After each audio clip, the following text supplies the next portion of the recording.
Alright, what's up everybody? It's Lids, and we are back for some more Darkest Dungeon Day 2. We started off last time, and it was our first time playing it, so we are very much still getting used to things. Surprisingly, dare I say, we have not yet lost any characters, knock on wood. But we will see. We will see how we fare tonight. Let's get started. Let's hop in.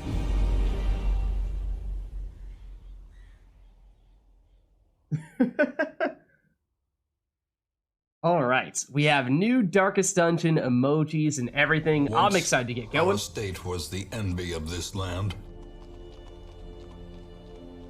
Alright, so let's just take stock of where we left things off last time. We finished, I believe it was 2 dungeons, and we did a little bit of setup in preparation for our next dungeon. I think we had sent some people to relieve some stress. What had we done for... Why do Core and I have these marks next to our name? Is that just because we are the most highly experienced people right now?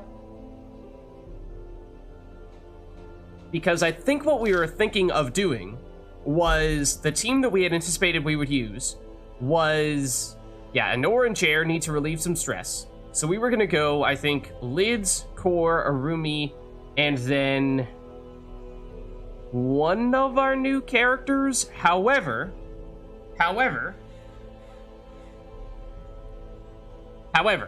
I think that something we might consider doing here is Ryu, who I'm not sure if they're in chat right now, but might be our only named character who's not yet played in one of the dungeons. We just had them join the group here. The tricky thing about this, though, was that this character, the leper, I believe it's called, yeah, needs to be in either the front spot or the second spot here. And that was the spot that I was probably going to end up taking, because I also need to be in one of the front 2 spots. But I have done a lot of missions already. I've been in all of them, as has Core. I think we're the only 2 to have done that. So I was thinking that maybe we have me sit out for this one, and we have Ryu hop in and take that spot in the front position. And then maybe Core, second spot, and some of our new characters in third and fourth spot. Steel Wolf requesting a character. We have a few here that I believe remain unnamed.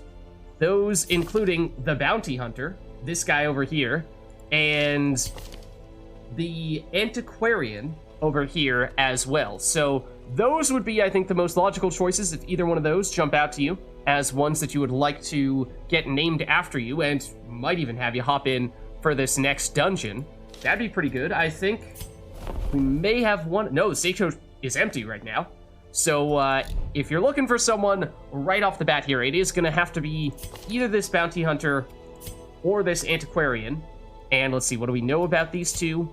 The Bounty Hunter gets extra damage in the Cove and believes he's possessed by demons. So there's that. The Seeker, please. Do we have a Seeker? I'm not sure if we do. Right? I'm a Crusader. I mean, we're not going to rename someone who's already been named, of course. Core's Highwayman. Arumi is the Plague Doctor. Anora is the Vestal. Jer is the Abomination. This Bounty Hunter remains unnamed, so he's up for the taking. The Leper, Ryu has claimed, but we've not yet played with them. And this... Oh, Seeker Antiquarian. Okay. Wait, are they all... Do they all have Seeker at the front of their name? I'm afraid Seeker is at the front of all their names, so I don't know which one you're referring to.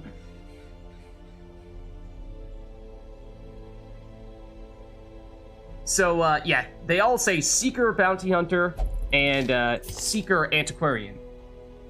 The last one, this one here? Okay, sounds good. So that in this case, you are going to have weaker, or rather, cheaper weapon upgrade costs, so that's useful. A little bit more efficient in that way, but you are a known cheat. You are not allowed to gamble while you're in town. So let's take a quick look at your abilities here. So I believe we were taking a look at this character when we acquired them at the end of the previous playthrough, previous stream, and your deal is that you are crazy elusive. Like, you can dodge almost anything, theoretically. We would hope. But at the moment, I think you have purely defensive skills. I'm not sure you have a single damage dealing skill right now. Hold on, we should double check this. This is important. So you have Get Down, which gives you plus 15 dodge and plus 1 speed. So your dodge just goes through the roof. You have Flash Powder. Oh, what does this do, though? Let's see. Accuracy, damage modification, bypass stealth, de-stealth. You debuff the target so that they lose accuracy, but I'm not sure if it deals damage. Then you would have a buff to give plus 3 dodge to a teammate. And then you have Protect Me. Force an ally to guard you. So you are basically, I think your whole thing is that you don't want to get hit. You're very elusive, very defensive. I'm not sure you have a much HP, but you're just really hard to hit. And then I think you give a bonus for us getting monies. I think that's your thing. I think your thing is that you help us get more monies. So basically, you're not much of a fighter, but you do help us a lot in that way. And we are not doing all that well from a money standpoint, because I am a kleptomaniac, and a bad kleptomaniac at that. So I have stolen a lot, I mean a lot, of loot. And I was just thinking, I think we were saying how that didn't seem like that was a huge deal on our last stream, but I think it added up a lot. It might not be life-threatening, but I think that's going to add up over time to mean that we are earning way less from our dungeons, especially if you have both myself and Anor in the same party together, because that's 2 kleptomaniacs in the same group, because there was at least one dungeon there where I think we had, between Lids and Anor, almost every piece of loot that we got stolen, and we didn't actually get to keep it. So I have some concerns in hindsight about that. I feel like we might need to do something about that. And I was thinking that if we have Ryu take my spot in the leading role, the front spot in this party for this next dungeon, then maybe we experiment a little bit and try to have me remove one of these negative quirks. Not necessarily sure which one would be best. I mean, I just said kleptomaniac, but I think when we have the skull next to that, it means it's more expensive to remove. So maybe, I'm not sure we've seen anything with egomania to determine what that really does, but I heard some people saying last time that stress relief can be really difficult if you get a bunch of these negative quirks that prevent you from various types of stress relief in town. So if I can neither pray nor drink, then that's 2 ways that I can't relieve stress. So that's a bit, could become a bit of an issue. So I think maybe we have Ryu take my spot, and I will, for this go round, hang out in, where is it? The sanitarium, I think? Was it this? No. Not the Abbey. Where was it for the stress relief? Is it here? But we haven't unlocked it yet. I thought we had unlocked the place where we remove negative quirks, but maybe we hadn't yet. Blacksmith, Nomad Wagon, upgrades items. I think that's different stuff. Upgrade skills, stress relief. I think it's the sanitarium, but we just haven't unlocked it yet, which I didn't realize. In which case, I mean, maybe I'm just sitting on the sideline twiddling my thumbs here. In my defense, I mean, it was mostly me. It was a little bit of Anor as well. We have a group of kleptomaniacs, it appears. But okay, I think... I mean, this is going to be a little bit tough here. Because we are going to have... I mean, I'm one of the most experienced and highest level characters. I think Core and I are the only 2 that have leveled up. Is that true? No, Arumi and Anor and Jer may have. But if we're getting... Oh, let's rename Steel Wolf here. How did you spell it, Steel Wolf? Let's do it like that. There we go. Okay. So Steel Wolf has never been in a dungeon before, so he's going to be a little bit weaker. We were thinking about getting Ryu in for the first time as well. They've never been in a dungeon before, so that means 2 noobs here, and we want to probably try to balance things out a little bit and make sure that we are, you know, not just going all in on one team, because if somebody is stressed and needs a stress relief in town, or somebody gets killed, and suddenly we have a whole team worth of noobs in one run, then that's going to be probably a disaster for us. So we'd like to mix it up a little bit, but I think that's probably the plan. So 2 new people, and then Anor's stress relieving, so I guess it'll be Arumi and Core as the other 2? I think that's the plan. So it'll be front, I think second spot, and then Arumi and Steel Wolf will be 3rd and 4th spot, because I think they can both do that. They don't have a preference there between those last two spots. Yeah, okay. I think that's the plan. We do, Steel Wolf, I think one of your abilities, the Protect Me, is kind of forcing one of your teammates to shield you, and that probably would have been most natural to use that on me, because I'm kind of the tank. So I think Ryu's going to have to take up that role, and I'm not sure how good Ryu is at that. But we're about to find out. So I think we're ready to go now. Shall we embark?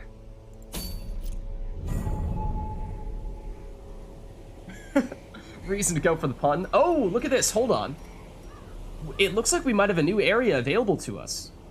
So we've done the first two runs in the ruins, but we now have the Weald, which I think we had not previously been allowed to approach before. So that's an intriguing idea, but we maybe have a decent sense as to what to expect in the ruins, and less so in the Weald, because we know there's a lot of undead enemies here. Hold on. Do we have any buffs for ruins or Weald? Warrens. I'm good. Would there be reason to get me back in? I don't think so. Core. Stun resist. Damage to the Weald. Okay, so Core's a bit of a Weald specialist. Oh, he's also going to have a little bit of trouble with stress relief. So that's two ways he can't do it. That's a little concerning. Arumi, Warrens, and Weald. Okay, it looks like we might have several people who are good in the Weald. That is a bit encouraging. Anor is definitely going to be in town, reducing stress here. Unholy damage, and Unholy would have been, I think, more common in the ruins, because that is the place where we've been running into the skeletons. I mean, maybe we'll run into skeletons in this next area as well. Chances for scouting in the Warrens, that's not relevant yet. Okay. Jer also unavailable for this one. No relevant skills related to locations. Cove, we don't yet have any, or we haven't unlocked the Cove. Lack of Sinatra is palpable. Okay. Cove again. And Steel Wolf. Doesn't matter where we are. Okay, so we do have several people who are stronger in the Weald, but we've never been there before, so I don't know. Maybe we're talking about new types of enemies, new types of dangerous encounters that we don't yet know about. That makes me a little nervous, especially because we have a bit of a new team here. And, you know, we might get in over our heads, but maybe we... Oh, well, hold on. Before we start doing this, I think we were saying Ryu first spot, Core second spot, then either Rumi or Steel Wolf in the third and fourth spots like this. So Core is the veteran here, as he's been in every run thus far. So he's going to deal the DPS. Then we have, I think Ryu was saying, as they selected the Leopard, that this is a bit of a damage dealer as well. So I think we'll be fine for damage. Arumi, a little bit of support. He had, what, a stunning ability and some damage over time, right? And then Steel Wolf is just gonna be along for the ride and help us get more monies, is pretty much the idea. Arumi is still alive. And Arumi, we are throwing you in for this one. And you are the second most experienced character on this go-round. So, no pressure or anything, Arumi, but we are relying pretty heavily on you and Core to carry the team right now. Okay. I think we go for it. I think we give it a shot here. I am nervous, because I don't know what to expect here. Well, let's see. Keep back the creatures and bandits that endanger traffic on the old road. Short apprentice. Complete. Oh!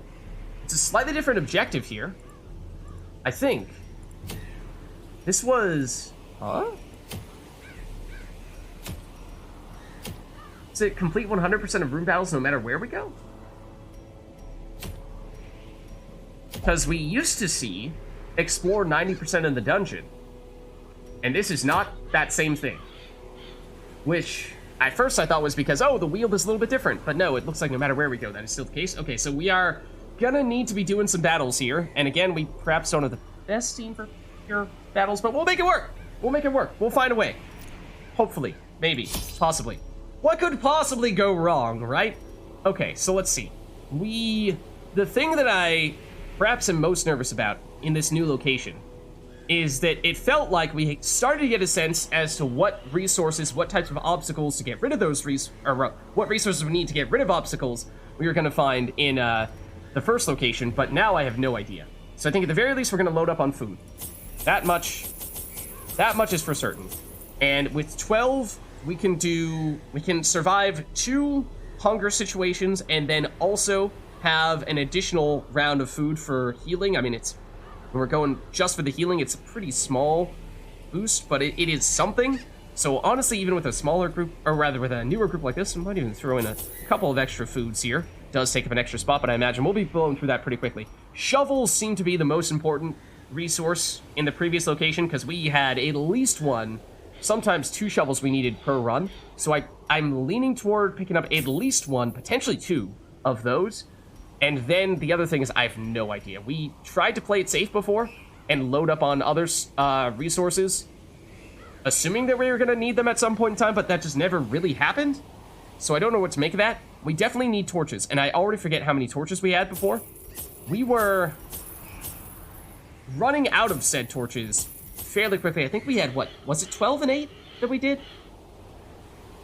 The other thing is that I had an ability that gave us a little bit of additional light, and we don't have me in the party for this go-round, so it's going to be a little bit harder to sustain our torch this go-round for that reason. So yeah, we might... I feel like we play it safe here, and we go extra aggressive on the torches and the food, because I feel like we could find ourselves getting into a lot of trouble. Could potentially find ourselves getting into a lot of trouble. So I'm going to play it super safe. I'm going to play it super safe. And then... 1 more shovel. Okay. That was a ton of resources, at least a ton of food and a ton of torches, and at least 2 shovels.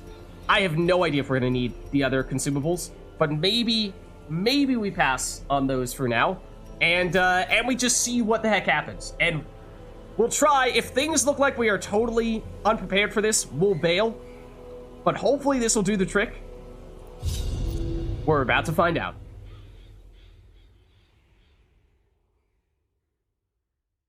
Okay, what can we tell from this? It looks like a fungi-like area. Corruption has soaked the soil, sapping all good life from these groves. Let us burn out this evil. Okay.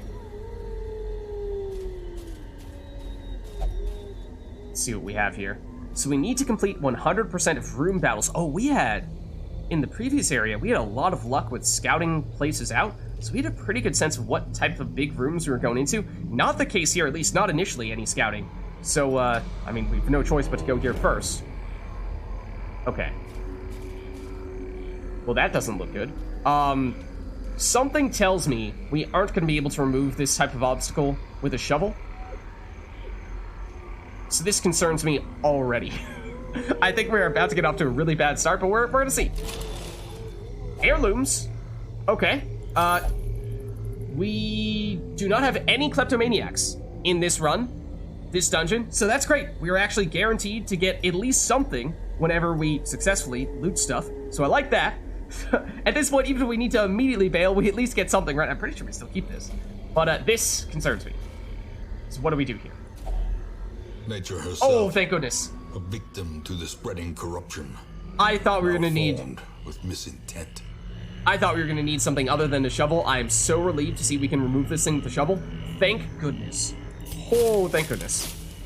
I was really worried we were going to immediately have to remove one of those types of things by hand, and it was going to set us off at a really bad start.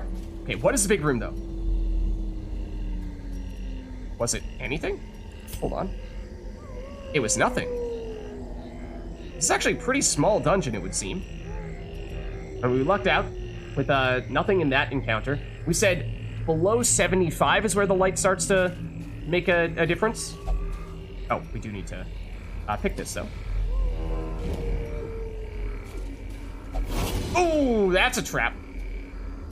So when we don't spot the traps via scouting, do they still show up here? Can we click on them and disarm them? Or is it like, if you don't have it via scouting, there's just no way of knowing that it's there and it's going to randomly potentially get you? Also, I just flat out didn't see this one, but there's a chance that they look different in this area because that looked like, at least from our reaction to the effect, that it was a different type of trap. It actually didn't deal damage. Did it deal stress? Not sure what it did. Yeah, I'm gonna try to be a little bit... Not gonna use a torch just yet. I'm gonna try to wait a little bit longer before we do. Might mean we're going to a somewhat low light encounter here, though. Ooh. It is getting dark, and probably as soon as we loot this, yeah, probably before we enter this area, we'll use a torch. More heirlooms! What is this? We're actually getting loot! I can't believe it. Seawolf, I was telling you, man. We're throwing you in right away. We're throwing you in right away, man. Okay, so now it is very dark. So I think we lighten things up a bit because we don't know what we're gonna have in this big room. It looks like we're not gonna have anything, but I imagine we just flat out, well, we didn't get any scouting, so we just don't know. I think it's gonna be something, right? It's not actually an empty room. It's definitely not actually an empty room. Spiders! It's a bunch of spiders! Oi! What are we gonna do about them? Alright, Webbers. They have 7 HP, which is not a lot. But I have no idea what the difference between a Webber and a Spitter is, other than I assume that these guys might deal melee damage and these guys might do range attacks. Since they're in the melee row, these guys are in the range row. So Core is first. These guys only have 7 HP. Core has a lot of damage and he has the ability to hit multiple enemies. How much damage can he deal? 3 to 6, which is not enough to kill, even on a high roll, unless he crits. Maybe it does. But the question then becomes, do we have enough other people with AoE abilities to finish off a bunch of heavily weakened enemies? And I'm not sure that we do. I'm not sure that we do. So I think we might just have Core go for the straight up death blow here. 5 to 10 damage. It's decent probability that we get the kill there. Or Open Vein. Is the accuracy any higher on that? Looks like is it actually slightly higher? It is slightly higher, so we probably should go this route. It means we're gonna have to hit somebody in the front 2 rows. Their resistance is, hold on. Some to stun, a little bit to blight, bleed. Not much for debuff or move. We aren't really doing those things. Okay, so these look like, I imagine, will be the most straightforward enemies. So hopefully they're not too bad. So I think we just have Core, hopefully, get rid of one of them. Ooh, that's not dead though. It will bleed it, and actually dies to that bleed. Perfect. Bite. Uh-oh. Oh, it has a chance of poisoning. Okay, so that's good to know. So we only took a little bit of damage from it because we resisted the poison. Also, no corpses, which I suppose that kind of makes sense because spiders have exoskeletons, but I didn't expect it to be that scientifically accurate. But okay, so 1 down. 2 spiders left. What are their speed stats? These guys are a little bit slower than these guys are. That's also potentially worth noting. So Arumi. Arumi, you deal your damage via damage over time with Blight. We could stun. The thing is, this party is pretty low on damage. Outside, well, I mean, I think Ryu does have a lot of damage, but they've not yet taken their turn. So we haven't really gotten to experience that yet. But my point is, at best, Arumi, you're looking at 4 damage per turn with the Plague Grenade or Noxious Blast. No, that can deal 5 damage. These guys all have 7 HP though, and they do have some blight resistance. That is blight damage, is it not? It is blight damage. I mean, that might be even less resistance than we saw for the other guys, but we know they all have the bite ability apparently. Okay, so they all have the chance of poisoning. I mean, I think we just hit one of them and go for one of the ones that has not yet made its move. Probably for this one, because I'm assuming that Ryu may not be able to hit this one in the back. So if this one is going to have a slow roll, where if it goes, you know, one of the last turns, then Ryu might still have the chance of destroying this before it actually moves, and that'd be ideal. The crit! Oh, I forgot there's the upfront damage as well. The Blight does trigger. Here's Steel Wolf. The question is, what the heck does Steel Wolf do? Because Steel Wolf can protect himself, but that might be just about it. Wait, plus 10% blight skill chance. Does that mean he has a chance of blighting himself and dealing damage to himself? Like there's a downside to that? Or blighting to an opponent? I don't really get that. We could Flash Powder, which does not deal damage, but does debuff. And if we're trying to prevent this guy from taking his turn, hold on. So he has 5 HP left, and will take 5 damage from the Blight. I think he's dead.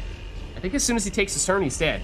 So I think Steel Wolf, you can instead try to mess with this one over here, because it's not yet taken his turn, and it will not die. At least not immediately. So I think that's our plan, unless we give dodge to someone. We force someone to protect someone. I think it's the flash powder on this guy. Except it dodges, and it takes its turn, and we dodge. You both tried to go after each other. You both dodged. There's the Blight. Our life is taken. That might be our first damage, or one of our first damage over time kills. Okay, so here's Ryu. What can you do? You can heal self and reduce stress, which, I mean, if we have the time to do that, that would be kind of useful. These guys have both already taken their turns. The thing is, you are kind of our primary source of DPS along with Core. What else do you have? Intimidate, bypass stealth. I guess it makes enemies deal less damage. You go slower. De-stealth self. You. Low accuracy. Oh, it does hit 2 enemies. Oh, that's very tempting. That is very tempting. 4 to 8 damage on 2 enemies. 60% chance to hit is low, but if we combine that with Core's AoE ability, we could potentially take both these guys out. It could be really nifty, or we could just take them out like that. Foolish horrors, brought low and driven into the mud. All right, so a little bit of gold, some citrine for some additional value, and ooh, rare antique. A valuable find indeed. That's worth way more than all this stuff combined. What? Quest complete? Apparently that was the only room with a battle in it, and so now we're done. Okay, so it turns out this one was way faster than the other ones, because we went straight to the room that mattered. I think we should carry on, though, right? I mean, we're doing fine right now. Surely we should proceed now. Someone has camped here recently. I think Ryu has taken the tiniest bit of damage, but actually has lost stress after getting that double death blow. So, other than that, everyone is unharmed here. So, I think we just get a little aggressive. Find a map. Ooh, for better scouting. Okay, that could be useful. What do we learn? What do we learn? Okay, that is very helpful. So we know there's an obstacle. We do still have a shovel. So we could clear it. I mean, we could walk up to this obstacle, see if we have a way to clear it, and if we don't, we just leave, because we could. And then afterward, we might have some loot. Empty room. And then if we want to go up this room, or up in this direction, we have a battle, followed by potential loot in an empty room. Then, like, do we get... One question I had is, do characters get increased experience, or more experience based on how far into the dungeon we go, or how many battles we do? Like, if we turn around right now and call it a day, do we get the same amount of experience as if we 100% this dungeon? Because, especially since Steel Wolf is new, Ryu is new, we'd like to try to give them a nice little burst of experience to get them up to the same level as everyone else. But if going further in this dungeon doesn't really make a difference there, then that might not matter. But I think either way, we'll proceed here to this obstacle and see if we have a way to clear it. And then we'll take it from there. Okay, Core's getting a little stressed as things get a little darker, but it is still quite light. Core, chill, dude. Chill, guys. Okay, so I assume this is the same thing we had before, where we can use the shovel to clear it, and we don't know of any other obstacles that require shovels, so I think we just use it here. That's what it's there for. And we know there's no battle yet. We know we can just go straight over here, and we might even get additional loot. No, we need it to be darker still for us to get additional loot from this curio, so that might not matter, but we shall see. Now, still no increased loot, but I think we take it. Another map for perfect scouting, so we know exactly what to expect here. 2 battles. Just tons and tons of maps. So, do we know...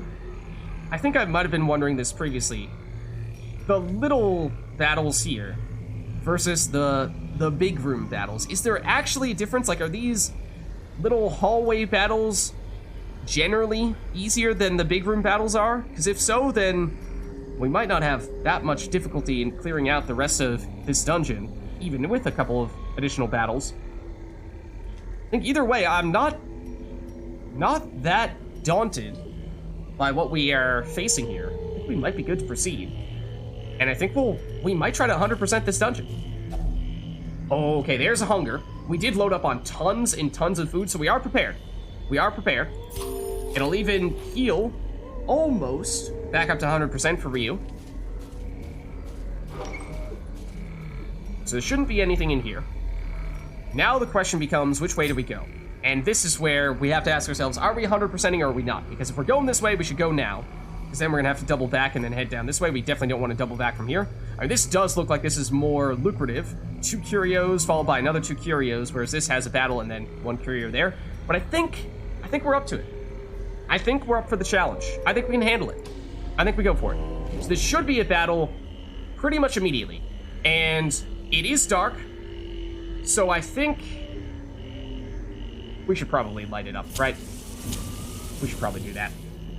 Don't need to make this, oh, any tougher than it has to be.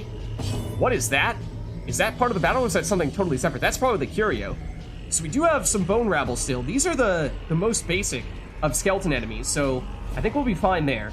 And then the rabid gnasher we've not seen before. This guy concerns me. 8 speed. Wow, that is fast.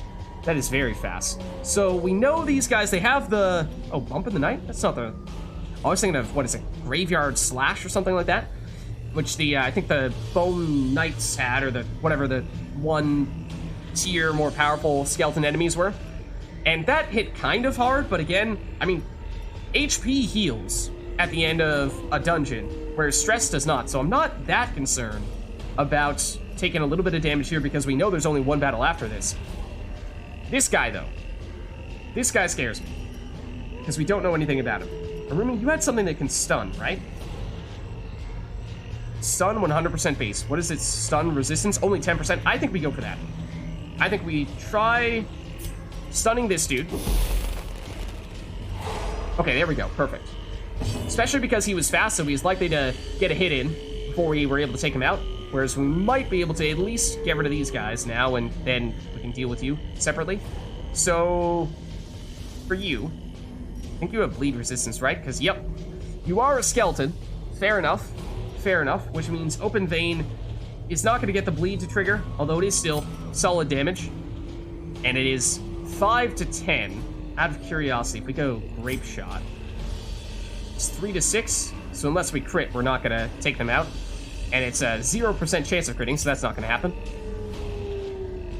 Whereas this, is the crit chance any different between his pistol and his sword? Oh, that's interesting. Okay, so he's more accurate with Open Vein with his sword.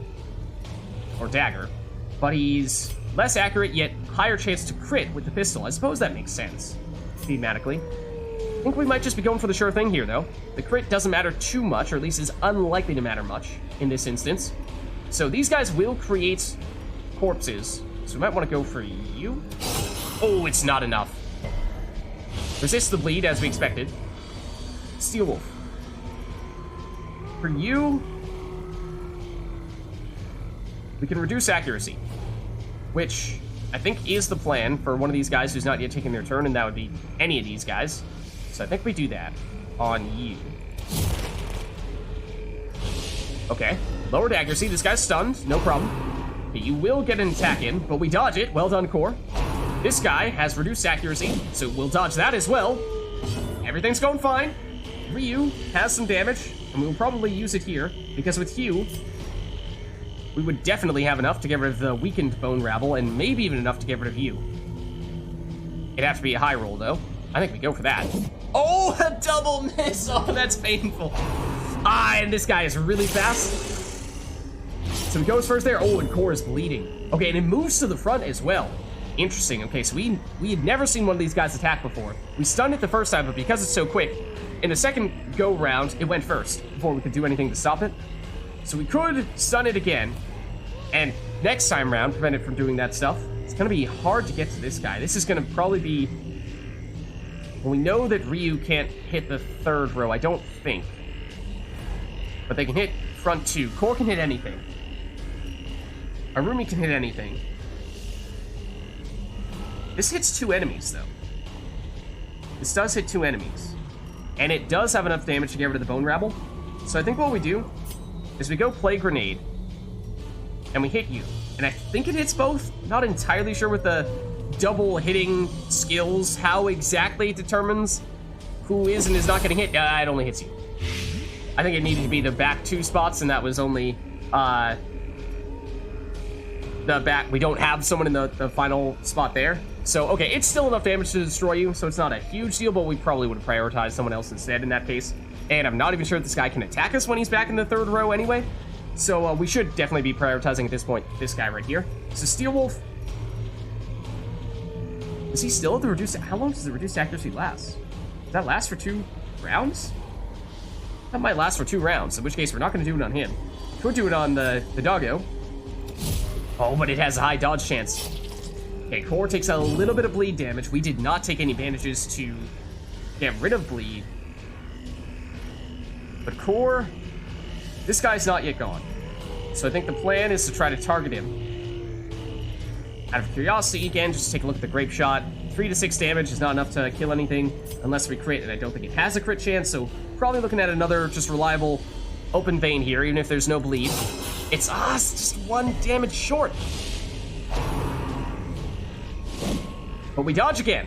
So we are doing a good job with, I mean, it's not a coincidence, we debuffed his accuracy, so we did make that more likely to happen.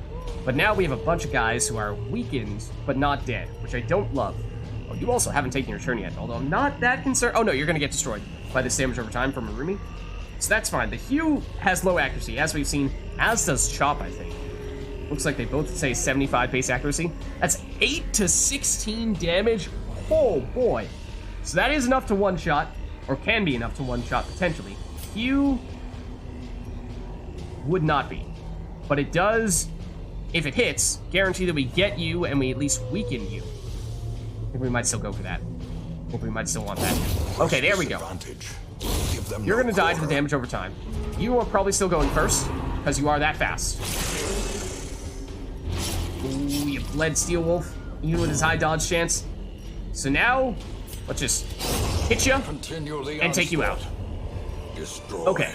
Them all. So that was the second to last battle in this entire dungeon, mind you, so we took a little bit of damage there, but honestly, it was mostly just a tiny bit of upfront damage and the bleed from that dog, and now we have a better sense of what that dog does, which is useful. It's worth a little bit of money, is there? Okay. So now we also know there's a bunch of loots to be had here. This... Okay, I also wasn't sure if we take damage over time from bleed when we're just walking around. It looks like Steel Wolf is going to take 1 more damage from that. I think Steel Wolf does not have a lot of HP, mind you, so you do need to be a little bit careful of that. But what the heck is this thing? Shambler's Altar. It says the sacrifice of fire is the gate to ruin. Place a torch if you crave the void. What the heck is that?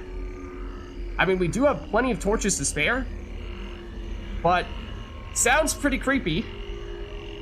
Sacrifice of fire is the gate to ruin. Place the torch if you crave the void. It sounds like we're gonna summon some kind of dark, evil thing.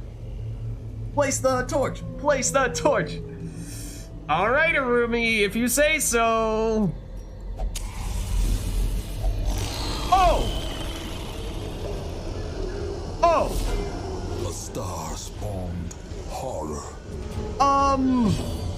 Guys, I don't think that was a good idea. Guys, I don't think we wanted to place a torch. We might be in serious trouble.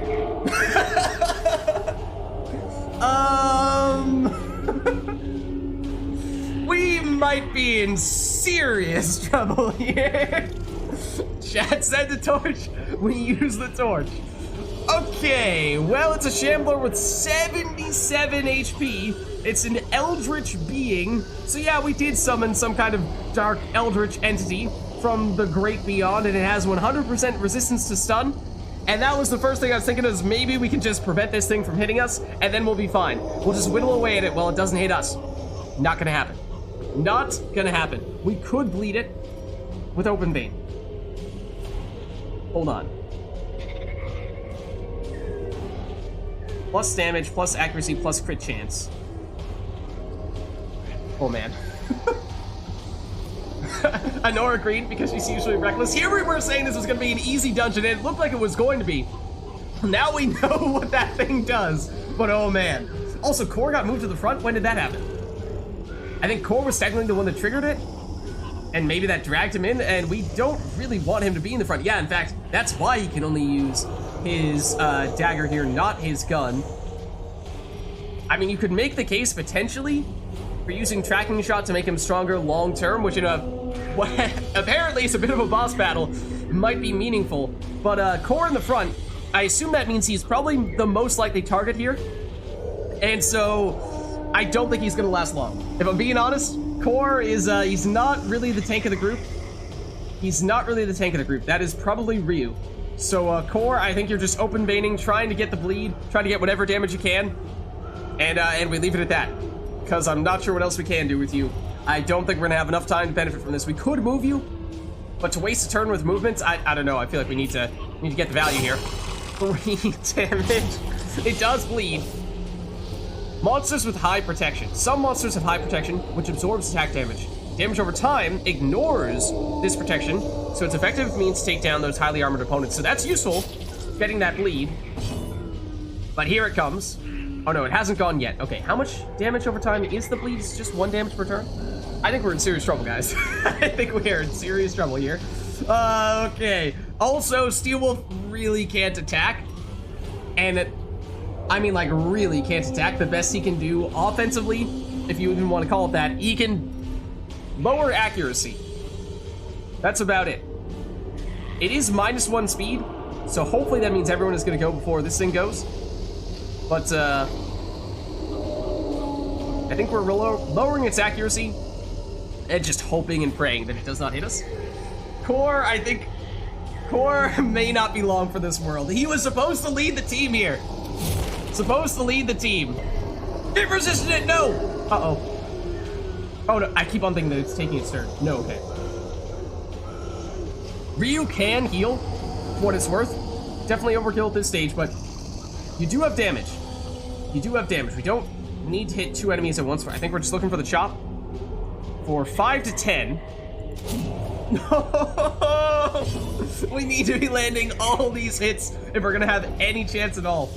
So damage over time supposedly is a great way to damage enemies with high protection, and in a long battle like this, there is time, as long as we last long enough, for that damage over time to trigger. But I don't know, this thing might be able to hit multiple of our characters at once, in which case it might not last long after all. But it has 100% resistance to stun, so we can't really blinding gas it. Also, it's in the front, so it doesn't work anyway. So yeah, it's either Noxious Blast or it's buff somebody with extra damage and speed. Technically speaking, yes, getting someone stronger for a long fight early on might mean that long-term that pays off. But also damage over time, getting that proccing as early as possible could be useful as well. And I don't know if we're even gonna last long enough for this to be relevant. Every time we reapply the effect, the duration is reset with the damage stats. But I assume we can hit, like, Core hit him for bleed. But I assume, Arumi, if you hit for the Noxious Blast with the Blight, that because it's a different type of status, that damage is totally independent. I think we're going for the Noxious Blast. I see the argument for using the Emboldening Vapors, but I don't know who would use it on. Maybe on Ryu, because I think Ryu is probably going to be our primary damage dealer, especially since Core is probably going to go down first. But I think we get the status effect here. Ideally. Okay. What does this thing do to us? How dead are we? Uh-oh. It just 1 damage, but bad stuff as well. Like, what the heck are these things? Nightmare Fuel, first of all. They're going after you, Arumi! And everyone is blighted. We've been blighted. If you wish, you can use anti-venom from inventory to neutralize it. If we have it, we have one anti-venom. We have one anti-venom. Can we trust the guy who summoned Eastlock? I don't know if we can. I don't know if we can. Are we about to use our one anti-venom on the guy who summoned Eastlock? Everyone except for Ryu has been poisoned or blighted. How much damage is it? It's 2 damage per turn, over 2 turns, which is not quite enough to kill Arumi, but it's going to drop him incredibly low. We can't use food in battle to heal, can we? Arumi, things are not looking good for you right now, and that was just 1 turn. 1 turn of this thing attacking. Arumi, please. Now we could use a plague grenade if we really wanted to. We could... I mean, the stun doesn't work on those guys. Does it work on this guy? These guys? They have 50% stun resistance. Not sure I like that. That's not a great chance of that working out for us. Oh, guys. This is not gonna end well. This is not gonna end well. You are weak compared to this guy. I think we go for the... Oh, but the... No, the plague grenade is only gonna hit you, though. And if we're gonna go after you, then we should go for the pure damage. Part of me thinks we should go after these guys because they're weaker. But part of me feels like as soon as we destroy them, this guy's just gonna recreate them. And so it's exercise in futility. I feel like we go after this guy then. Oh no, Noxious Blast, no, needs to be in the front. Oh, hold on. Wait, oh, it does need to be Plague Grenade in that case if we're going for the guys in the back. Alright then. Okay, Core, that's the other thing. Core in the front row can't use his pistol, so he needs to go after these guys, unless we move him. He is on low HP. How much damage is this? Is it enough to destroy them? It is not unless you crit. It is not unless you crit. I don't like that, but we don't really have a choice unless we're moving. We don't really have a choice unless we're moving. We might do it. We might move Core back 1 spot so we can pistol, but the lost turn there really, really pains me. Maybe we just hit one of these guys? 40% bleed resistance? I think we just hit one of them. I think we just go for it. Not enough to destroy it. It resists the bleed as well. Okay, Ryu. You can hew. You can only hit the front 2 rows. I think we're hewing. It's 3 to 6 damage, which is enough to destroy you and weaken you. Otherwise, it's chop, which is not guaranteed to destroy the higher HP Shambler, even if it does hit. So I think we go for the double hit with Hugh. So if it does hit, it is guaranteed to destroy you. Oh no! It's not looking good. It's not looking good, guys. Steel Wolf.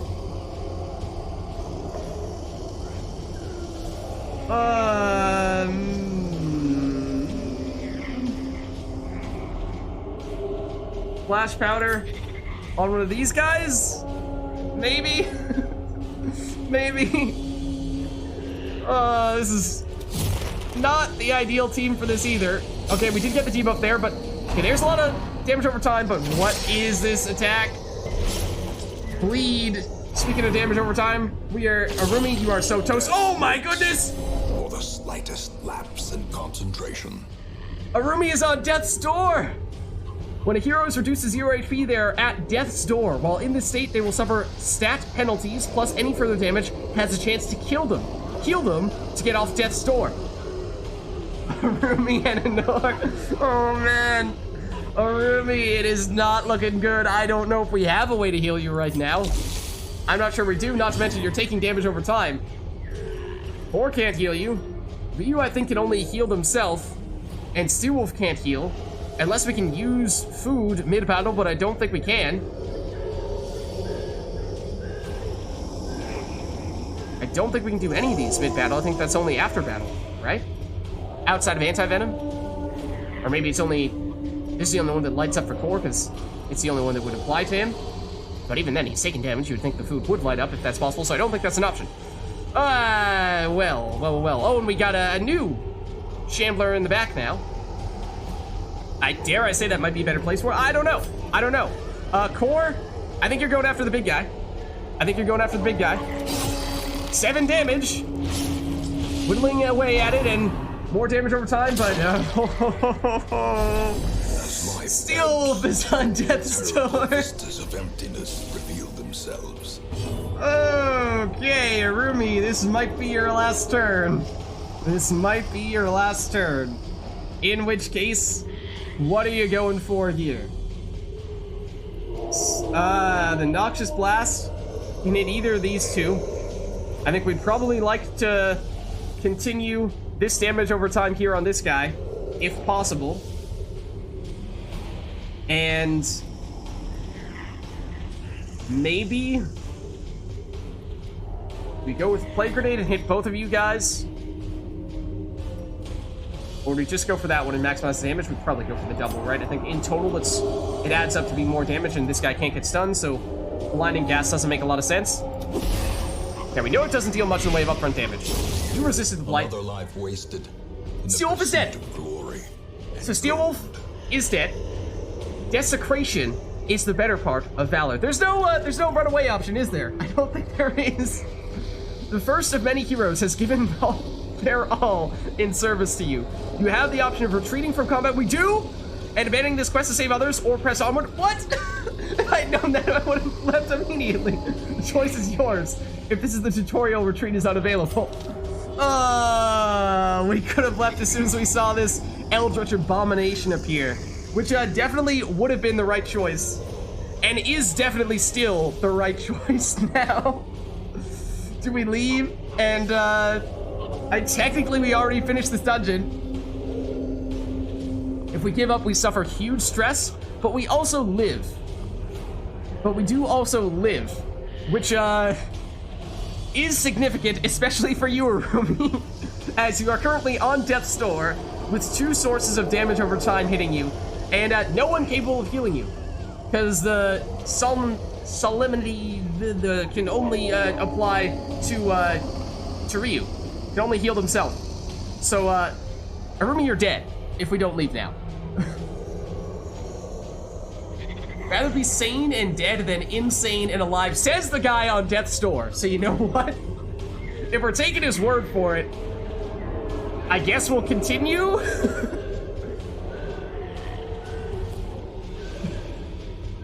I mean, Arumi has said he's willing to give his life. Ryu and Core have not made such statements. So I think what we do here, I summoned you, Slug. Why are you listening to me?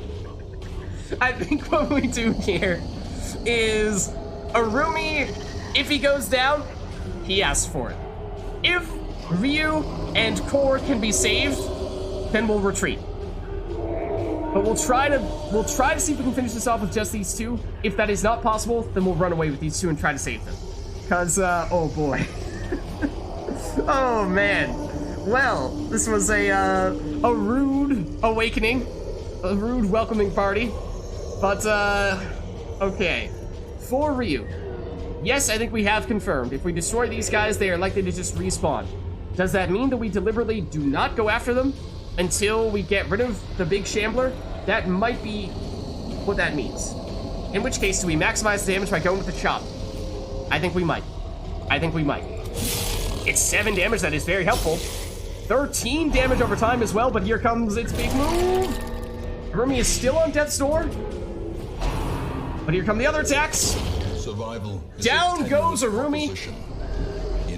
And understandably, Core and Ryu are getting very stressed right now. But this thing is taking 6 damage over time every turn. It's on 32 HP. What do we think? Core and can you vouch Core and Ryu deserve to live? They had nothing to say about this whole summoning Yeastlock thing. They're innocent, right? The question, though, is are we far enough along? Could we manage to pull off the incredible and defeat Yeastlock? It's on lower than half HP. It's still taking this damage over time for a little while longer here. Ryu cannot hit Yeastlock, can only hit the little guys in the front. And same story with Core, actually, as he's in the front row right now and cannot use his pistol in that instance. We will die.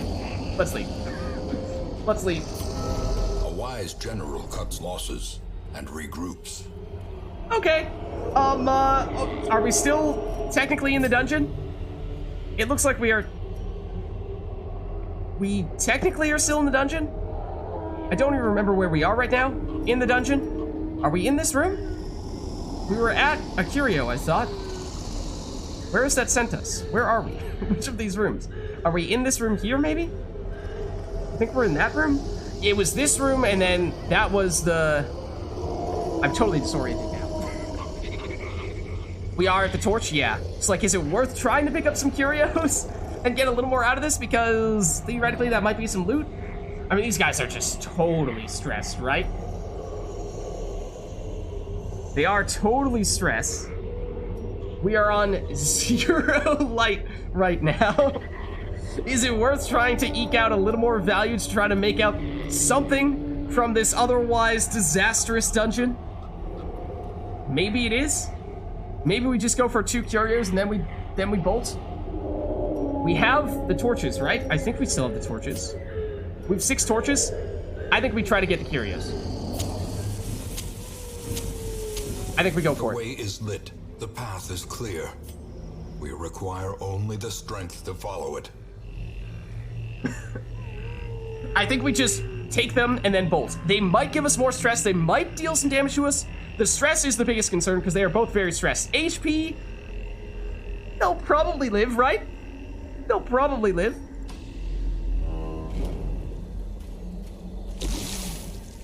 Oh, right, they're still taking damage over time as well. Look, we get some heirlooms. It was totally worth it. Waiting to be spent. Totally worth it. We just get a little more value, right? Just get a little more value. And a little more value. Finding the stuff is only the first test. Now it must be carried home. And the damage heals when we return, right? The stress does not. So that will remain permanent. But it means, you know, we got just a little more out of what was otherwise disastrous, this dungeon. There is a trap, which I think is probably the... What? The mushrooms there? Core is technically a good trap disarmor, but on 6 HP, no, we're leaving. Now we're leaving. Driving out corruption is an endless battle, but one that must be fought. Okay. Alrighty then.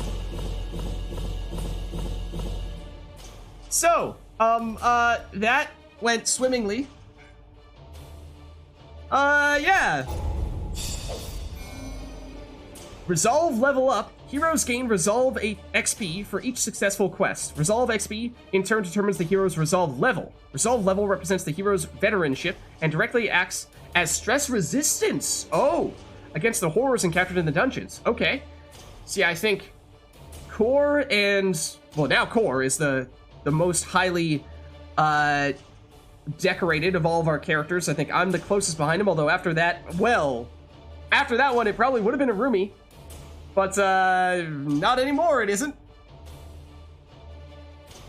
Now we know not to put torches in the weird red balls. I will just say, I expressed my concerns, but Chad, Arumi in particular, insisted. And now we know, now we've learned. Arumi has paid the ultimate price, but he brought Steelwolf down with him. Oh, Steelwolf did nothing wrong. Steelwolf, who just joined the group and on his first foray into the dungeon, gets destroyed from Arumi's hubris. Well, for what it's worth, Core is extremely stressed, but he did level up. A low resolve level hero that tries a higher level quest will quickly crumble under the unimaginable stresses. Okay, so for higher level dungeons, that's also something worth considering as well. Then for the quirks. Oh, what happens here? What happens here? Calm. Oh. It doesn't sound bad, except it looks really bad. Minus 15% damage on the first round for what is a damage character. Not good. Very not good. Core. Experiences religious visions and delusions. I don't know what to make of that. Does that mean terrible things can happen if he prays in town to relieve stress? Because he's going to need to relieve stress. Ruins Tactician. Extra damage in the ruins. That is the place where we started going through. So we could potentially get Core back for a later run in the ruins. But Arumi and Steelwolf. RIP. It was nice knowing ya. It was nice knowing ya. Our first casualties. All the decadent horrors I have seen pale in comparison to that final, crowning thing. I could not look, nor could I look away. Oof. Okay, so let's see what happened here. The sanitarium is now unlocked. That was the place where we were trying to go previously, but we weren't allowed to. But now we can. So let's see. At this rate, wait, where does it begin? Here. So Ryu and Core successfully brought the battle to the Weald and returned. However, Arumi and Steelwolf met their final fate during the quest. Core is now an adventurer highwayman, so he's level 2. So he's our highest level character, although he's going to need to take some serious time off here. As will Ryu. Ryu has leveled up to Apprentice Leper, so Ryu is also leveled up. The Warrens, a new area, has now been unlocked. The Cove has also been unlocked. Weald advanced to Mastery 1. So I think that means we can go into more difficult Weald areas. Sanitarium unlocked, as we said. Abbey. Jareth could not achieve a meditative state and has become frustrated.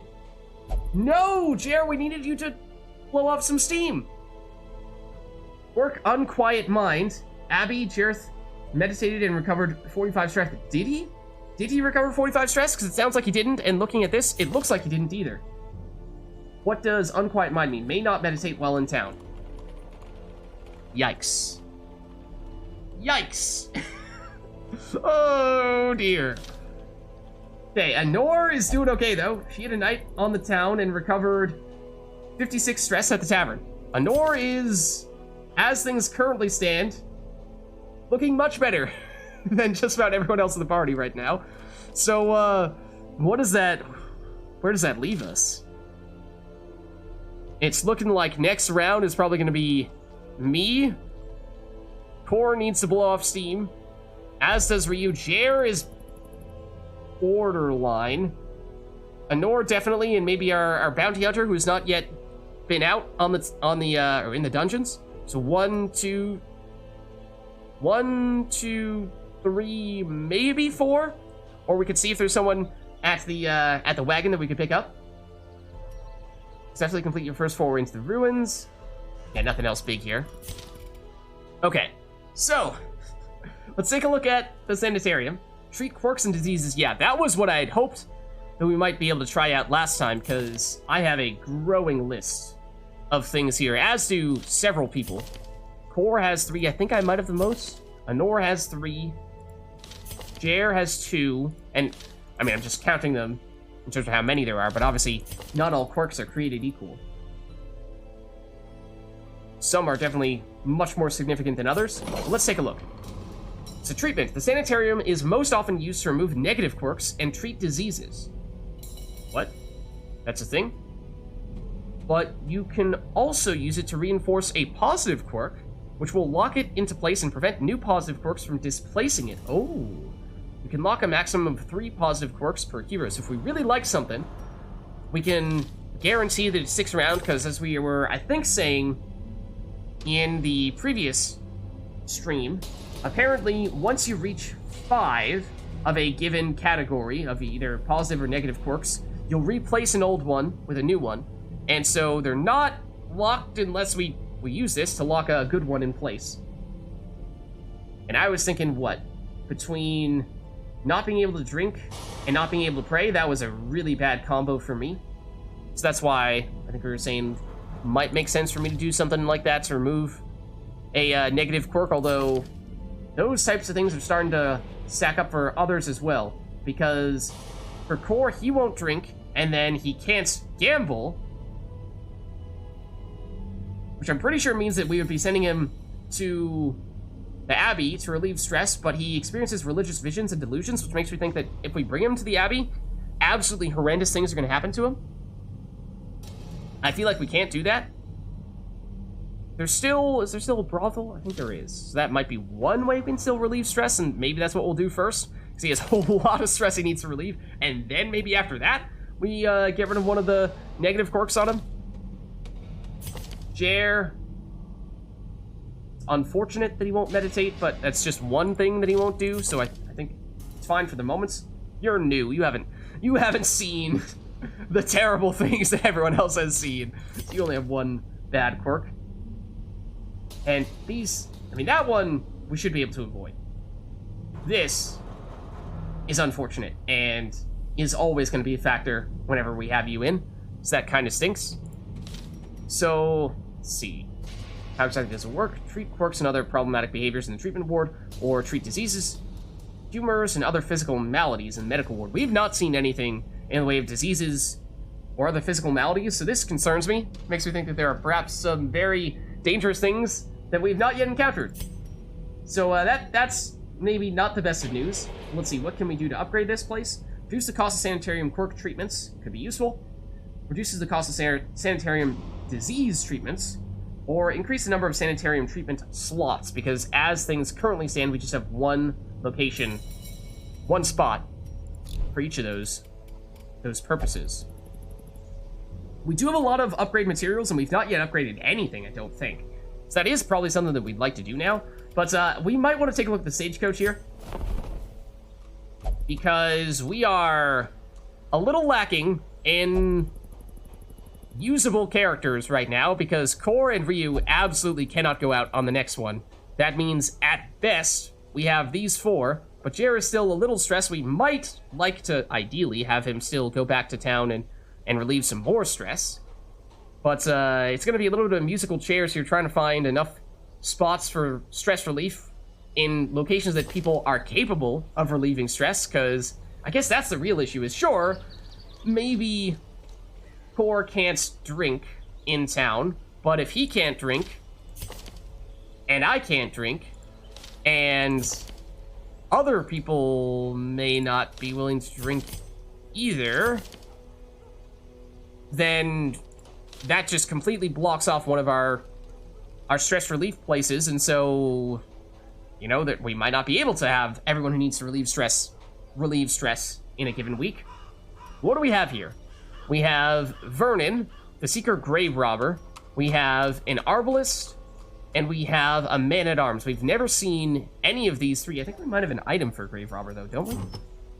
We also picked up the Sturdy Greaves, which is for Arbalists only.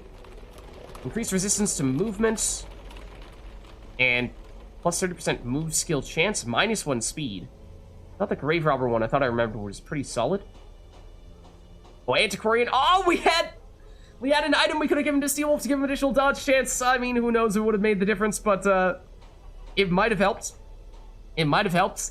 I mean, we basically established that we were only going to run away once a roomie went down, so maybe it still wouldn't have worked out for us. But oh, -10 stress as well. Wait, this isn't a held item? It's a one-time consumption item, which honestly, for someone like Core or Ryu, might not be a terrible idea, but this is what I was referring to. Plus 12 dodge. That's even better than what we had for Bag of Marbles. Yeah, it's rare, whereas this is just common. So this is theoretically pretty solid. Plus an accuracy for range skills, and does give additional stress. 10%. I don't know how significant 10% really is, but that feels like it's enough positives that we could certainly still make that work. So that could be reason to pick up a Grave Robber here. We do have an item for the Arbalist, but that one didn't seem like that was quite as inspiring, and I don't think we have anything that's specifically for the Man-at-Arms, and I also have no idea what these characters do. So maybe we take a quick look here. So, let's see. Grave Robber. Pick to the face. Oh. Okay, then. So, armor piercing. And it looks like it's, just pure damage, and front three rows, looks like second spot is the Grave Robber's preferred position, which, that's actually also, hold on, that is a relevant thing to consider here. So I can go one of the first two spots. If we're using Jer, which we may not, he can go in the second spot. Definitely not using Core, so we're definitely looking for someone to fit in that third spot, which, as things currently stand, could be Anor. She doesn't really care where she is. But then that means we need someone in the last spot, or Bounty Hunter. Bounty Hunter maybe could be in the third spot and have Anor in the fourth. But it sounds like it looks like there might be a skill or two that the Bounty Hunter can't use in the third spot. Can't use Uppercut, which knocks back and stuns, which is something that I would like. So it feels like we need what? We need first spot, second spot. We need someone in the back, right? Anor can be third or fourth, but we need someone who could be in the other one. And Bounty Hunter and Jer are kind of competing for that second spot, if we're even using Jer at all. But it sounds like using these three is a tough combo. So maybe could put you in the third spot. But let's go back, looking at you. That's usable in the third spot. This is usable in the third spot. Flashing Daggers hits both middle enemies. I assume it's a little bit of damage. It's a ranged ability. Debuff target. Reducing their bleed resistance, which would work well with Core, because he has some bleed chance, but obviously Core's in after this one. Shadow Fade. What, you move back? Get stealth, get extra damage? Does this... Hold on. Thrown Dagger.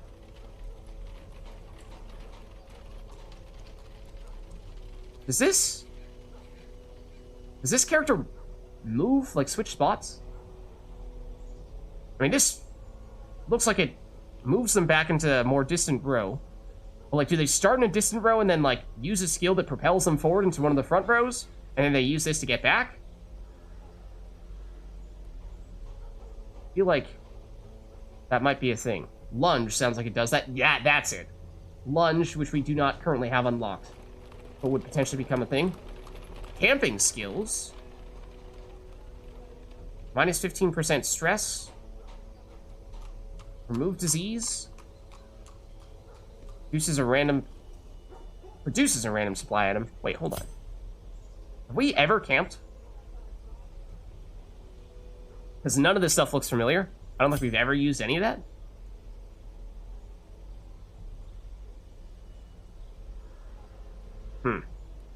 Okay. So I don't really have a great comparison for that. The Arbalist sounds like they're going to be a distant, you know, back two rows character, because they are using, well, crossbow. Sniper shot. Sniper's mark. This is damage. This is marking a target, giving them reduced chance to dodge, so it's like a setup skill. Ola. Ranged ability. Knocks them back one spot. So we're getting a lot more characters that can move around or move enemies around. Blind fire. What? Oh, this is an ability they can use for me in the front row. So, okay, they can do something in the front row. But it has lower accuracy. It does give you extra speed. Okay. So that's you. And then the Man-at-Arms. What do you do? You're ideally in the front few rows, so this is probably not the best fit, at least not in the short term. Brush. Extra crit chance. Retribution. Is it a debuff on them? Command. Buff a teammate with extra accuracy, crit chance, and maybe extra damage? Then bolster. Okay, so lots of support skills, it looks like. Give extra dodge and reduce stress on someone. That's, we don't have many ways to reduce stress from abilities, so that's cool. But okay. So yeah, if we're looking to bring someone else on, it looks like the most natural fit might be the Arbalist, because we're looking for someone to fill in the last few rows here. But, that may be necessary. Let's figure out how we're going to treat Core and treat Ryu, because they have somewhat limited things they can do to relieve stress. Core cannot drink. Core probably can't go to the Abbey, or at least I imagine we probably don't want to send him there, because he might experience terrible religious visions. And he can't gamble. So I think there might only be one place we can bring him. That being the brothel, because he can't do this, he can't do this. I don't know if this means we shouldn't bring him to anywhere at the Abbey, because that is extremely restrictive if that's the case. And that's expensive as well. 4. Okay. Then, so that handles Core.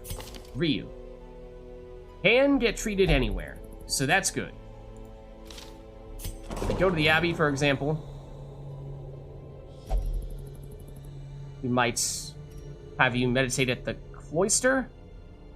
I mean, I think we've established that the more expensive ones relieve more stress, and honestly, they could both use it, but it's also pretty darn expensive. So we may not want to go that route, or we might just take you over to gamble, because you actually can gamble. It's slightly cheaper than the most expensive option, so maybe it's the right middle ground there. Okay, so they're relieving stress. Jer arguably may need that as well. If we're gonna have someone in to take his, or if we're not gonna have someone in to take his spot. But, do we have anyone? Why don't we, tell you what, we'll take the Arbalist, because apparently it's free. Bandage and pillage. The dancing steps of war. And they will remain unnamed for the moments. But we shall see if anyone would like to claim this character. And I'm thinking we might want to upgrade some stuff, because we have resources, but we've not spent any of them at this stage. So what do we want to prioritize? We looked a bit at upgrading the stagecoach, but one question I had was the blacksmith. Or, I guess, more generally, trinkets that we put on characters. If, theoretically speaking, a character holding a trinket were to cease to carry on in this plane of existence, do we get the item back, or does the item disappear?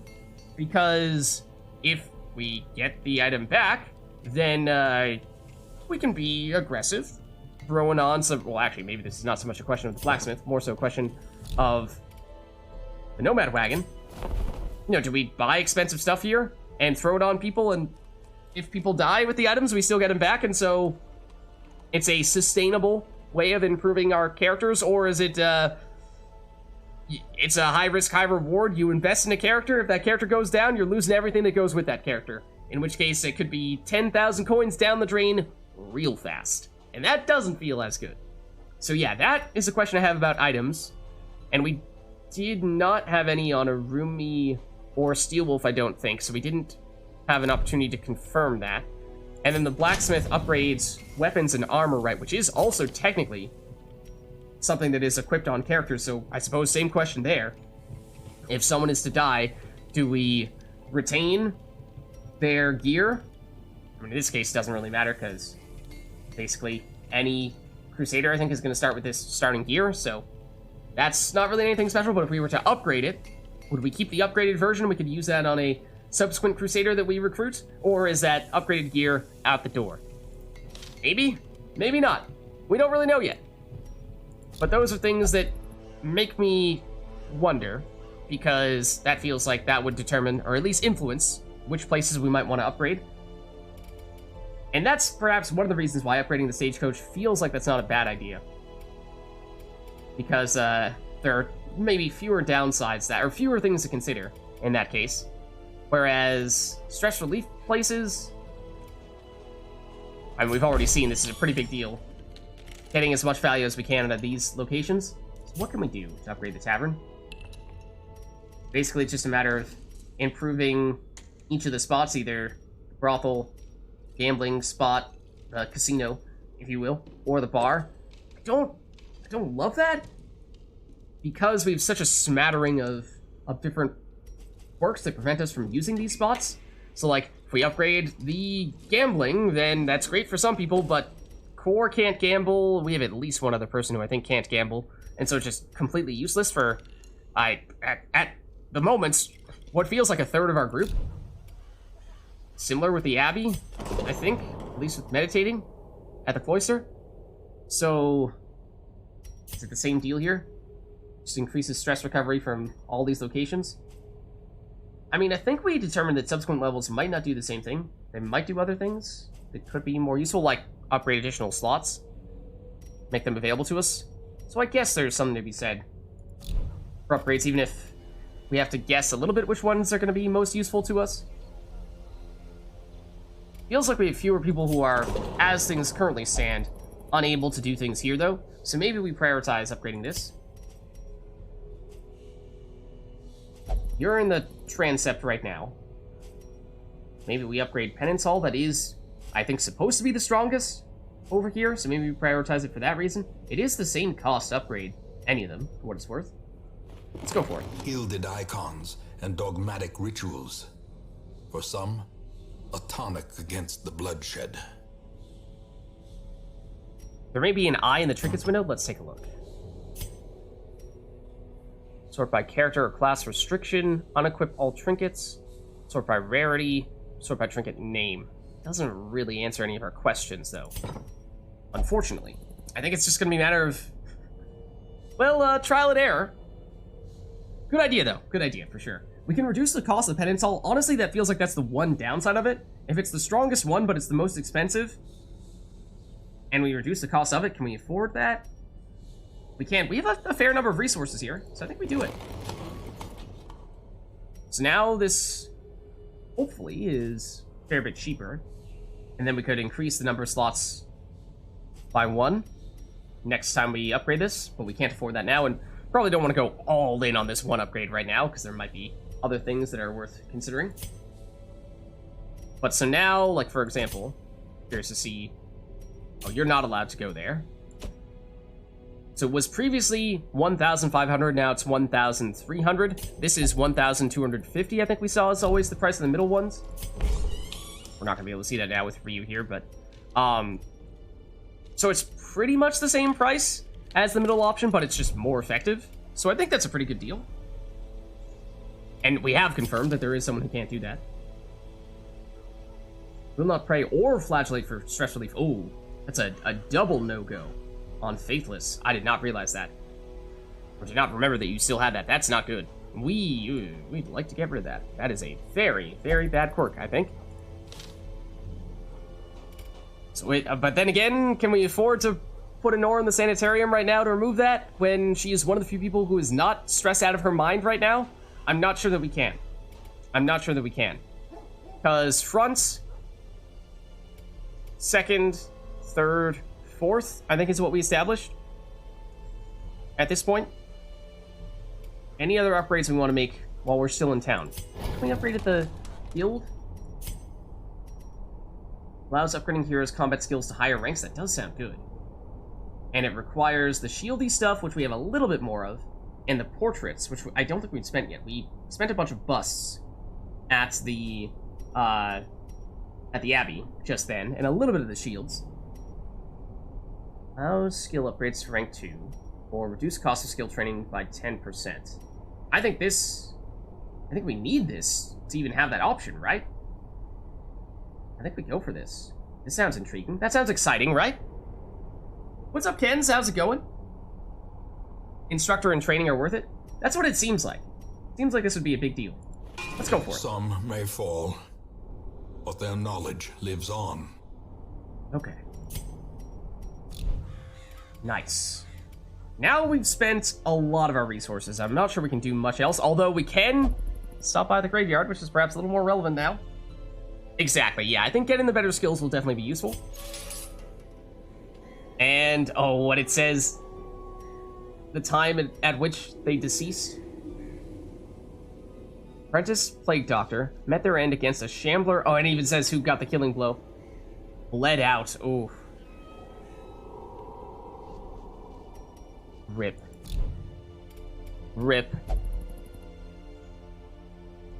A level. Okay, so it's a combination of what level the character is and how highly you've upgraded the guild here for instructor mastery. Gotcha. Gotcha. Okay, cool. Cool. So for example then, like someone who's level 1, does someone need to be level 2 before we can upgrade at all? In which case it'd just be core. Who do we have? Hold on. Might not be a huge factor, but do we have people who are capable of disarming traps in this group? I'm 20%. Anor is 20%. Not great. 40% for the Bounty Hunter. That's certainly better. And then the Arbalist is 10%. Okay, I mean, Bounty Hunter's okay at it, I guess. I think the Vestal... I think in Nor we've unlocked your stun skill, right? Oh, wait. Dazzling Light. That's a stun. Had we not? I guess that's it. I thought we had it on you, but I guess we don't. But yeah, stuns have been great for us thus far, for sure. We may have lost one character that was capable of stunning. May have had that happen to us at one point in time. So how do we actually... Hold on. How do we actually do this? So it looks like it doesn't let us right now. What does it cost? And is she just not high enough level right now? She's level 1. We don't yet have this skill, but do we need to be level 2 in order to unlock it? Maybe we do.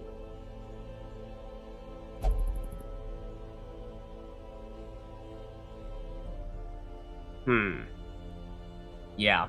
Okay. Open the guild? Oh, okay. So you do it like this? I see. I see. So it's a monies thing. Okay. I see now. So Nor, you did not have a lot of damage. You were definitely lower on the damage side of things. But you had some support skills. You had some healing, which...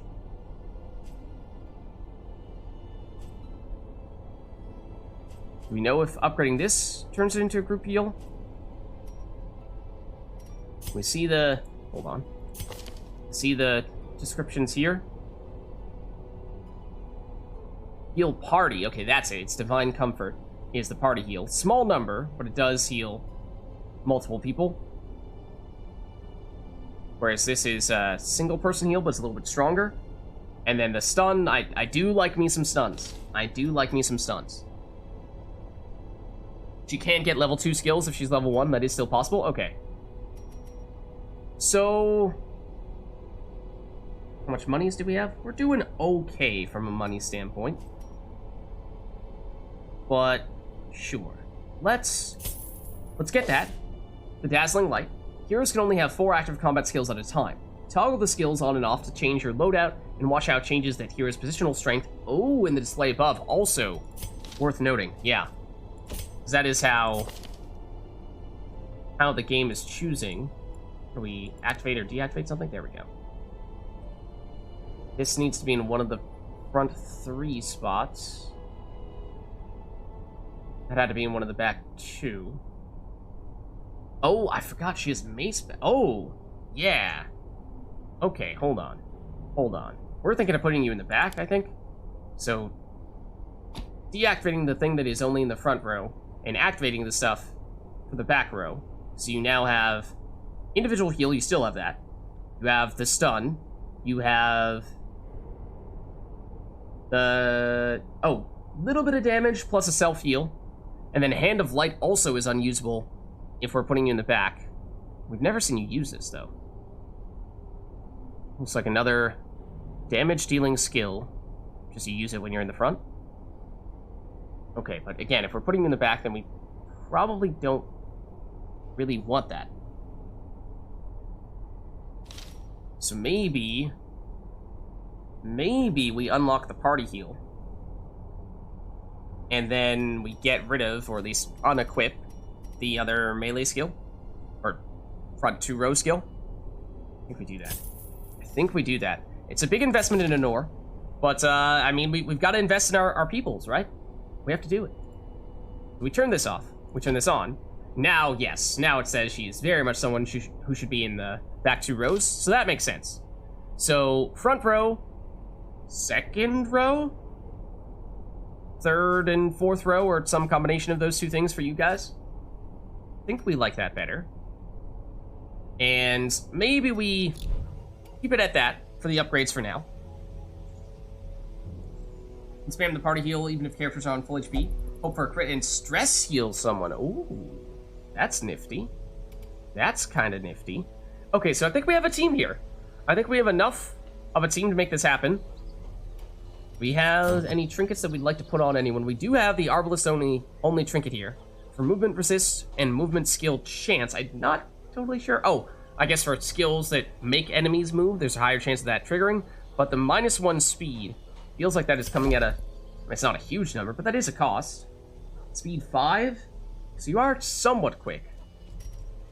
How's our team speed-wise here? I'm super slow. Right? I'm speed 1. Bounty Hunter is speed... Whoa! It's faster than I expected that guy to be. Honor is sort of middle ground, right? Speed 4. And then speed 5? Okay. Okay. That's weird, but okay. Oh, you're getting extra speed from your positive quirk. That looks like a good one, then. Okay. Alright. I think we'll give this a shot now. I think we've done some upgrades. We've recruited a new character. Let's be on our way. So, let's see. Oh, what is this? Orange one. Oh, it's higher level. Okay, so what I was wondering was that as the game goes on, obviously we'll have some characters that level up, get more experience, become more powerful, but we will continue to get more new characters in, and they will be much weaker. So, I mean, do we just work them in by putting them in a party full of otherwise, or, you know, one weak character in a party with 3 strong characters and just try to have the 3 strong characters carry the team until that weak one levels up a bit? Or can we go back to some weaker areas where it's safer to level up what is primarily a new party? Because that's kind of the situation we find ourselves in now. I'm experienced, Honor's experienced, but we have 2 noobs here. 2 people will be popping in for the first time. I think we'll leave it. Let's go spoilerless for the moment, at least. I think we should give it another shot. There is a boss here. I know that. We're 50% of the way toward the boss. If it's mechanic related, then I guess.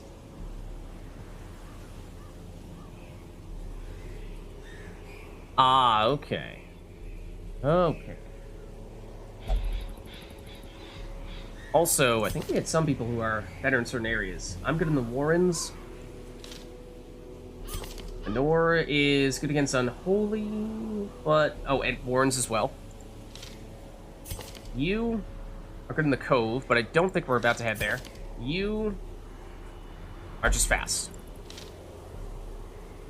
Yeah, he's a little too stressed out to do that right now, though. He witnessed some things. Core saw some things last dungeon, okay? He's, let's just say we are lucky to still have him right now. We are lucky that we still have him right now. He, narrowly got away with a near-death experience. But let's hop into the ruins here, I think. And we'll go... me in front row. I think we said Bounty Hunter's second spot? Right? So this is also someone who's going to be hitting the primarily hit the front 2 rows. That's 2 people who are pretty much only capable of hitting the front row, so... it's going to be difficult to damage enemies in the back. But Honor, I think, can do it a little bit with... what is it? Is it Dazzling Light? No, that's a stun. Judgment. Yeah, can hit anywhere. Okay, so she doesn't have a ton of damage, but it's at least some damage for the back few rows. And then the new Arbalist, I imagine, is... oh, second spot? It's the one they're most capable of hitting? That's odd. Can't hit front. Can't hit front. Only hits front 2 spots. And moves them back. And this hits anything. Okay. I think we can deal with that.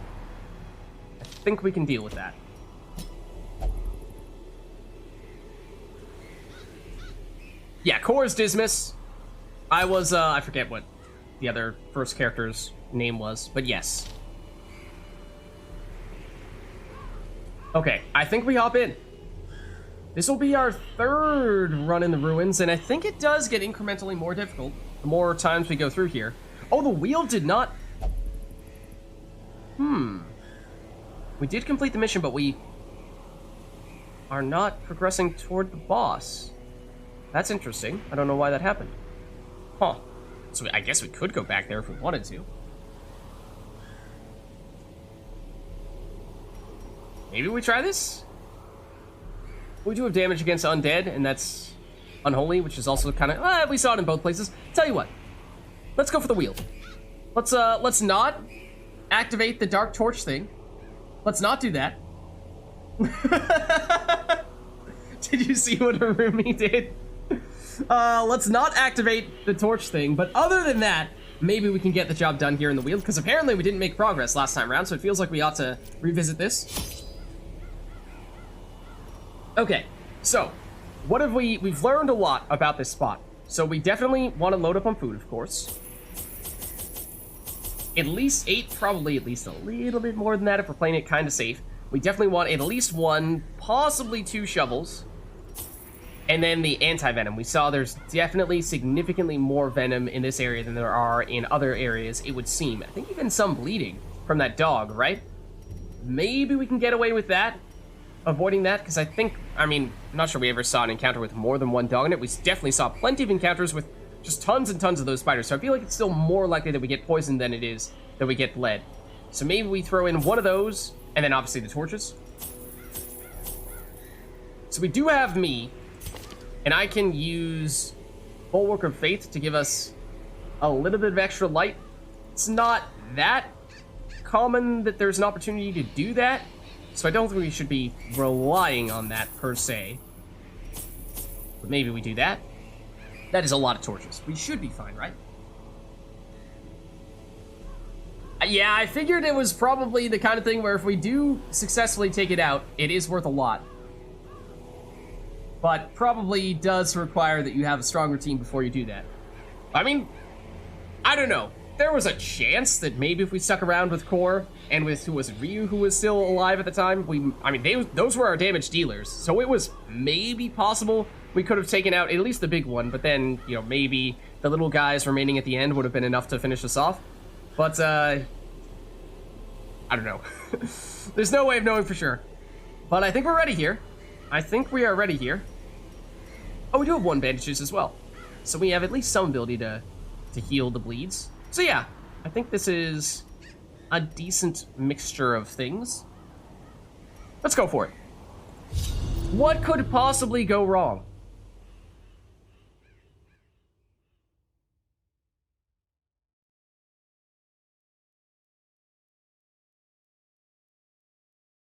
You think the Crusader can even heal some people? I knew all these paths once. Which could be useful. Now they're as twisted as my own ambitions. Okay. Let's see. Oh, we get some scouting. Very useful. Trap. We don't have a great trap disarmer. Bounty Hunter, I think we established, was our best, but Core was previously our go-to trap disarmer, and he's not here anymore. So, that's going to be a bit of an issue. Couple curios, nothing in this room. Then a battle. Empty room there. This looks bigger, or at least it's more linear. So it has the perception of being bigger, because it's just 1 long pathway, but there won't be any backtracking. And, oh, I didn't double check. What was our... Okay, explore 90% of rooms. So we don't need to finish all room battles. It's not like we're gonna go into the first room battle, finish that, and then just be done with the entire dungeon. That's not the case. But okay. Let's head over. We know there's a trap.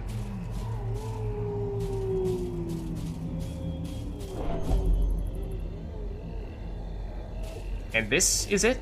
Question mark? Disarm. I accidentally did it with myself, even though I'm possibly the worst trap disarmer of the group. I think I am. Oops, but also it works, so I guess that works. Yeah, okay. Also good stress heal. I had a little bit of stress. The Bounty Hunter, actually, the new character. And yeah, both the new characters are a little bit stressed as well, but otherwise we're doing okay. Alright. Here's the Curio. So we do have 2 Kleptomaniacs in the group right now. I'm a Kleptomaniac, as is Anor. So when it comes to loot, we might not do so well from that standpoint. A handsome reward. But hey, for a task well performed. that works. Okay. What are we expecting here? We are not expecting a fight. Not yet, at least. So theoretically, we can go through without needing to torch just yet. More scouting? No. Okay. So, Curio, battle. Here is the Curio. Uh-oh. Well, Packs laden with loot naturally, are often low on supplies. when we get the better loot, I am stealing it. Bounty is strong as well. Yeah, we've not experimented at all with the new Bounty Hunter yet. We haven't used him, but we're about to go into battle, so we probably should light it up now. I mean, I could go in and go Bulwark of Faith to do it, but I think we ought to at least use 1 torch here. Because now we're above 75, so we should be functionally at maximum light now. And they are fast, though. So I'm the tank. I'm in the front. They're probably going to go after me a lot. Web we've not seen before, but I dodged it. That's good. Okay, so first go round, they are fast. But we didn't take any hits there, so that's good. So we still have this Weber and this Spitter have not yet taken their turns. For Anor, probably not great to have you going first, because you are, again, just not our preferred damage dealer. But we could stun one of the ones that's not yet gone. That's an option. We can't hit the back, but the back one has already gone, so that's probably not who we'd be looking to stun anyway. Thinking we probably stun you, because if I'm quick enough, I can attack you. If the Bounty Hunter's quick enough, we can attack you. But the Bounty Hunter and me, we can only hit the front 2 enemies. Whereas the Arbalist is probably going to be up to them to get rid of this guy. So it's either stun you, or it's... what was it? Judgment, which, let's just see, is 4 to 7 damage. It might be enough to take out this guy, but it would have to be a high roll, or a crit. Also, 70% chance to hit, that's certainly not guaranteed. Comparatively speaking, Dazzling Light, 75% chance to hit. Oh, it does deal some damage as well. I think we go for that. It does stun. That's good. Okay, here is the Bounty Hunter. So our first time using him. So we have Collect Bounty, plus 90% damage versus Marked. That sounds like a huge damage boost, and we probably want to mark this enemy before we actually use this ability, is what that sounds like. The Klepto, yeah, we just unlocked the Sanitarium, and I was thinking that it might be worth removing the Kleptomaniac, especially because we have 2 characters in this party right now with it, and it seems like over time that's going to build up. It's going to add up the amount of loot that gets stolen from us, and therefore the amount of monies that we miss out on, which could hinder our long-term prospects for upgrading stuff. So we can mark for death. Is this damage? No, it's purely setup. But then it sets up for this really big Collect Bounty hit. Without the setup, it's still 5 to 10 damage, but with it, it gets 90% extra damage, and then it becomes absolutely huge. Here's the thing. These enemies have 7 HP, so this might be overkill to set this up. I feel like it's not necessary. Probably gonna save that for a bigger enemy. Uppercut, knocks back and stuns. Low damage, but stunning one of the other enemies that's not yet gone might be worth doing. And then there's Finish Him, extra damage versus stunned. That's nifty. Out of curiosity, does it scale in real time with the fact that this is stunned? Like, is the reason why this has higher damage here is because that enemy is stunned? How much extra damage does it say? 25% extra damage? That is 25%, so yeah, it looks like it does. So again, probably overkill damage though, so I think we just go Collect Bounty, despite us not having a mark on any of these guys. Or we could uppercut you, knock you back. I guess we do that. Oh, unless it dodges. It's a punch? I totally thought it was going to be using some kind of weapon, not a fist. Yeah, I think against big enemies is where that Bounty Hunter is going to be big, setting up those marks. Oh, you can also mark the Arbalist, so that might mean that these two have a bit of a synergy with one another. Sniper shot, extra damage versus mark, so both can mark and both can get extra damage from the mark. This knocks you back, or doesn't guarantee it, but it has a chance. And I think it's low damage, but it hits both these guys. And they may not be able to do anything if they get knocked back, because I think they're the melee attackers, so that's kind of interesting. Or, yeah, you're kind of bad at hitting in the front, right? And that is, the front guy is kind of who we want to hit right now, since it's the only one who still has yet to take their turn, and is not stunned. So yeah, I think we go for it. I think we go Bola. A little bit of damage. The knockback, I'm not sure that's enough to prevent it from doing so, but there's a stun. This one will move. Fight, we dodge. Okay, now it's my turn. And everyone has gone already. So that's not really a factor here.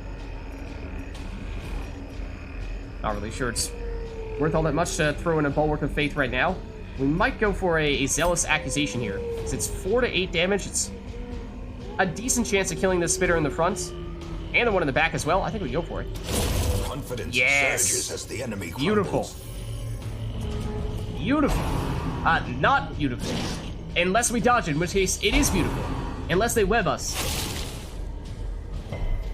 Okay. Resisted, but oh, that marks. Tiny bit of damage, and they can mark. Okay. So that means you may get hit by something really big on the next turn. Part of it works for, well, for example, 2 bounty in the front. 1 slower, 1 faster, 1 marks, 1 kills. Ooh. Yeah, well, I mean, we'll experiment, of course, with different team compositions here, and we'll get a better sense as to what does and does not work well together, but it does certainly seem like there's something to be had for pairing these two up. Anor, once again. You could stun someone, but on 4 HP, might you just be able to destroy this guy? You could. I think that's worth it. It is definitely worth it. A faint hope blossoms. A little bit of healing, which I'm not sure you needed, but you did get a little bit of stress relief as well, so that's nice too. Here's the Bounty Hunter. 7 is how much life you have, which I think once again means we're probably just collecting bounty.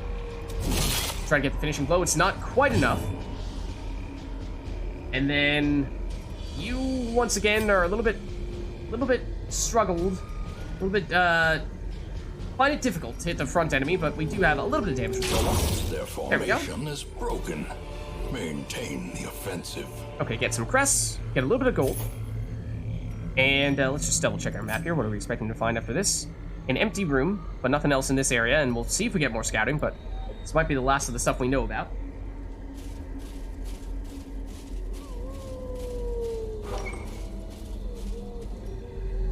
Okay. Oh, we do get it. Immediate battle here. Curio and then empty room. Okay. We're doing well from an HP standpoint, so that's probably fine. From a light standpoint, 77. I'm not sure if we immediately get the light reduced when we go into the next area, in which case we will drop down to the point where we'll get a little bit of a penalty. But, oh, I didn't realize dodge is higher on highlight. Or does that plus dodge go even higher when the light gets darker still? I think we still go through. Might immediately get thrown into this fight. No, we will need to at least walk a tiny bit first. But this will be it. Whoa, okay, it's a lot of dogs. They're surprised, though. So that means we will go first. Not sure we've seen this guy before. The Madman. I imagine, given how this guy looks like he's going crazy, and given his name, probably is going to do a whole lot of stress to us, and these guys are all incredibly fast. Good thing we got the surprise. But I'm thinking stress, and we know these guys can apply bleed, is damage over time, but not a ton of upfront damage. We've never seen you before, but I have a decent guess as to what you're going to do to us. So I think what we'd like to do is, if possible, we'd like to remove some of these, either stun them, so they just don't take this next turn, or try to remove one before they get the chance to take their turn, because this is a rare opportunity to attack first on enemies that have high speed that would normally be going before us. So, for you, I'm not sure we can afford to be patient with Collect Bounty. I'm not sure we can afford to do that. Mark for death, or rather, if we... Oh, well, I'm not sure we can afford to mark for death with the mark. I think we might need to go straight into the damage here. It's 5 to 10, which is not guaranteed. Definitely not guaranteed. But we know we will have other people who are capable of dealing damage after this. Because everyone is going before these guys. Do you have anything that can hit this guy? You can't hit anything with that, can you? You can mark, but you can't hit them. Yeah, I think we're going for you. No, that's not good. Okay. This guy is 14 HP as well.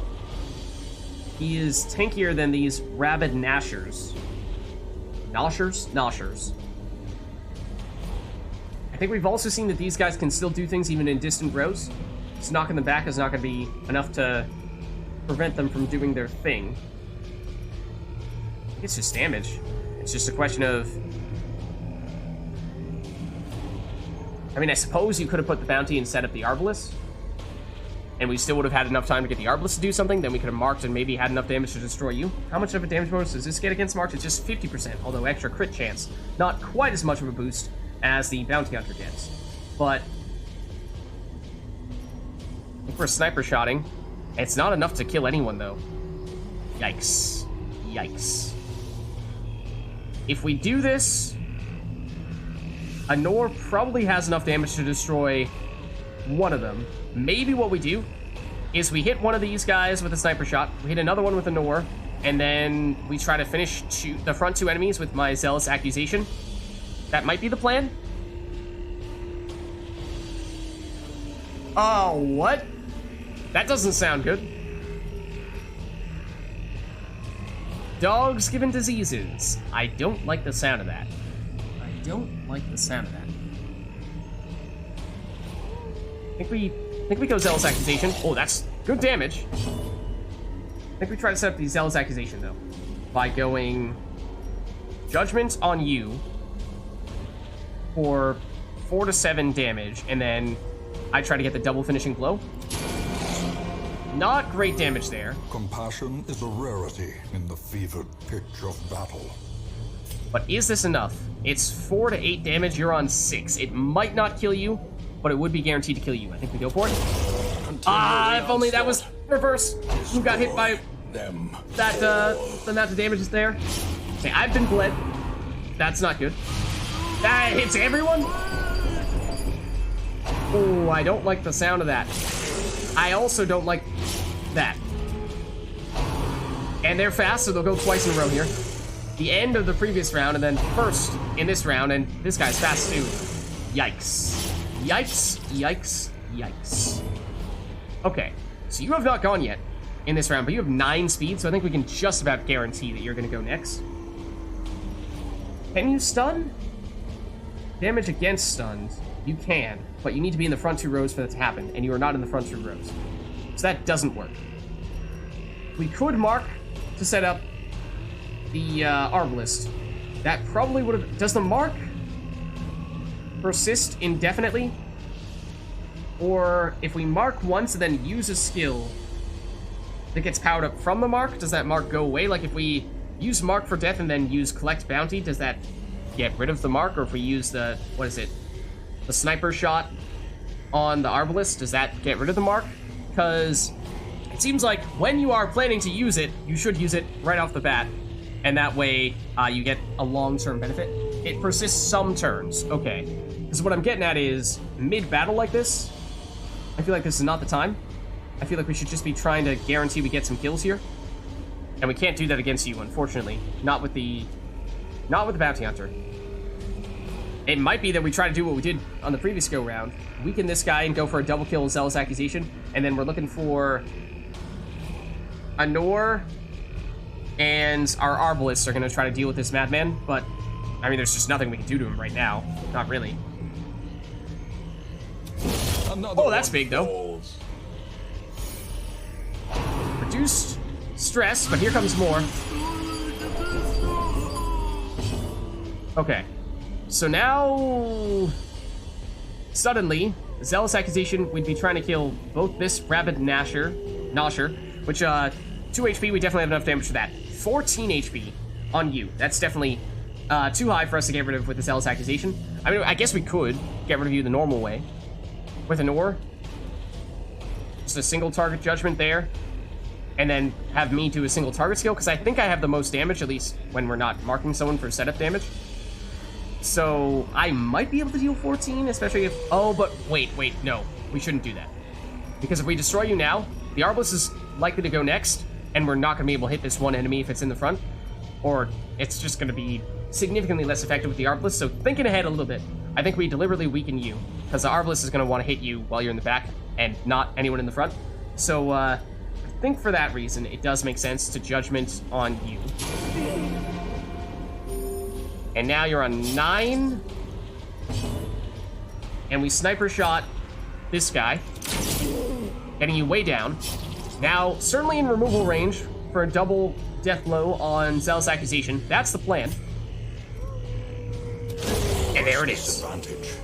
Give them no quarter. Okay. Yeah, so definitely saw us take a lot of stress there. The tough thing is, this is not the fastest of teams. I mean, we have several people who are sort of middle of the road speed-wise. But I'm incredibly slow. Bounty Hunter has 5 speed, middle, a little bit on the fast side. Nor 4, Arbalist 5, but those guys there had, what, like 8 and 9 speed? So just, it's going to be hard to be able to stun them in time to prevent them from doing stuff. Double Deathbow and Zealous Accusation, I do like it. I do like it. Let's double check our map here. We're expecting a Curio and then an empty room. It's a big dungeon. It does really feel like this is significantly bigger than the previous one. Light is 71. Theoretically, I think we waited out because we know we're not gonna, we don't think we're running into any battles anytime soon. So this is perhaps a good time to conserve those torches. The bleed. To what extent is it worth healing the bleed? We have what, 1 bandage? 1 bandage. I think we save it for a more desperate time. Especially because numerous people have been bled. What the heck is this? Because it looks like another dark ritual-like object, the likes of which I am not feeling like we ought to tempt fate with.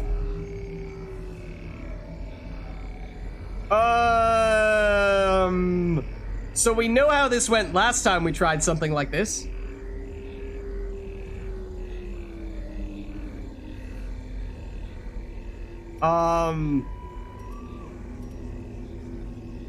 I feel like... Do we have a holy water? We do. We do. Okay.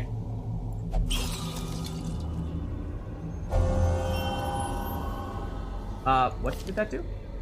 Irrepressible. Plus 5% virtue chance. Oh, increased probability of getting good quirks. That's... I like that. I think that's what that means.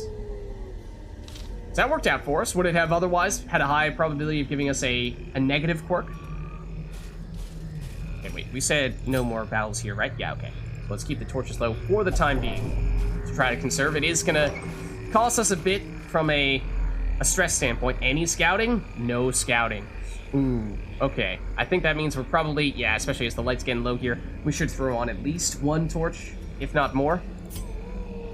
Also feel like we should just have the Bounty Hunter selected whenever we can, because if we find ourselves coming across a trap, he is our preferred trap disarmer. So, where are you? Torch. Gets us up to 60.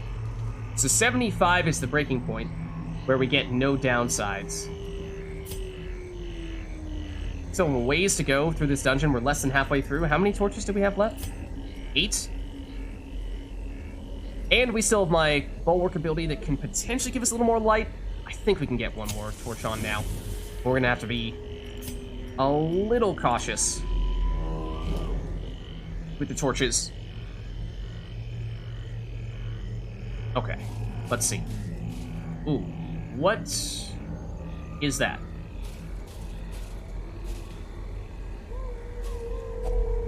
Old tree. This tree has a huge hole in the trunk.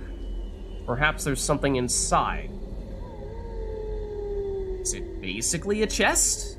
Just a evil woods variety version of a chest? I guess? I think? Maybe? Maybe we have the person who has lowest stress go after, in which case it'd be me? Ah, well, it's poisonous. Except I resisted it. So everything's fine. Everything's fine. Don't worry about it. Everything is totally fine. Nothing has gone wrong. We're okay. Okay, we're below 75, but I think we can't just torch every single time we drop below 75, otherwise we're going to blow through torches like crazy. We've seen that happen to us before. So I think we proceed here.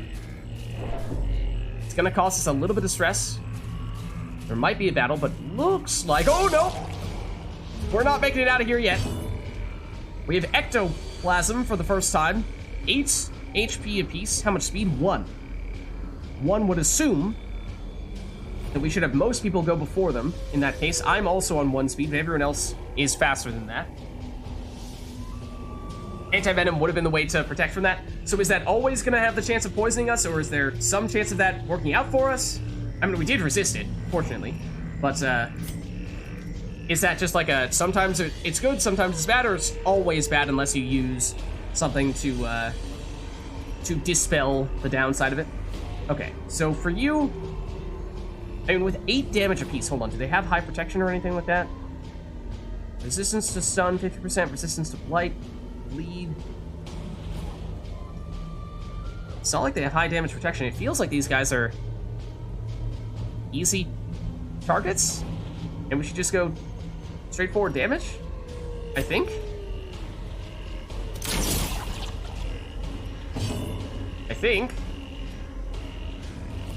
Okay, we are not sure that I'm gonna go before these guys do. We're pretty confident that the bounty hunter will.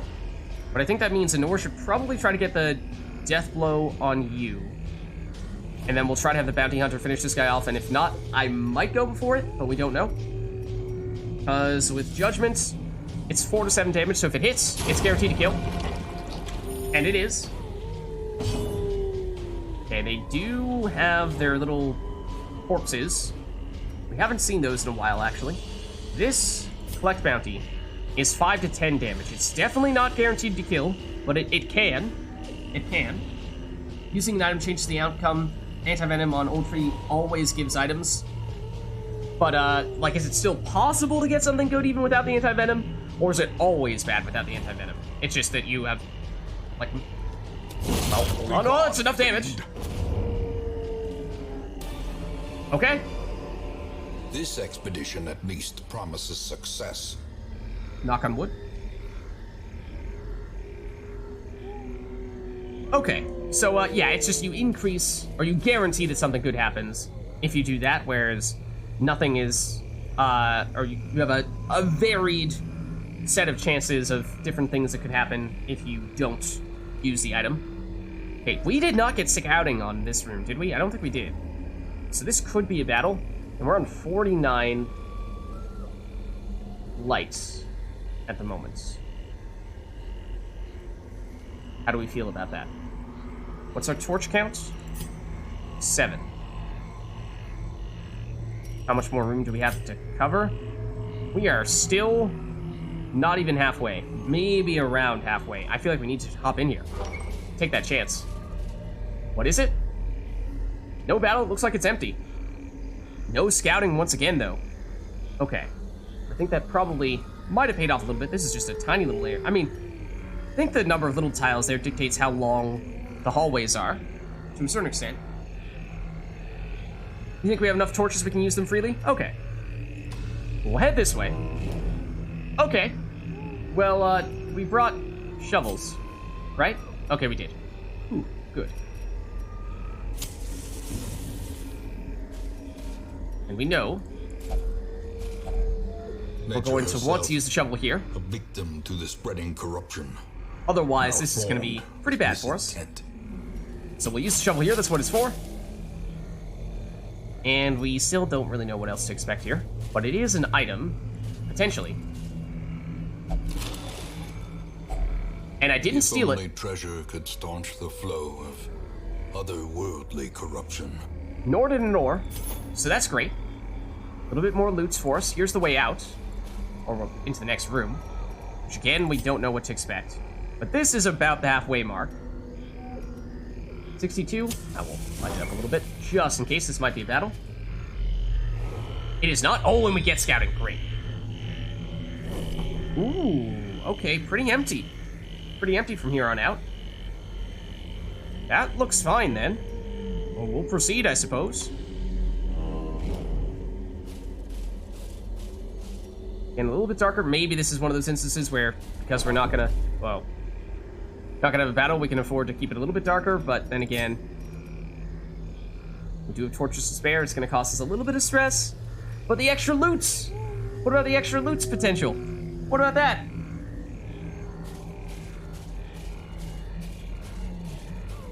Okay, there it is. Oh, no! Wealth beyond measure. I stole it. Awarded to the brave and the foolhardy alike. I stole it.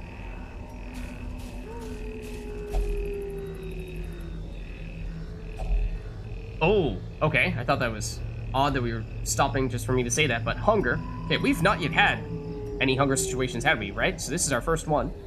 So, I mean, we're doing relatively okay from a healing standpoint. Obviously, we'll get food. And we are not expecting a fight here. I don't think we're expecting a fight here, and we did get scouting, so we know this should be a pretty much sure thing. No scouting for the next room or two, though. So we don't have much ground left to cover, fortunately, and we only need to explore 90%, so I think if we make it here, that will suffice. But, oh, we should definitely torch now. Okay. Then let's start heading out. Okay. Don't know what to expect here, but apparently a curio. Did we just get scouting upon entering this area? Okay.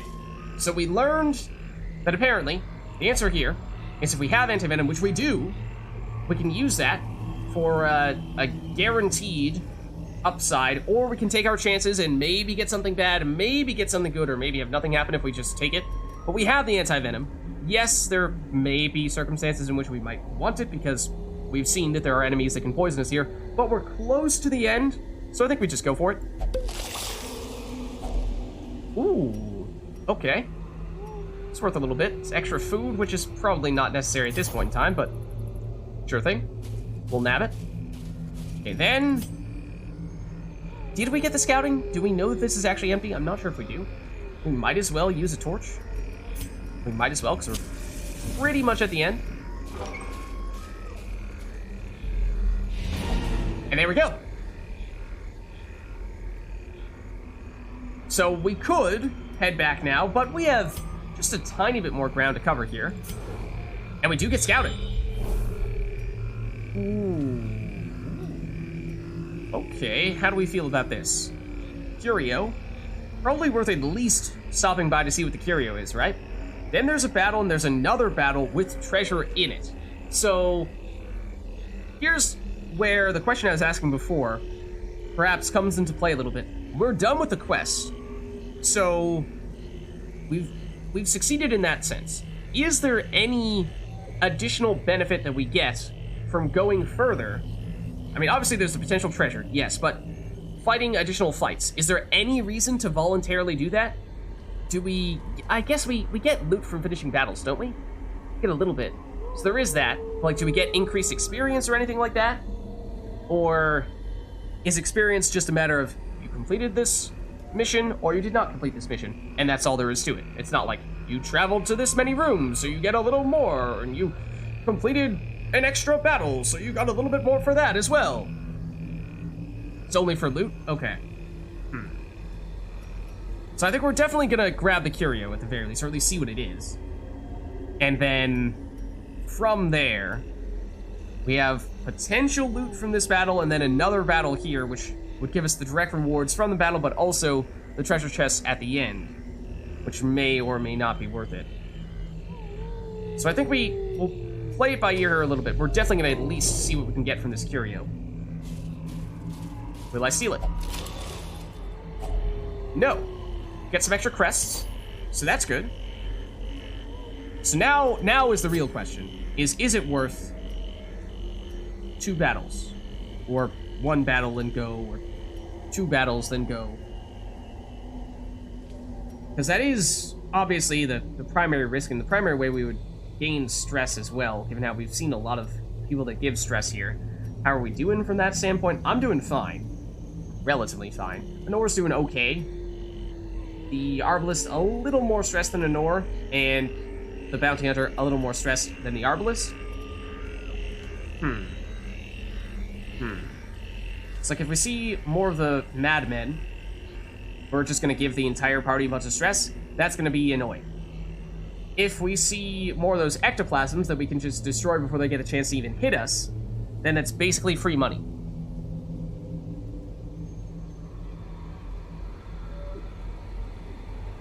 We're limited in character slots, so we might actually not want to go too crazy with the upgrades.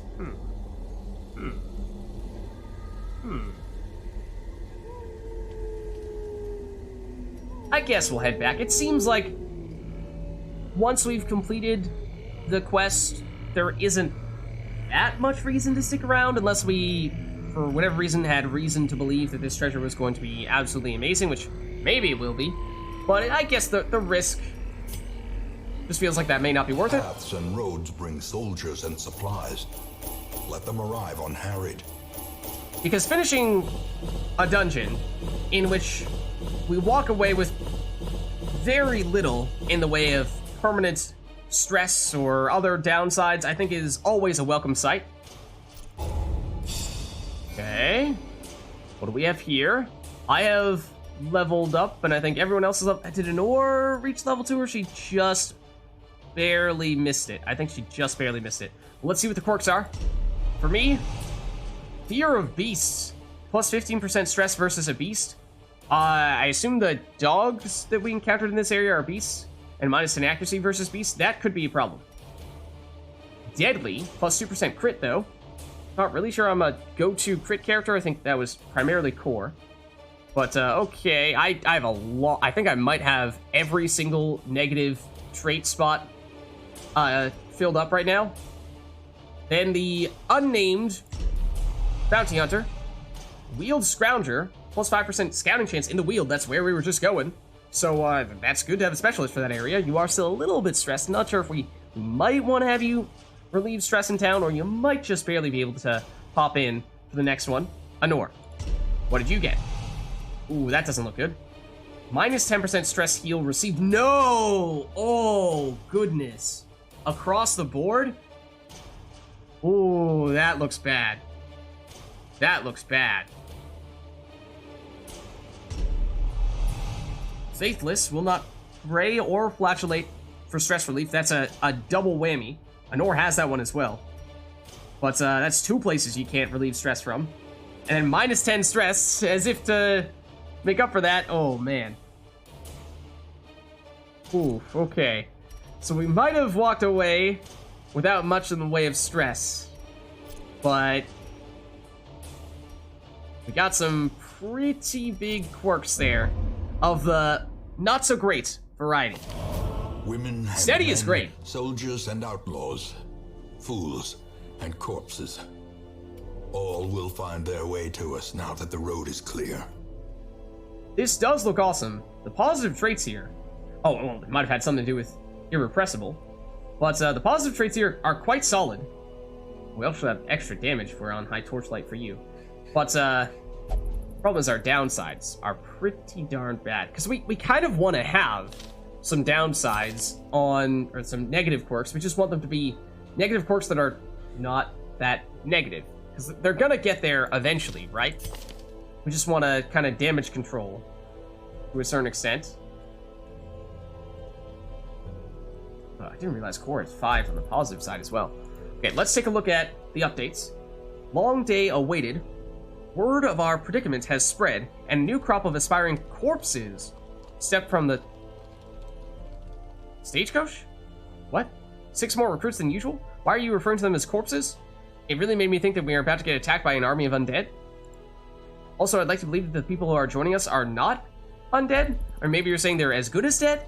Let's try to keep it a little more positive, okay? So what is the news this week? Let's see. So week 4, all of us returned successfully, scouting out the Wield. I leveled up. The unnamed Bounty Hunter leveled up. The unnamed Arbalest leveled up. 6 more recruits than usual, so this might be a big recruitment day. Ryu is on a hot streak and refuses to leave the gambling hall, but did gamble and recover 55 stress. which was not... oh, right. Ryu and Core just had an absurd amount of stress from their previous outing. So that's still not enough. So if you want to stay there, are you still going to relieve stress for free maybe this time? Or are we paying for that gambling trip this week as well? Let's see. Core engaged in pleasures of the flesh and recovered 65 stress. So yes, this is the middle stress relief option. This is the expensive, the bottom stress relief option. And so, just for confirmation here, the more expensive one does relieve more stress, as we suspected, but there's the hard evidence. No, it looks like Ryu... Hold on. Did Ryu have more stress than Core? Because I'm surprised that Core is all the way down to just 15 stress. But Ryu is still at 43. I mean, yes, obviously, Core relieved slightly more stress last week, but did Ryu really have that much more stress than Core did? Yeah, it's just the dark humor of the corpses. Okay, seemed like that was probably the case. But we learned that apparently there are a bunch of people here at the stagecoach, more than usual. Okay, and for what it's worth, we did have somebody who last week said that they wanted to claim the next abomination and there just wasn't an abomination available at the time. But there is one now, and so it does mean to be doubling down on abominations because JR is already an abomination. But hey, chat requested it, so it means we're gonna make it happen. So, is there any difference between Rames here and Jer? Like the abilities they have access to? Are they all the same? Are they identical from one abomination to the next? Jer has leveled up once, for what it's worth. The quirks are obviously going to be different. But let's see. Because it was Cam who had stopped by, who had made that request. Natural Eye, +5 accuracy for range skills. I'm not sure how much... Okay, Manacles is a range skill. I was going to say, not sure how much in the way of ranged abilities the abomination has. That's also range. Okay. That's melee. That's melee. That's melee. So a bit of a mixture of those two things. Cove Tactician, +15% damage there. Known cheat. So can't gamble in town. Okay, I mean, that's... seems like a decent mix. Only quirks will change? Okay. So let's bring on this individual. Tortured and reclusive. This man is more dangerous than he seems. Okay, and so this, as I said, will be Cam. Is Cam in chat today? I'm not sure if I've seen Cam. But this will be the abomination in question. Oh, 7 speed from the abomination as well. That's fast. Okay, range in human form, and we've not yet used the transformation because we didn't need it the time that we took Jer out previously. So let's see, what are our other options here? We have 2 grave robbers, which we've not yet used. We have a crusader. Obviously, I'm a crusader, so we do have one of those. We may or may not have previously had an antiquarian who did not last very long. We just took out one of our bounty hunters. We do have a leper. We have not seen a Hellion before, so that's new, and of course Honora is a Vestal. So for that reason, the most intriguing of options would perhaps be one of these grave robbers, maybe getting an antiquarian back, or this Hellion. Let's take a look at the Hellion, because we've never even seen what the deal is with this character. So, okay, these we've also, at least misses the spot, I don't think we've seen before, so I'm curious to see what those are. But, so you are primarily fronts, 1 or 2 spots, Wicked Hack, melee attack. If it bleeds, bleed chance, damage over time, I assume probably a little bit of base damage as well. Well, that hits the middle rows. That's a little bit odd. That's front 2, that's middle 2. Breakthrough hits 3 enemies. Wow. Moves forward 1 spot. Okay, so you move around a bit. That's definitely worth considering, because we're going to need to bear that in mind when we're thinking about the other characters to bring along with you. We want to have some people who have some flexibility with their positioning, because if we have 2 people who can only attack in the front 2 rows, like me and who else was that way? I think our leper was Ryu. Then that means if you leap in front of us into one of those front 2 rows, then suddenly one of those 2 people is incapable of doing anything. So pairing up those people together sounds like a terrible idea. We definitely don't want to do that. But that is an interesting skill. Bleed out. Lots of bleed skills, it seems. So, high crit chance as well. Relatively high crit chance. 100% bleed chance. 3 points of bleed damage for 3 rounds. Oh, wait, what? Reduces damage and speed on this character. Whoa. So a debuff on ourselves, and it only hits the front target, which is also pretty limiting. And you need to be in the front spot for that to work. Ooh. I don't know how I feel about that one. Upside is good, yes, but the downside, it's coming at a cost. Okay. Oh, also, I didn't even look at the death blow resistance from one character to the next. Does that vary from one class to the next, or is it always 67% across the board? Seems like it's always 67%. Okay. So yeah, I mean, at least the most intriguing of options to me seem like the Grave Robbers, because we haven't had one of them yet. I think we looked at one last time, but we didn't have them join the team. A Hellion, because this is the first time we've even seen one. And then the Antiquarian, who, you know, may have died previously. Hellion is a glass cannon, all damage and bleed. One of her best skills is the second one. Iron Swan hits from rank 1 to rank 4. Hold on. Let's take a look. Can't really see too much of it, but wow, yeah. That's weird, being in the front spot and hitting the back spot. I don't love the skills that are so restrictive like that, especially for the back row, because it's one thing if it hits only the front target, because there's always at least going to be one enemy there. But if we're fighting 1 or 2 enemies in the first 2 spots and there just isn't an enemy in that last row, then we just can't use this ability. I think we've seen that to be the case. So that means that, I mean, if this is her best skill and we can only use her best skill in some circumstances, not all circumstances, and that kind of stinks. But, I mean, maybe as we go on, we'll continue to find more encounters, more battles with a full suite of enemies.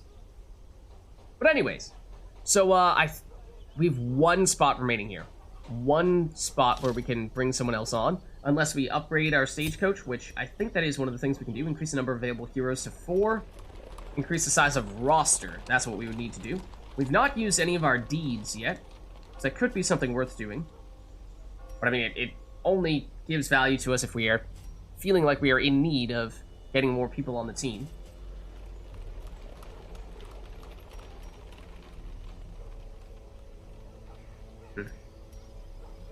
Like, if we're only gonna acquire 1 person right now, then we might as well upgrade something else, which may or may not be worth doing.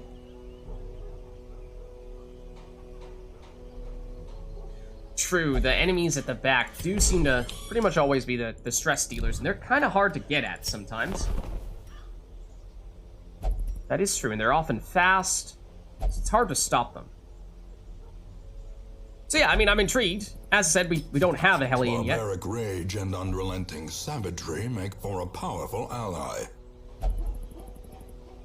Okay. We do have several characters on the team right now who are unnamed, or at least have their default names. Our Bounty Hunter, our Arbalist, and now this Hellion. So if anyone from chat would like to claim one of them, then let us know. And we can make it happen. We have the channel point rewards for it. But, I mean, if you guys are not yet at 1,000 lid coin, then we can potentially make an exception. We'll see. We want to see you guys get into the action, of course. So, what else do we have here? We need to relieve stress on the Bounty Hunter.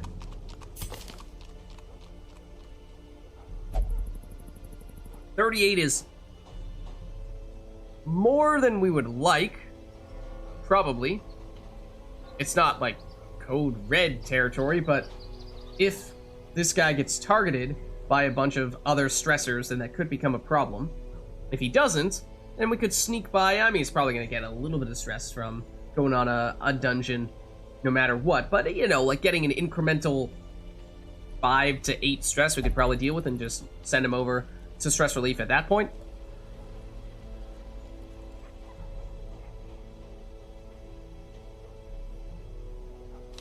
And if we're looking at who we're bringing along for the next one, maybe that's worth considering now. Core is back in action, or at least capable of being back in action. and which is saying something after what happened last time with him. So he's somewhat flexible position-wise. He could be second spot or third spot.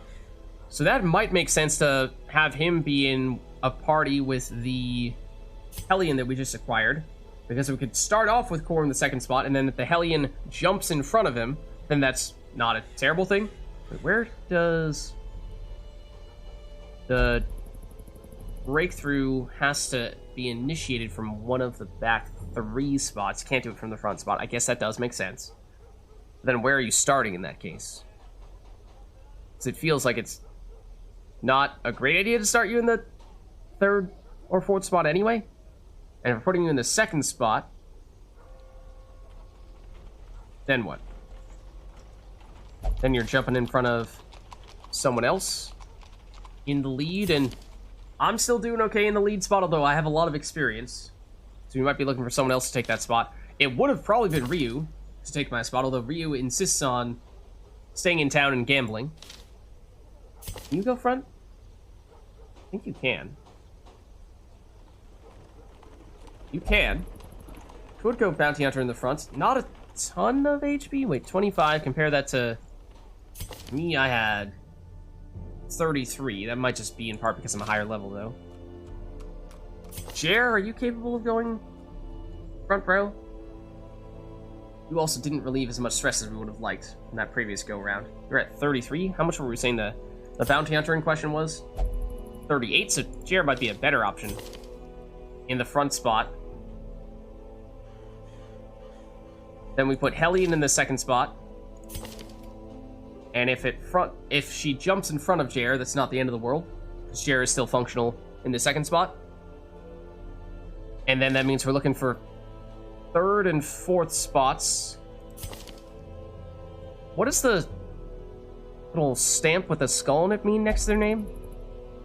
Does it mean those are the people who went on the previous go-round? The previous dungeon? It looks like that's the case. Yeah, it was these 4, right? Does it have any other meaning?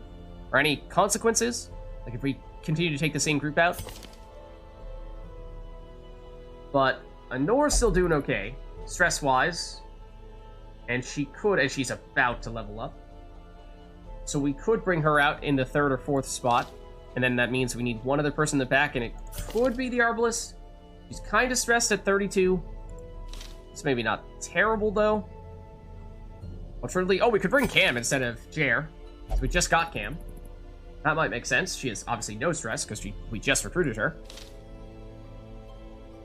Still looking for that 4th slot person, though. I guess we could... Hold on. We go Cam 1, Hellion 2, Core 3, and then... Is it Arbalest 4? It might be Arbalest 4. We might be bringing you back out. Oh no, we said Anor. We said Anor, right? Anor 4. Okay. I think that works. Oh, it's the party we have currently. And so in this case, it's the one that we had from the previous dungeon. Okay. So I think that's, as things currently stand, at least the plan would be 1, 2, 3, and 4. Gives us, I think, solid damage. Cam, I believe, will have access to a stunning ability. Anor now has access to a stunning ability since we upgraded her. So we have some other support, and Anor can heal as well. And I think Cam is able to heal. It might require that she transforms. But I think that's a reasonable team there. I think that's a reasonable team. Obviously, we'll be including a couple of characters, actually, who will be their first time. One of which is a new class for us. But let's see what other upgrades we might be able to pick up before we head out here. Oh, we got a new item here. Crusader only. Additional protection, reduced crit. So this would have to be on me right now. Is that something we would like to do? I mean, I do have decent damage. But I'm not sure how much of that is really coming from crit as much as it's just base damage. Like, Core is usually our crit person. And technically, we have the same base crit chance, although I think some of his skills with his pistol inherently have better crit. Do I have anything that has increased crit chance?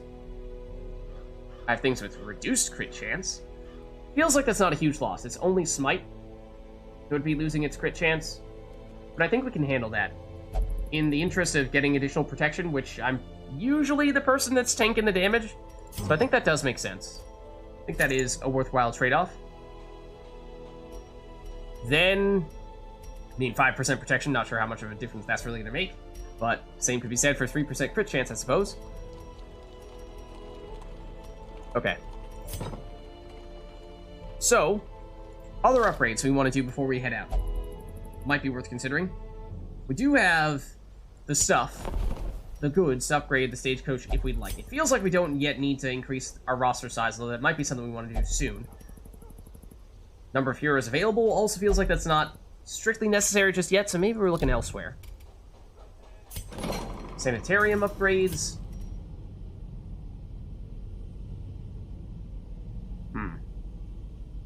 Reducing treatment costs. It's kind of cheap to upgrade this. A little tempting. Reduces disease treatment costs. We've not seen any diseases yet, but not saying that's a reason not to do this, but maybe it's not quite as urgent. At some point, I'm sure it will become quite relevant. But that's an option. We've already done a little bit of upgrades. I think was the Abbey? Or was it at... No, it was... I think it was the Abbey. Not the Tavern. We have upgraded the bar once, which Caretaker is currently occupying. 12 portraits, 22 crests. I mean, the first upgrades tend to be pretty cheap, so I feel like we might be able to be kind of aggressive with these. All manner of diversion and dalliance await those who cross the threshold with coin in hand. Not really immediate return, at least not in the case of the brothel, because we don't have anyone in there. Not at the moment, at least. And I'm not sure we really need to send anyone in there right now, because at worst, we're on high 30s for stress. Oh, we were eyeing, what was it, the guild for upgrades, right? Maybe we do a little bit more there. We no longer have the portraits to allow skills upgraded to rank 3. Training regiment reduces the cost of skill training. I mean, we would like to do that before we do a bunch of skill upgrades, right? Because that will start to pay off. So that might be worth throwing a level or two into that. Some may fall, but their knowledge lives on. Can't quite afford this one anymore, but basically it just allows us to be way more aggressive with our skill training, which I think is probably something that we would like to be able to do. Okay.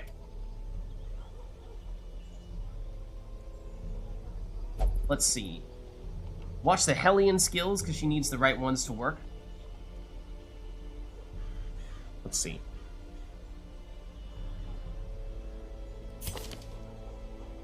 Yeah, she's a little difficult to work with, I feel like.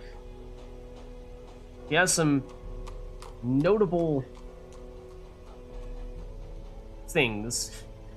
Most significantly, well, the breakthrough, which requires certain positioning, and the bleed out. Bleed out will weaken herself, which is weird, but I guess you try to do that as your finishing move, although it's bleed damage over time. You'd like to be doing bleed damage over time early so that you have time to have that take effect. Iron Swan. Huge crit bonus. So does Wicked Hack. Huh. Oh, she needs to be in the very front, though. Here's the thing. I was thinking we'd put her in the second slot. I guess if we put her in the second slot, we could do Breakthrough, followed immediately thereafter on the next turn by an Iron Swan. We could do that. And rely on that combo. Is everything else usable from the front 2 spots? It is. This needs to be in the front spot, but it is a weird one. Okay. Maybe we do that. Doing okay from a money standpoint, not great. It's not like we're completely broke. So it's a little bit cheaper. It was previously 1,000, now it's just 900 to make these upgrades. So, Iron Swan. Sure, we'll try it out. We'll try it out. Make sure we actually equip it, though. So if we take this, we need to remove something. We're saying bleed out might be the best one to remove. So 85 accuracy, the same amount of accuracy. It's just a higher... Oh, it hits the back enemy specifically. Oh, okay. And she otherwise would not be able to do that. Okay, I see. So like Wicked Hack, we can use to hit the front 2 spots. Breakthrough, as long as we're in the second position on our side, we can hit the front 3 people. If it bleeds, is middle, and Iron Swan is back. So she has something, theoretically, for any positioned enemy. This is also... Barbaric Yop? Melee attack. Stun, and once again, debuffs herself. That's a common thing. Oh, she hits 2 enemies. Wait, it's a double stun? Stunning 2 enemies with 1 move? Is that right? If so, sign me up. It is a double stun in front. Sign me up. I'm all for it.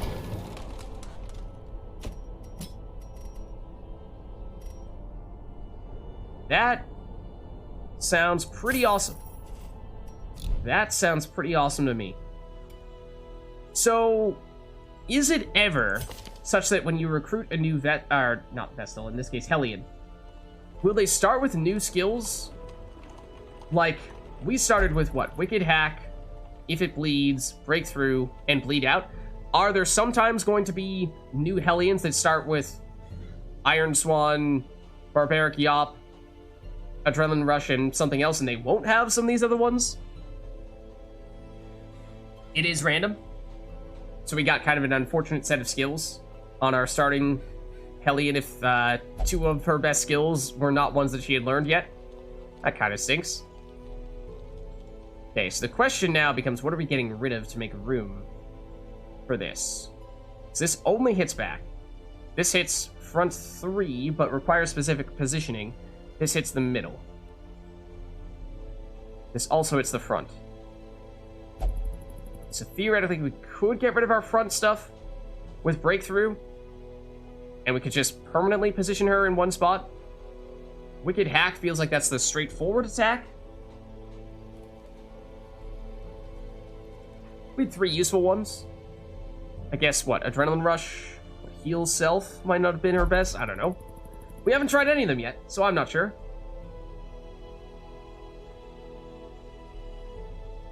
Not sure what to drop, though. Maybe If It Bleeds, 100% bleed chance. Does anything else have bleed chance? No. I do kind of prefer upfront damage for the most part. Removing an enemy right off the bat is kind of nice, and usually it's more damage for 1 turn. If you can destroy an enemy before it gets a chance to hit you, that is usually the best way to go about doing it, it seems. But for bigger enemies, of course, where you're going to need multiple turns to take them out, then this does eventually become higher damage.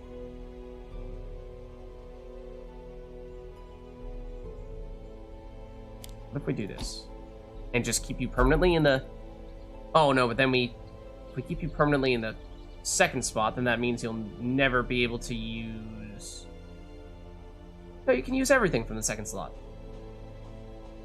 Oh, no, you can't use Iron Swan. We need you in the front spot. Who were we saying was going to be in the front spot? Or we could put Cam in the second spot then? I think that's fine for her. Okay. We could do that. Just put her permanently in the front spot. Forget about the movement with Breakthrough, although I do like triple hitting. That does sound cool.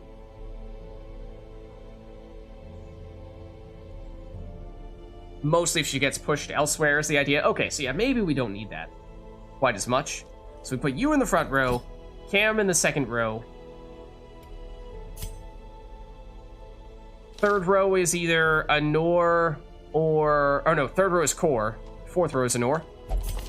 Okay, I think that's the plan. And we've used up a bunch of our resources here. We've made some upgrades, so I think we're good there. Any trinkets remaining that we want to make sure we're putting to use here? Arbalest we're not going to be using. Could put this on anyone, but I still don't love lowering our speed. I do like having high speed. Well, we do have a good Grave Robber talisman, but we've not yet recruited one of them. I think there are some over here, but I think we'll make do for now. So I think we're ready. Unless we have people who we want to have burning off steam in town. Like, is 38 stress on you, and 33 on Jer, and 32 on our Arbalest? Is that enough to warrant having you relieve stress? It feels like that might be overkill. We might just be throwing away money there. I feel like we might be wasting money if we do that. So I think we hop in. I think we go with this. Oh, we did make progress in the Weald, and actually it's a tiny area. We're 50% of the way to the boss. Now, okay, clarifying question. One successful run in the Weald. Finish 50%. If we go in the Weald again and succeed, that would get us up to 100%. Does that mean that we are immediately encountering the boss, or is the boss a separate encounter? Because if we're about to run into a boss if we go into the Weald, then that probably warrants us bringing a pretty significant, powerful team. If, however, it's just another normal Weald run, then maybe we're fine going with a team that has... oh, well, at least one new character in it. 2 new characters in it. Separate dungeon? Okay, we're probably fine doing Weald then. Although, we might want to take a look at... let's throw in the characters here. And let's see if anyone has preferences, specialties, in one area or another. Fast healing. 100% food consumed if stress is above... or minus 100% food consumed if stress is above 50. That's interesting. Oh, we didn't look at this. Misses the spot, minus crit chance. Ooh. Fear of Eldritch. Additional stress versus them, and reduced accuracy versus them. Definitely not going to invoke Eastlock for this encounter, for this dungeon run. Cam, known cheat, not going to be relevant, at least not during the dungeon itself. Accuracy for ranged skills, damage in the cove, we're not going to the cove. It's definitely not what we're doing, so that's not really a factor.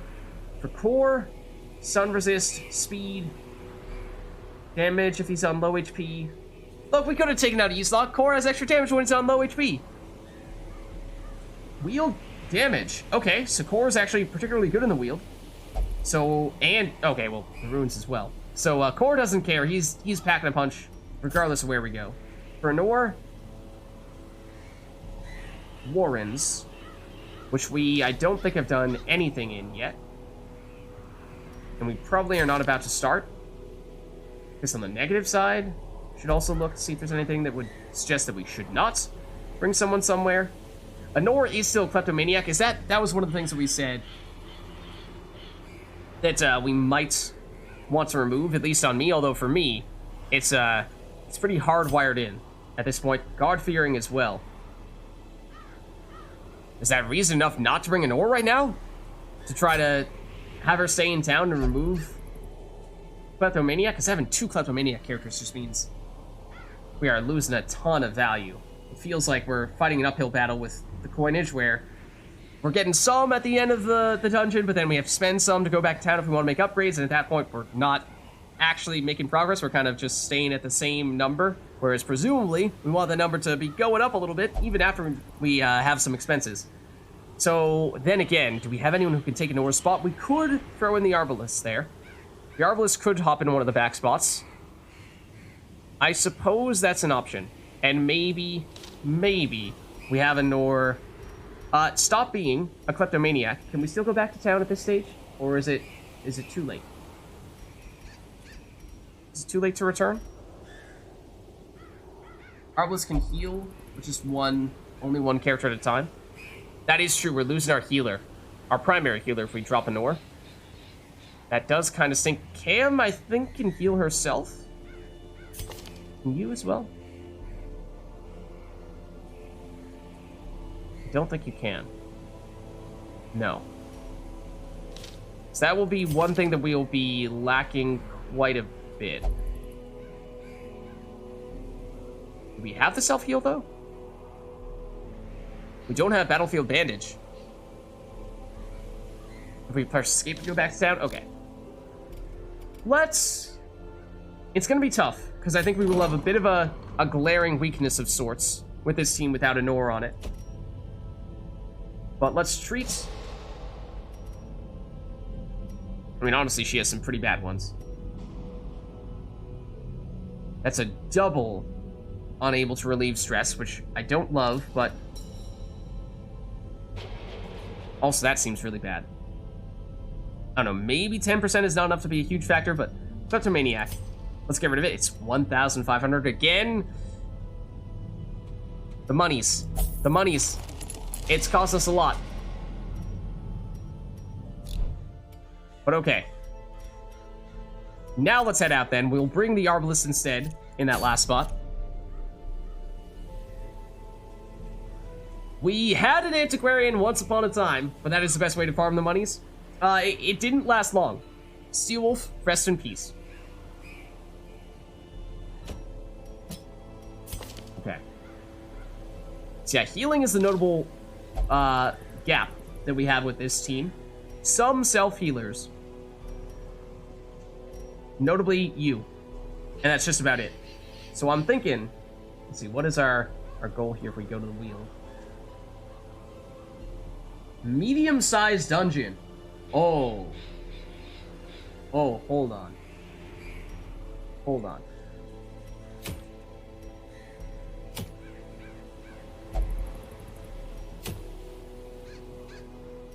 Medium size makes me think that is not a good situation without a healer.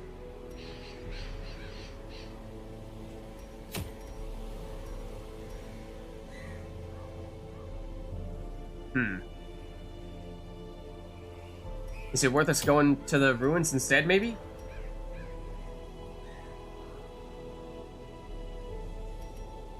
And going for the, like, is there a difference between the... Are these ones that we've already done here? Going for that one versus this one? Scout versus Explore. Test yourself in the mad realm of your fallen ancestor. Take note. Because this is the first one that we already did? Explore 90% of rooms. Can we repeat that? Where's this one we go for a medium?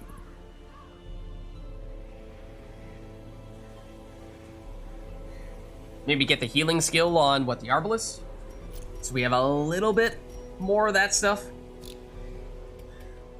So we can at least heal other people, not just have one person who can heal themselves and only heal themselves.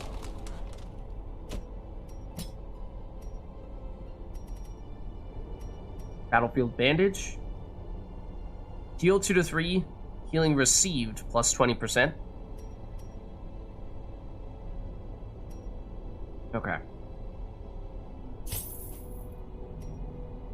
It's not that expensive to upgrade. Wow. The expensive thing is unlocking it in the first place, but then upgrade, at least the first one, it's not too bad. What does the upgrade do? Better low end by 1. Slightly better buff. I'm not sure if 4% increased healing received is ever going to make a difference, though. So, I guess that incremental value is not great. The incremental cross is not very high. Okay. Should make sure we actually equip that skill, though. What are we dumping? So we don't have as much bounty going on with this group, because we're not going to bring the bounty hunter, I don't think. I don't fully understand blind fire. It deals damage, but it has lower accuracy. And it gives the Arbalist speed? Yeah. Feels like this is definitely not going to be an ideal healing setup. But it is something. And that's saying something. That was our only skill that could hit any spot, I think. So between the different skills, this can hit front 2, this can hit back 3. So between these, it should still be possible. Okay.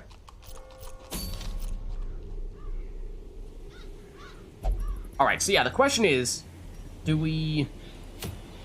I feel like we want to go short. I think we still want to go with a short dungeon for this one, because this feels like this is not exactly the ideal team. It's kind of a makeshift amalgamation. A lot of damage, I think, and a lot of stun. So you have stun with this one, right? And then Cam has stun as well with the manacles.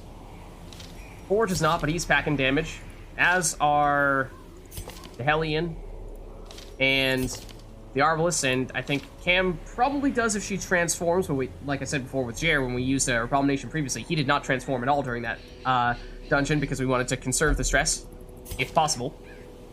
As in not get stress, if possible. So it's weird. High damage, decent stun, tiny bit of healing, but not a lot of that. Not a lot in the way of support skills outside of stun. But I guess we give it a shot. Duelist Advance on Core. Let's see. We haven't really looked at his other abilities. Wicked Slice is a melee ability. Does he have anything that does extra stuffs with ranged abilities? I thought he might have. No, he doesn't. Okay. Plus damage, plus crit.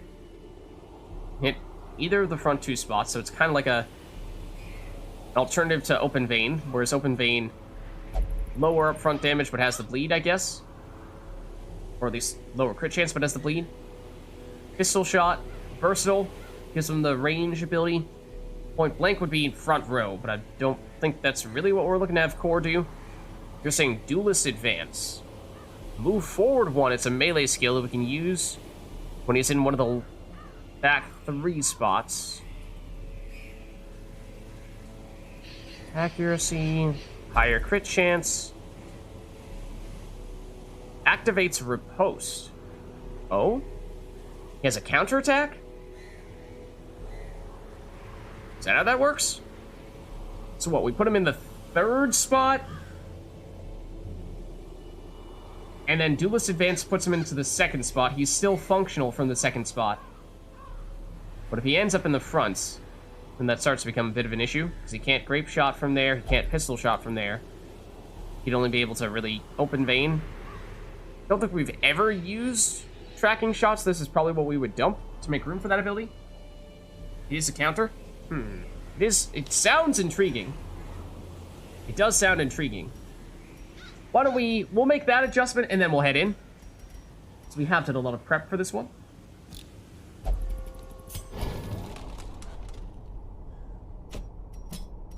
Okay. So we're saying Duelist Advance.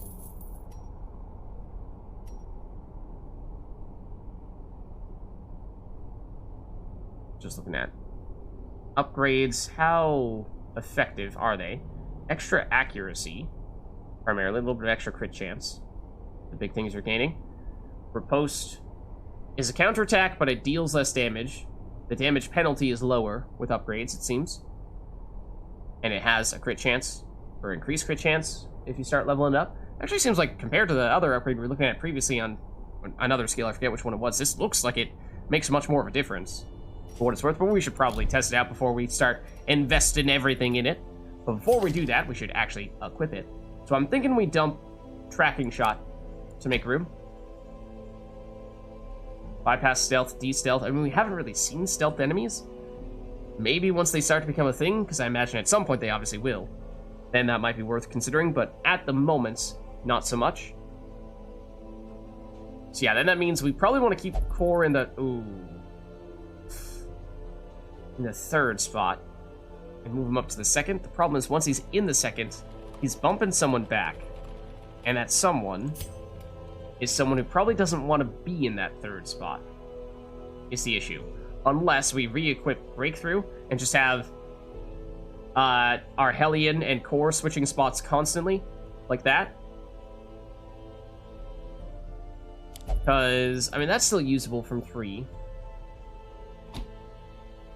Hold on, what did we have other than this? We had... I think it was, if it bleeds. This is still usable from the 3rd spot. This is not. This is certainly not. And this is not... Oh, well, we had you in the front, didn't we? So the question is really, can Cam do stuff from the 3rd spot? Manacles, she can. She can still transform. Spile is still usable. Oh, okay. Okay. Rake, I think, is only once she's transformed. Same with Rage and Slam, I think. But I did not realize she was that capable in the 3rd spot. I thought she had to be 1 or 2. Okay, that makes me a little more comfortable. Because that way we can go like this.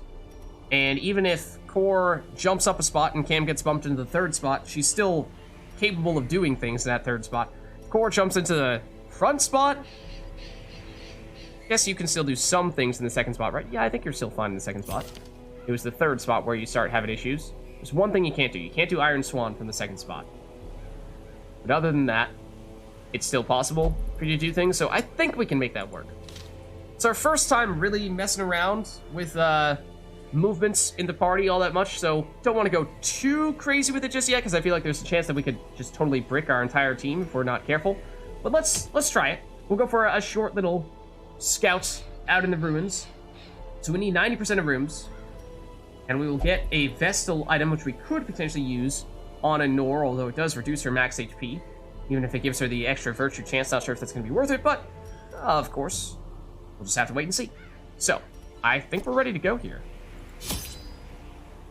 Dancing Pot, I imagine it's one of those things, right, where it's high risk, high reward, or at least hard to master, but once you do, I should say, it's more like that, where it's a high skill cap, but if you can pull it off, then it does pay off. That's why there is that whole mechanic. Like, why bother dancing back and forth like that?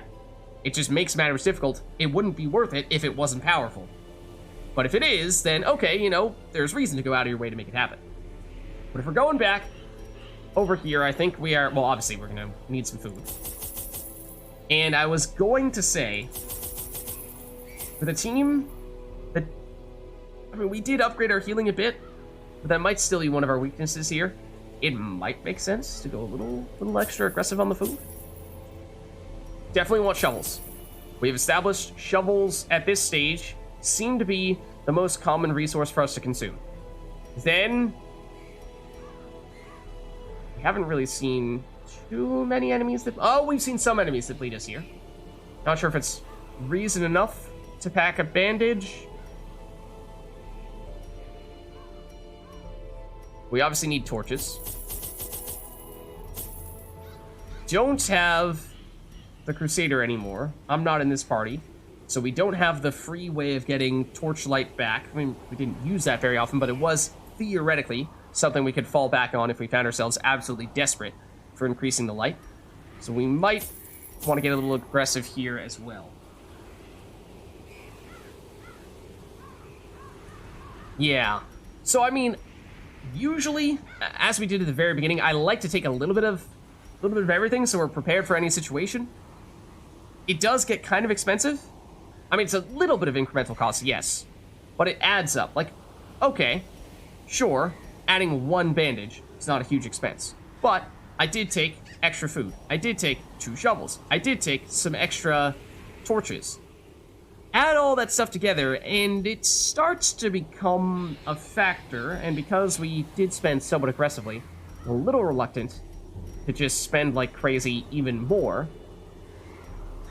Even if I see what you're saying, and it is usually my preference to do just that. Play it safe, load up on the consumables, but I feel like I'm concerned at the rate at which the, in particular, the kleptomaniacs have made it so we have not been able to gain monies quite as quickly as we would have liked.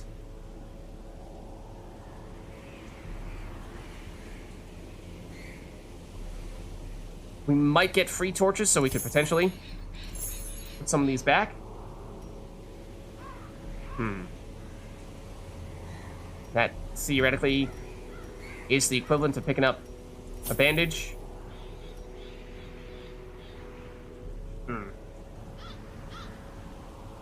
Medicines are for one cure. Medicines. Anti-venom, you mean? Oh no, medicine. Like medicinal herbs. Gotcha. Okay. There's a chance... I feel like we didn't ever get this before. Maybe we got it once. This might be a curio that we encountered previously and we just never even had the option of using this on it. So it might not have occurred to us that that was a possibility. Okay. 1 key at least, yeah. Alright, let's go with that then. I think we go with that. I guess bandages also make sense, once again, because our healing is not amazing, so it's another way to prevent ourselves from taking damage, and in this case, away from healing back damage that we've already taken. Okay. I think I'm feeling okay about this one. Still some uncertainties. Arbalest remains fairly new. We've seen an Abomination before, but this is Cam's first time with us, as we took Jer previously, and our first time with the Hellion as well. Medicines. Okay. Let us embark.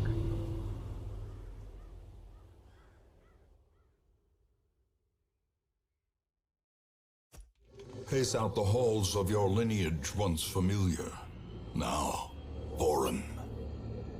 Okay, so things to bear in mind. Our Arbalest is starting off on 32 stress, so she is a little bit on the stress side.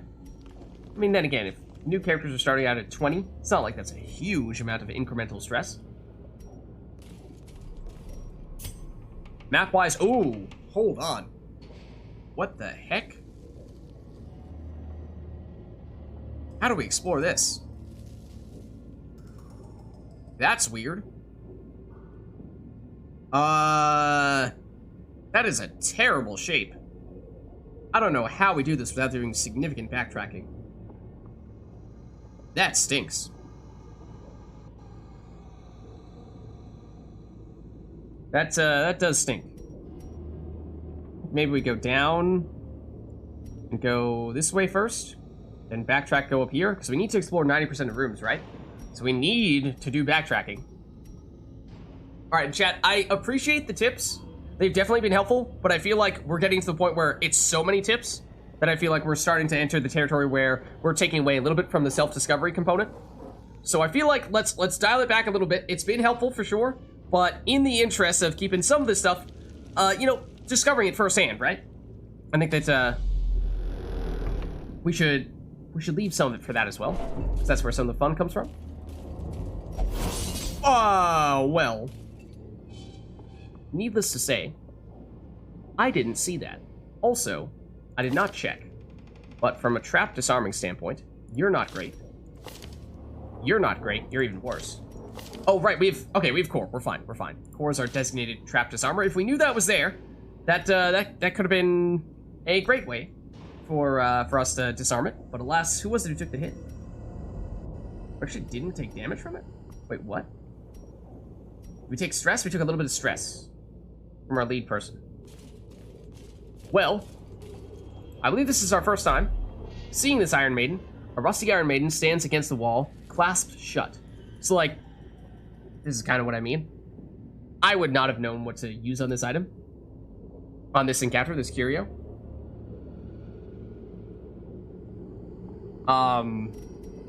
But you did tell me what to use on this item, this curio. So I do know what to use on it now. But I would have gotten this wrong, were it not for that. So I don't feel great about that, is what I'm getting at. And for that reason, I feel like we should slow down a little bit on the tips. Helpful as they have been, I think we might want to dial it back a bit. And we didn't get scouting here, right? Otherwise we would have known there was a trap, so we actually don't know if this room has anything in it. Don't have a ton of torches. And this, we're gonna have to backtrack a ton, so I actually think we need to be kind of careful with our torch usage here. Let's hop in without the torch. Might be a battle. It is. Okay, but we surprised them, so we will go first. Have we seen a Bone Defender before? We must have, because we know he has Axe Blade. It's a Bone Soldier as well. This guy has solid DPS, and then these guys, the Courtiers, will deal a bunch of stress to us. So let's see. I don't remember. What is your speed? Speed 4. How speedy is this group? Speed 7. Wow. 4 is middle of the road. No, he has speed 7 as well. He's a buff for speed. You might as well. There's 5. Okay, so nobody on this team is slow. You guys are very fast, though. You're speed 8, speed 2, speed 0. Okay. So we'd like to prevent the stress from these guys. We'd like to prevent the damage from you. I assume you also, Axe Blade, also dealt damage with that. Okay, so for core, we do have the Duelist Advance, which is the new ability that we picked up with him. So let's just take a look. Moves him forward once, gives him the chance to riposte. We can use it on anyone who is not in the back, so we could hit you with it. It is 5 to 10 damage, 10% crit chance. So if we high roll, we're definitely kill. Or if we get the max roll, then we're killing. If we crit, then presumably we're killing as well. Otherwise, how much HP do these guys have? Also 10, 15 for the defender.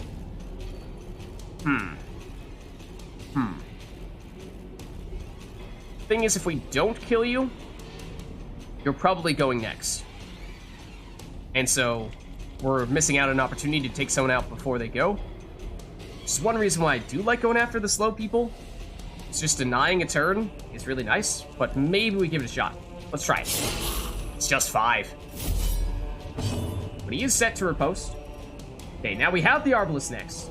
For a long encounter, Sniper's Mark, followed by Sniper Shot, could be worth it, but it'd be really nice if we had the Bounty Hunter to go along with that to have someone else to benefit from the bounty as well.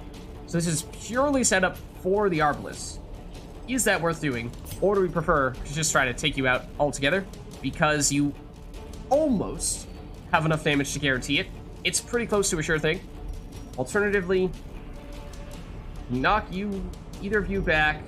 We can actually knock both of you back. Can this guy do anything if it's in the front? Have we seen? I think we've seen them in the front. I think they were still able to do stuff. Pretty sure. I think we might just be going for the kill here, especially because this enemy might go next. Except you dodged it. Okay, whoa. Like I said, Speedy Squad. Speedy Squad, we do have Iron Swan. That's the one that we upgraded, or unlocked. It is a lot of damage. It's possibly enough to take you out, although I would like to get more of a sure thing on this 5 HP one. And that's not gonna work. This would have to be the target, I think, for third spot. It's our only option. Yeah, it is. So what's the deal here? Deal is damage and bleed. Adds up to quite a bit, I think, in total. So even if the upfront damage isn't enough, is it guaranteed bleed? It is guaranteed bleed, except you are a skeleton, so you cannot be bled. So it has to be the damage. And you dodged. But we are so fast. 4th attempt at this enemy. Maybe if we don't kill them, we can stun them. Okay. So at least there's that. Oh, right, we surprised them, so that's why we had everyone go first, obviously. But now the damage comes in. Oh, dodges are big. Dodges are big. Okay, no, there's the counterattack. Core did take a hit, but he did counter, and he killed for 2 turns. Whoa, what? Oh, right, next turn, and you guys are going first this time, because you are quick. And they can deal damage as well. It's not just stress. Okay, so needless to say, the first round did not go terribly well for us. We may want to have the Abomination transform. I wanted to only do it when absolutely necessary because it does stress teammates. How much is it? How much does it stress? Other heroes +8. That is a lot. That is a lot. But this is a somewhat significant encounter. These guys, the Bone Courtiers, are tough. Or they're disruptive, and these guys are pretty tough. I mean, you're one of the only people who succeeded on the last turn, for what it's worth. The stun is really nice. I do love the stun, so I'm kind of content with that. Like, if we stun one of the big hitters, because these guys have already taken their turn.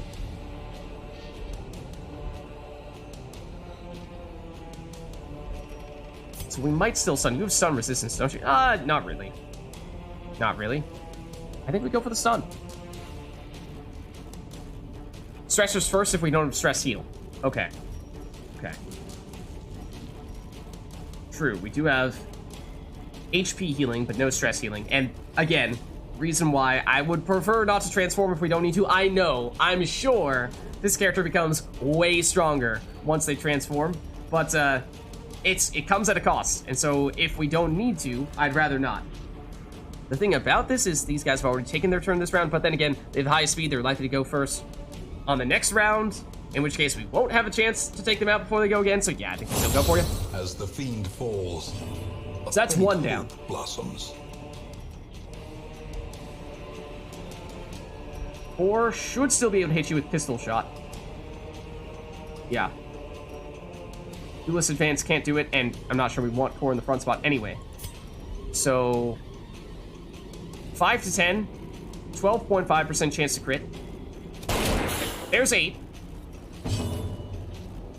Okay. Now the Arbalist. Does certainly have the damage. And so we'll get the death blow. Destroy them okay. all. So now we have the 2 damage dealers, neither of which have taken their turn yet. So what I'm thinking is that we try to double stun, because it will hit both of them. That seems like that is way too good value to pass up on. Double stun, huge. Huge. Love that. Love that. And these guys are slow. So that means we are likely to see everyone have the chance to take their turn before these guys go again. Fingers crossed on that. Question is it worth a grape shot blast to hit both of them for 2 to 5 or 2 to 4 in this case? Or do we go more the single target? I mean, total, that means what? Total of 4 to 9 across the 2 enemies versus 4 to 8. If we were to go open vein and the bleed is not going to proc on the zombies. 4 to 8. Technically speaking, grape shot is more damage.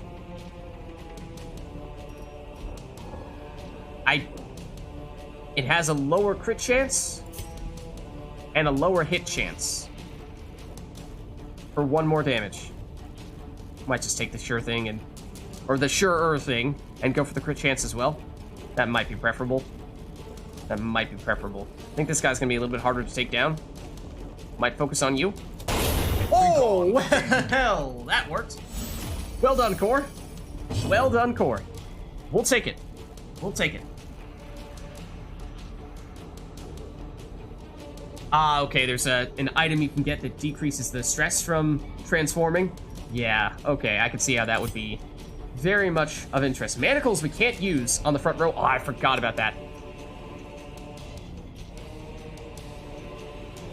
So we might actually heal and stress heal this. We can stress heal for specifically just the Abomination. And for what it's worth, the Abomination is not quite our most stressed, but among our most stressed characters. Since you can't hit this guy anyway, I think it's worth it. That would have been reason to go after this guy with Core rather than the other enemy there. But I forgot that you can't hit the front row unless you transform. I assume you probably can if you do that, but let's heal. And then in this case...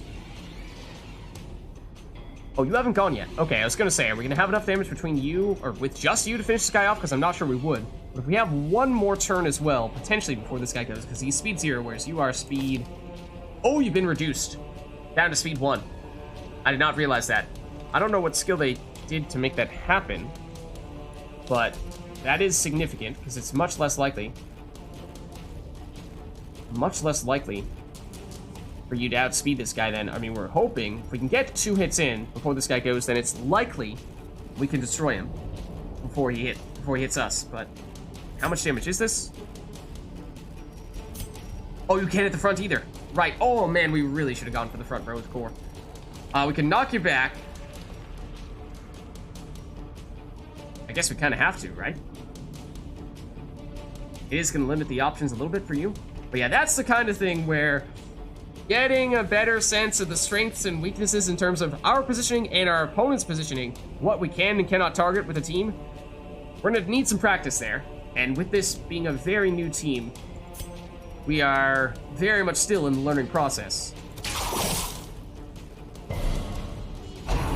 Yeah, well, there's the hit. 2 damage. Not bad. It could have stunned us, but we resisted that as well. So now that you're in the second spot, I think that actually is a little bit better for us. We can still do Wicked Hack, which 4 to 7 damage. Try to stun you, which honestly we might as well at this point. Diminished. Guys, the corpse resisted our stun. I don't know what we're gonna do. Oh, blind fire was an option. I forgot. No, I think we got rid of it. I think we dumped Blind Fire in order to make room for the heal. I'm not sure if we still have it anymore. We might have dumped it. No, we might have gotten rid of the support skill. Okay, but now you're in the second spot, which means Core can pistol, or he can advance. I mean, we don't really want him in the front spot. It might not matter anymore, but pistol, 4 to 7. Open Vein does have higher accuracy, which at this point, when we should have enough damage to take this guy out, might just be looking to have more of a sure thing. Guarantee we get the hits. We know he's not going to get the bleed. Then we can potentially. Oh, you're already stunned, but I mean, this might even be an opportunity since you are stunned. Yeah, we should. We absolutely should just heal and reduce stress, right? It's a rare opportunity to do so. And now you're on full HP, and you're, I think, possibly actually have reduced stress relative to how we start. No, what did we start off this encounter with? I don't remember exactly, but I mean, we'll take the reduced stress for sure. But now, do we have? See, we don't have Blind Fire, I don't think. We got rid of it. Yeah, we kept Sniper's Mark, but we dropped Blind Fire. Okay. I mean, once again, is it worth healing here? We could potentially do that. It's just a tiny heal. Haven't taken that much damage. Might heal up Core or our Hellion. But since this guy is stunned and is not about to take his turn, and we are likely to outspeed him on the next turn anyway, I think this is a rare opportunity to just go to town with the healing. Crit heal. Reducing stress as well. I mean, Core didn't need the stress reduced all that much. Would have liked that more so with you, but I will take it. Then you still have the stun, 50% stun resistance. So we could try and see if we stun you again. And does this deal damage at all? No, it doesn't deal any damage, right? So if it misses the stun, then it's pretty useless. What I'm wondering is basically, can we just farm heals on this guy right now even more? Because that'd be kind of nice if we could. I mean, this is guaranteed to kill if it hits. Order of turns would be lovely to note here, because if we knew the Core already went though, right? Wait, who's already gone? We don't see the marker next to anyone's name. Is this the last go on this turn? Are you the last one on this turn? Right now I have my turns totally mixed up. I was gonna say, if we can guarantee that we're gonna get the Arbalist and Cam to go before this guy goes again, then we can just heal more and still use Core or the Hellion to finish the job, because we only really need one more hit. I think we can do that. I think we still can. So I'm deliberately just going to use a throwaway. I know you're going to resist that. But now, I think we're going to get time to sneak in one more of these for the heal and stress relief. We don't need the heal anymore, but the stress relief is a free stress relief. And so now we're probably going to need to get the kill with Core. Probably going to use Core. We could potentially use the Arbalist or the Hellion to get the job done. Are you still reduced speed?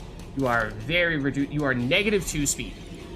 So, yes, we probably need Core to be the one to get the killing blow here. Probably. And then if he misses or for whatever reason doesn't deal enough damage, then we can finish the job with the Arbalist. But there it is. Formation is broken. Maintain the offensive. Okay. So let's see. Bust, some food, gold, and rubies. Very nice. What the heck is this? Eldritch Altar. Unholy abominations. Perhaps great power lies within. This feels like one of the things where we need a holy water, and we did not pack one. So I think we might skip out on this one. Light Flam, thanks for the follow. Hope you're enjoying the stream. Doing some Darkest Dungeon. I feel like we do have low stress right now, but this is going to be a long dungeon because we have a lot of backtracking given the layout. So I think we try to be a little bit safe here when we can, because we have a long way left to go. This is supposed to be a short dungeon, but because we're going to have to basically go down here and then go back up, that's not exactly efficient. Not exactly efficient. Okay. And similarly, I think we're going to have to be a little cautious with our torches. There's a chance we might find more. I think we've established that's possible. Wait, what? We only take 8 torches? Yeah, we were considering it. We were talking about Packing some additional stuff. I don't know if we've seen that before. Also, do we... That's a curio. Okay, we have scouted this area, or at least we have gotten close enough to this to know that's a curio. Do we know if this is an empty room? And that was a curio. But I don't think we've seen this before. Decorative urn. An urn holds ashes of the departed. So we've never seen this one either. And once again, I don't know what item you're theoretically, if any, supposed to use on this to increase the likelihood of you succeeding here. I mean, do you dig out the ashes with a shovel? Probably not. Do you need, maybe another holy water in this case to, not get cursed from going through here? But, I mean, once again, given the length of this and the limited resources that we have, I think we're gonna play it really safe. I think we're gonna play it really safe here. Ooh. Okay, we definitely did not get scouting because we did not know this was gonna be here. We did bring shovels. We did bring a couple of shovels, which we will definitely use in this instance. The cold stone seems bent on preventing passage. We will definitely do that. If we know for certain what resource we need to use, and it's something that we just need to break through in order to get through, then we will obviously use that. But for the more, well, it's up to us, you know, maybe we get some good stuff if we use one, but we're gambling, then we might not go that route. Might backfire. Yeah, that's what I was assuming, was that we were running a risk of breaking that. If we did that, we might have something bad happen to us, stress, maybe a negative quirk, maybe damage, maybe something entirely different. Just felt like it. Given the outlook of this one, we should, I think, play it safe at least until we're further along, until we have a better sense of, you know, how many resources are we going to have remaining? How are things going to be looking? We don't know what we're going into here. We are on low life. Or rather, low light, I should say. Increased stress, monster accuracy, and damage is up. Monster crits. Hero surprise, but we do get loot, we do get crits. Monsters could also be surprise. I think we have to torch. At least a little bit. At least a little bit. Is this our first torch? Dim light. Plus monster crits, but dodge and scouting. Oh, that's another reason why we keep getting scouting, is if we have highly lit stuff. This might be a nice happy medium. Yes, the monsters have increased crit chance, which could backfire, but the surprise chance, well, we still have the dodge. It's kind of nice, and we don't know. There might be monsters in here, there might not be. Yeah, I'm deliberately trying not to enter spoiler territory too much here. Oh, they're quick. Because it is my first time playing the game. Oh man, they are singling out the Arbalest. That is a lot of stress to take. Wow. Okay, well, I think we know somebody is going to be sitting out after this dungeon is done and dusted, one way or the other. But, so the stress dealers have already gone. But we would still like, I mean, especially after this, we have to get rid of them, right? We have to get rid of them. So, we have not yet used Iron Swan, I don't think. So this might be an opportunity to do that. To hit you, alternatively, we go, what is our middle attacking option is if it bleeds, but 100% bleed chance on enemies that can't be bled. It's probably not great value. So if we do this, 6 to 12 damage, which has a decent chance of killing. This enemy does have a lot of evasiveness, a lot of dodge. It's a little hard to hit, but there we go. With impunity. Nice, very nice. Okay, so you are not good at taking out the front enemy, but we were saying we might want to prioritize you, and if we could stun you, that'd be amazing, because then we don't need to kill you. We can just hold thing, you could, you know, delay a little bit, and take a little bit of time to try to remove one of these guys before they get a chance to hit us. Stun, okay, great. So now I think we're going for you, because you are going to be easier to destroy than this guy is. I think that's the plan. So core. Once again, open vein. Higher accuracy, yes. But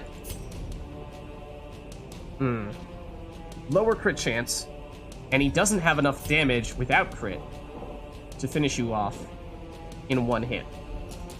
Oh, we didn't. We meant to move him back, I think, to the third spot, because Duelist Advance at this point is not great. Does give the chance to riposte, which would be useful right about now. Yeah, I wanted him in the third spot again, though. Then it would have been an obvious choice, I think. But when he's in the second spot moving, I guess she's still usable in the second row, right? It does put Core in harm's way. But I think we go for it.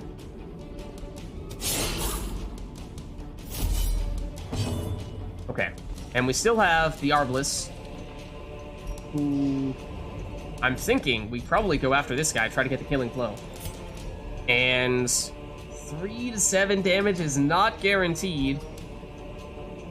Knock you back even further. Still don't have a great sense as to which enemies might be incapable of using their key skills when they get moved around. Like, this guy is holding a sword and presumably is primarily a melee character, but have we ever seen one back in the third row? Does he get completely stopped if we do that? Is he just completely useless? Or do we just try to kill him? We probably just try to kill him? Yeah, we need another ability for when he's in the front row like this, probably. If we are gonna, I mean, ideally what I intended to do was have him in the third spot, use Duelist Advance once in that first encounter, and then in between encounters, move him back into the third spot, which I think we can do. Oh, that'll do the trick, though. Okay, you're gonna go. Oh, dodge and then counterattack. Huge. Huge. And then Core goes first. So he can only open Bane when he's in the front row. You're still stunned. You are still stunned. Wow, so Core just outran this Bone Courier, that means. We theoretically have time. A little bit of time to go after you. Because you are still stunned. You're on 9 HP. 4 to 7. 5 to 10. This can't kill. This can't.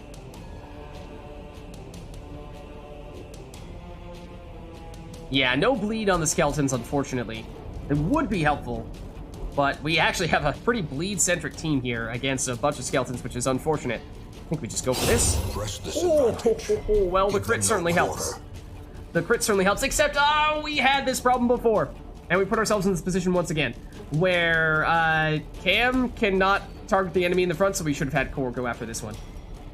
Unless we transform, but this is not the right time to transform. So, Manacles doesn't work when you're taking a little more stress.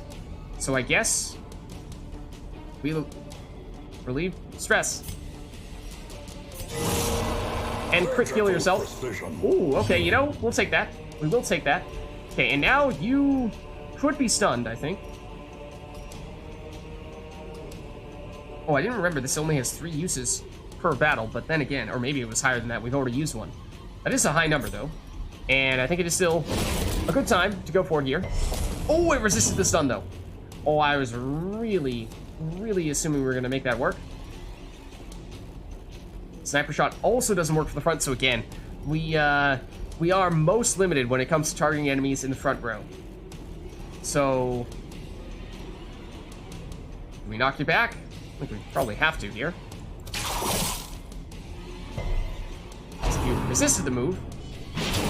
Okay, counter once again, but Core did take a little bit of damage. He did get moved back and stunned. I mean, he does kind of like being in that second row, as we were saying, but he won't take his turn here. So now this guy's on 3 HP. He's still slower than, I mean, Core got stunned, so we're not going to get the benefit of his turn. You're not able to attack. From here. Oh, actually, you can still hit with the knockback ability. So you can do something. I say this because, well, I guess we're not damaging you anyway with this character, so we really have no choice but to use our heal. Or not this. This. Okay, now you're on 1 stress, so, I mean, that much is working. But yeah, we're gonna have to knock him back, otherwise we don't have much to do, unless we think... Ooh, your speed has been reduced. I was gonna say, normally, you would be going first, or at least likely chance of outspeeding this guy, so we could rely on you to get the killing blow. and that means we have a free turn here in which we could heal. But given how you have been slowed, that is not a sure thing. So we might just play it safe here. I mean, then again, it's possible that it kills. It would require a high roll. I guess we go for it. But that does make it perhaps a little more enticing to go for the heal and just bank on you outspeeding. It's not enough. And you do go next. Going after core. 2 damage. Not that bad. But now, I think... Well, at this point, we definitely have time to heal. So, especially if we try once again to get the stun. And we will. Okay. So maybe we can make up for the fact that core got hit there by doing some more healing. You, at this point, are pretty much not really doing much of anything anymore. I mean, you can heal the 1 stress that you have, I guess.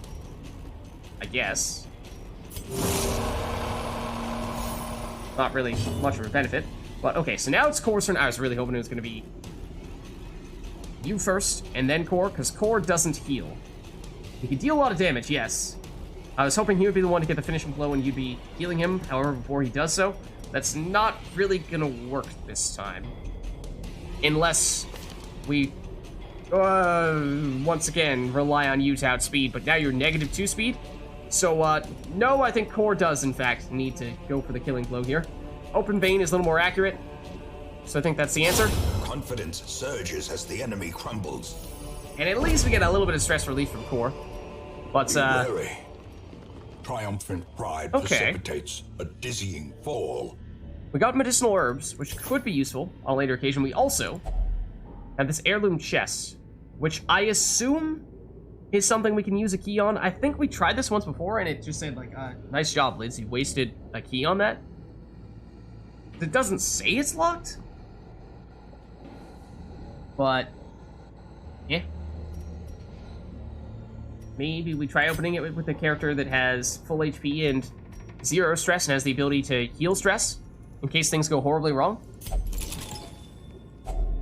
Glittering gold, trinkets and baubles. Nice. Paid for in blood. That part, not as nice. Ooh, and we get scouting. Okay, so we are gonna need to go to basically all these places. Huge scout. Absolutely huge scout. Okay, so we know... Oh no, these are traps, not obstacles. Okay. Very useful to scout the traps. We have Core, who's a good trap disarmer. He has taken a little bit of damage, though. I would really love to have the chance to heal him. We could potentially use food to do that. I don't want to do that yet, though, because we are so early in this dungeon. And so there's a likely... I mean, we're definitely going to get at least 1 food situation, right? 1 hunger situation. How many food did we bring? 12? So we want to be kind of careful with that, given the unfortunate layout of this dungeon, I think. So we'll head, I think we're gonna go here, then we're gonna have to double back, then we'll head up, and then we'll try to get to the other rooms over there, because 90% exploration is what we're looking for. So we need to do all that stuff. Key gives heirlooms, opening them without key gives gold and debuffs, and/or debuffs. Yeah, we've had a lot of helpful hints thus far, which I've appreciated, but at the same time, it feels like we've done a lot of that, and now it's starting to take away a little bit from the learning experience. So I appreciate it. I appreciate the thought. But I think for now, we'd like to keep especially for, at the very least, things that we've not encountered before, where it's a total question mark as to how we deal with it. Oh, this one's empty. Okay, there will be a fight here. There'll be a fight here as well. Given how much walking we're going to need to do, I am somewhat concerned about the level of light and torches that we have. Or, more accurately, may not have toward the end. So we might deliberately go into this encounter with lower light. And then we know we're not going to have any other encounters. For battles, at least. Until we make it back all the way over there. And so it will cost us stress perhaps, walking through a darker dungeon. Yes. But I think we're going to have to do that at some point during this dungeon, and this is probably the safest time to do that. Once we... I mean, it does mean one relatively low-light battle. But I think once we've done that, I guess we could... yeah, I think we just try to bite the bullet for now.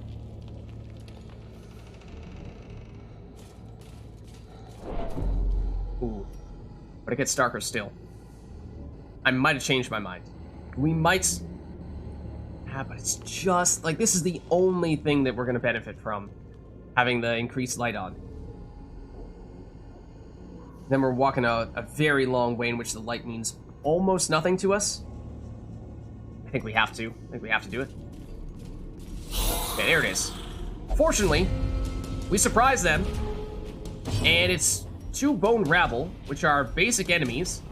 So I think we go after this courtier.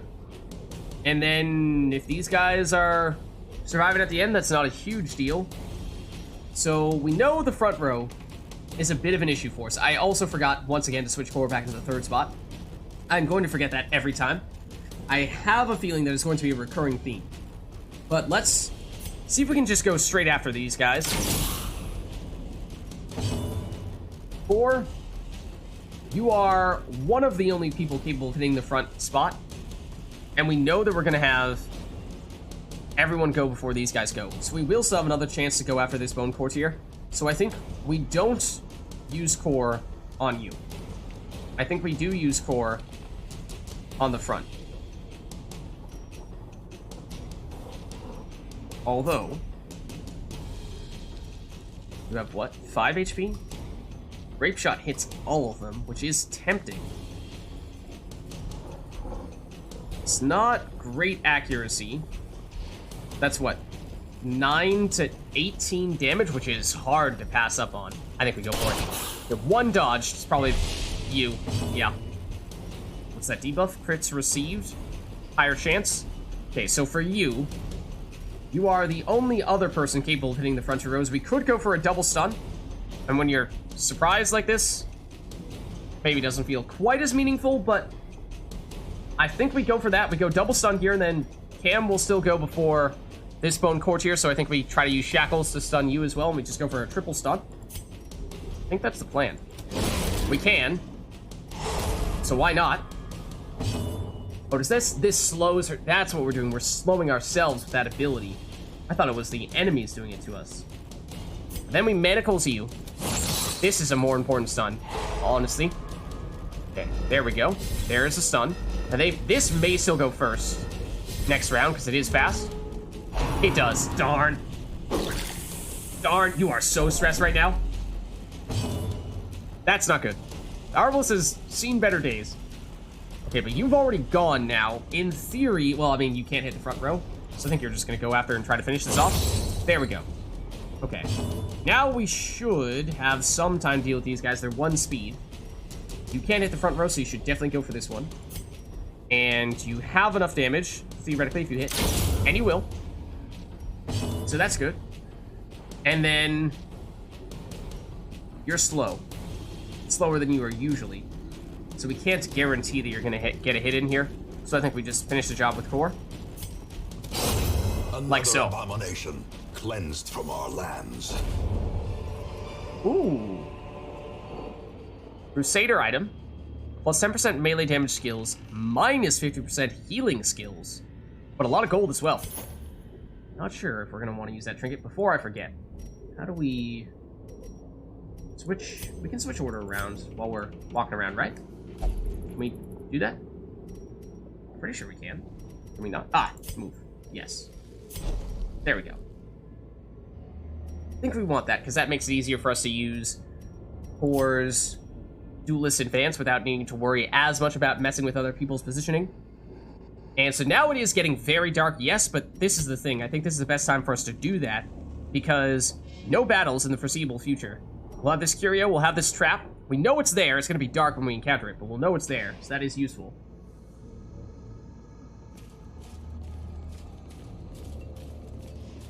So we're going to take some stress, probably, going through the dark here. But I think this is the right time to do that. Because we know what to expect here. because of the scouting. Okay. Have we encountered one of these before? Confession booth? I think we have. And I think it went horribly wrong. Possibly in part because I didn't know what I was supposed to do with it. Might have even used a holy water on it. I'm not sure what else you would use. Once again, given how much additional ground we have to cover here, and how many more curios we're going to run into, a very large number, I think we might play it safe here and deliberately pass up on this. I think we do. I think we do. Okay, trap is coming up shortly. The stress will start to kick in. We want to be on core because he's our preferred trap disarmer.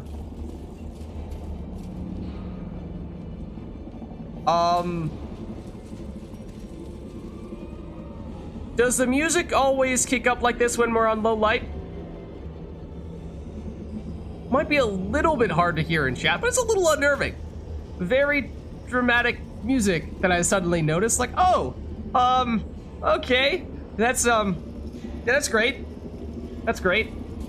Secrets and wonders can be found in the most tenebrous corners of this place. Because we have maximum darkness at the moment. There is the trap. Can we not disarm the trap? There we go. Thought maybe when it was pitch black we weren't gonna be able to, but Core disarms it. Core's on 0 stress right now. That's probably gonna change very quickly, given how we are in pitch blackness. But we knew there was not gonna be anything here. So now we can head back. If we change our mind about the curio, we can do that now. There actually is not treasure head unless you count that curio. You're gonna suffer from this mightily. But the thing is, I'm doing this now, and then once we get to this room, we'll use torches before we go into this battle, because that way we're doing fine on the battle. I think we'll still pass on this.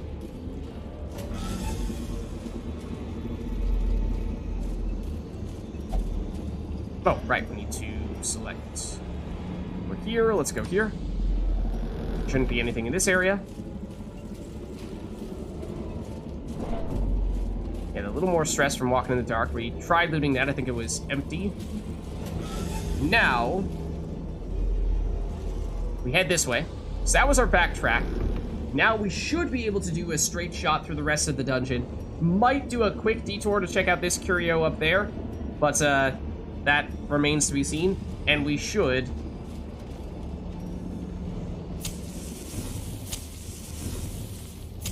at least go up to 75 probably for this fight.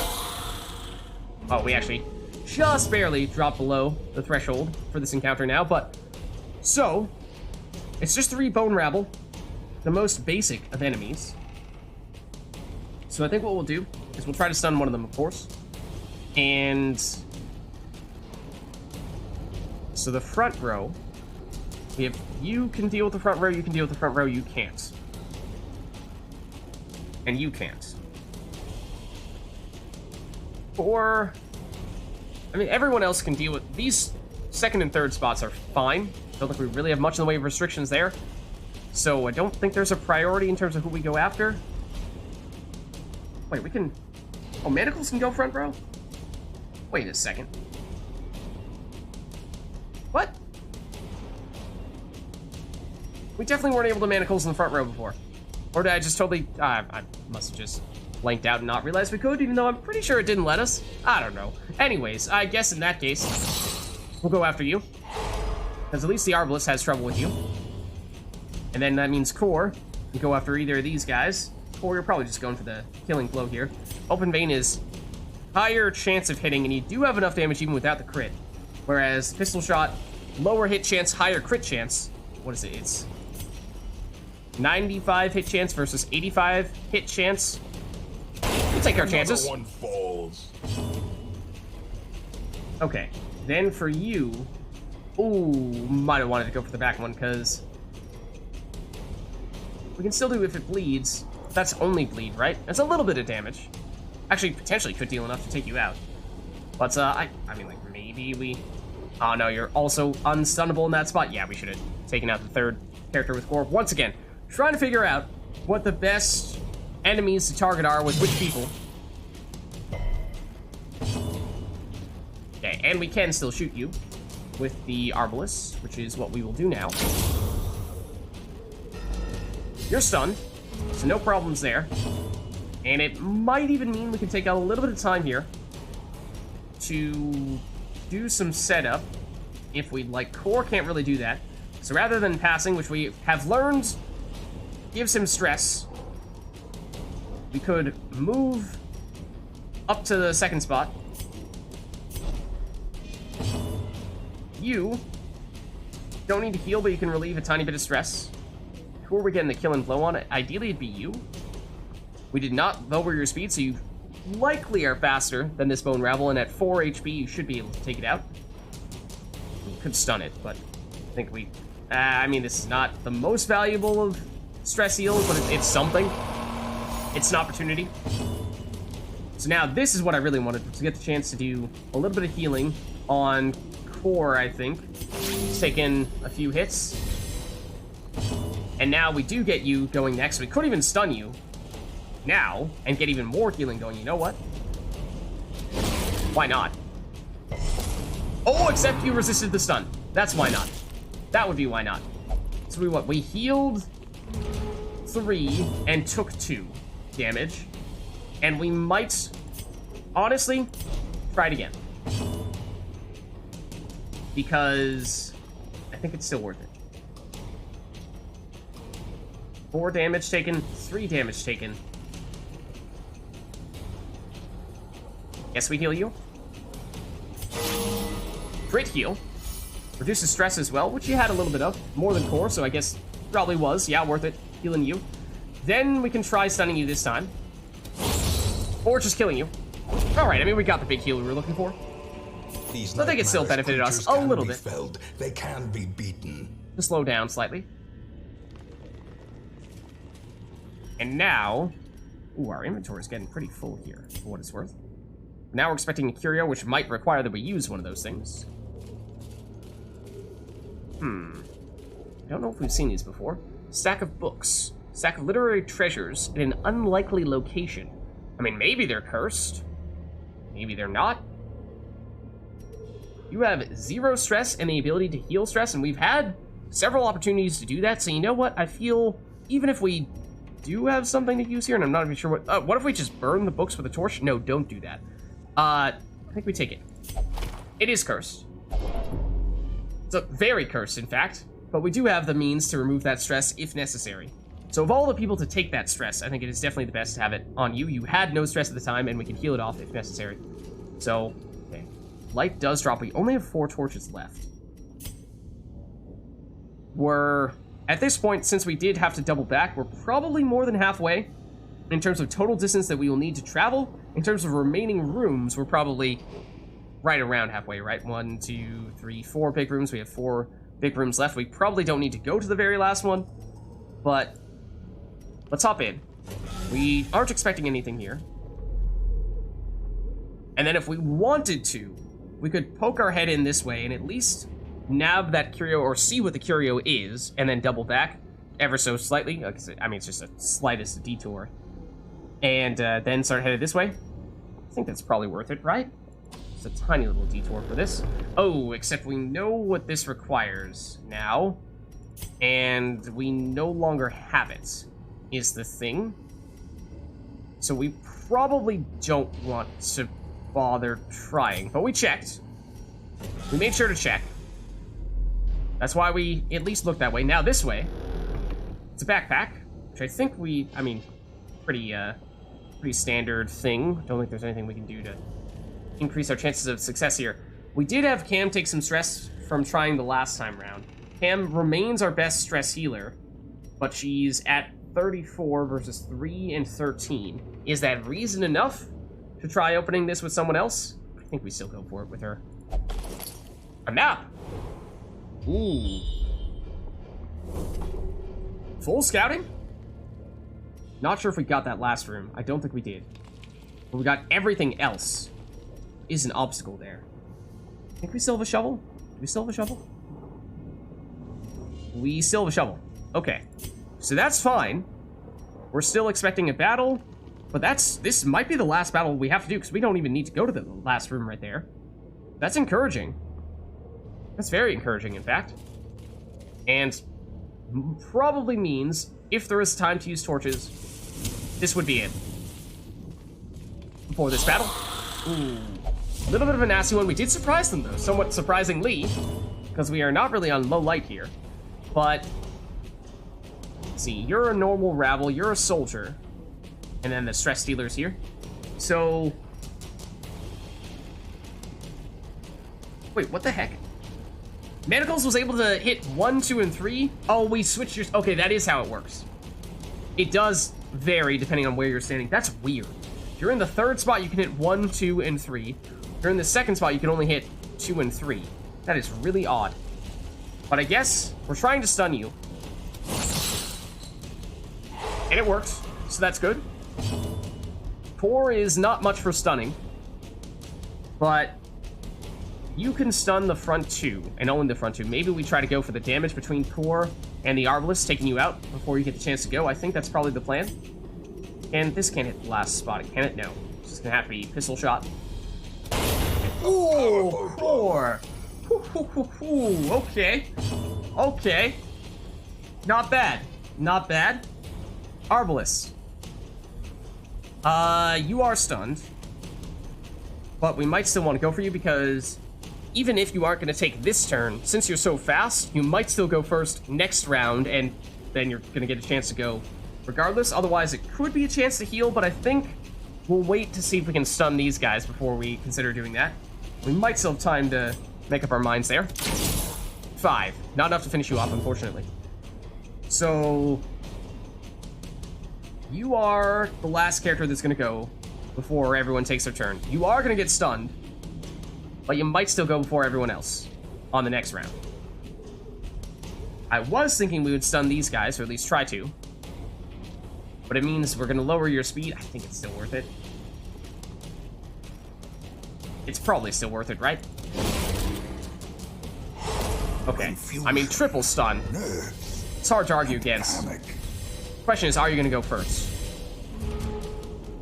And you aren't. That's big. Okay. So Core now has the chance to take you out, which he will do. That's big. So now we may... do we have time? Because you did get slowed. You're down to 1, and these guys are 2 and 1. So we may not be able to afford waiting around to heal a bit here. We might need to go full speed ahead. We might even still take a hit from one of these guys. Manacles is not great for damage, is the thing. The Bile, 2 points of damage. This is better from a pure damage standpoint, and it is going to deal more damage against you. And the Arbalist cannot hit you. So I think we need to go after you. Resist the stun, not surprisingly, because they have resistance after we stunned them last turn. So... can't hit you with sniper shot, unfortunately. I mean, maybe it was reason to go after this guy to just get us in killing blow range, I suppose. That might have been the play. We could opt to heal. Honestly, healing yourself would not be a terrible idea. It's unlikely they'd go for you. I'm not even sure they can reach you. So maybe we do that. Honestly, we might want to do that. Crit heal for the stress relief as well, definitely worth it. Even if these guys take their turns, we're going to take a little bit of damage probably. 7 is unfortunate. 3 is unfortunate as well. But now we can stun them again. Which does buy us time to do a bunch of things here. Like, for example, heal the character that just got hit. Okay, it's not a very large amount, but it is something. And now you probably can Absolution here. The HP, not a factor, but you did take a lot of stress. So relieving 7 of that is a nice little bonus. Now we should be looking at damage from Core. And at 5 HP, you are definitely in removal range, right? You're guaranteed as long as you hit. Or that is not guaranteed. nor is that, but it gives us the riposte. Who still has yet to go? You have not yet gone. And they are stunned, so we're not going to take this turn. So we will get one more hit in. Let's assume you can take out one of these guys, and I think front row is best for you. I think. Stun is front 2 rows. She has the bleed attack, which hits middle 2, and then she has the one that hits the back row, and only the back row. I don't remember if stun is the only thing that can hit the very first spot that she has. In which case, maybe we do want to take this one out and rely on the bleed, primarily bleed, but also has some damage attack to at least weaken you. I guess we do that. I guess we do that and just go sure thing here. There's the stun. Now you go. The question was, okay, Wicked Hack. Didn't remember if this was going to work. It does. And that's probably preferable, because it is better in terms of straight-up damage, I think. Yeah, 2 to 4 versus 3 to 7. Might as well go this route. It's also 85 accuracy, 85. Okay, no difference there. Let's do that. I think that's the first time we've actually used that skill. I think it's kind of like her standard attack of sorts. You do have stun resistance, but it's kind of the only thing we can do to you. Then again, these two are likely to go before you, and you're on 4 HP. So once again, I think we can sneak in an absolution. Stress relief. Momentary abatement. Getting you down to 20. Not bad. Okay, core. Open vein is the most accurate, and it is a guaranteed kill if it hits. So that is definitely the plan. Nice.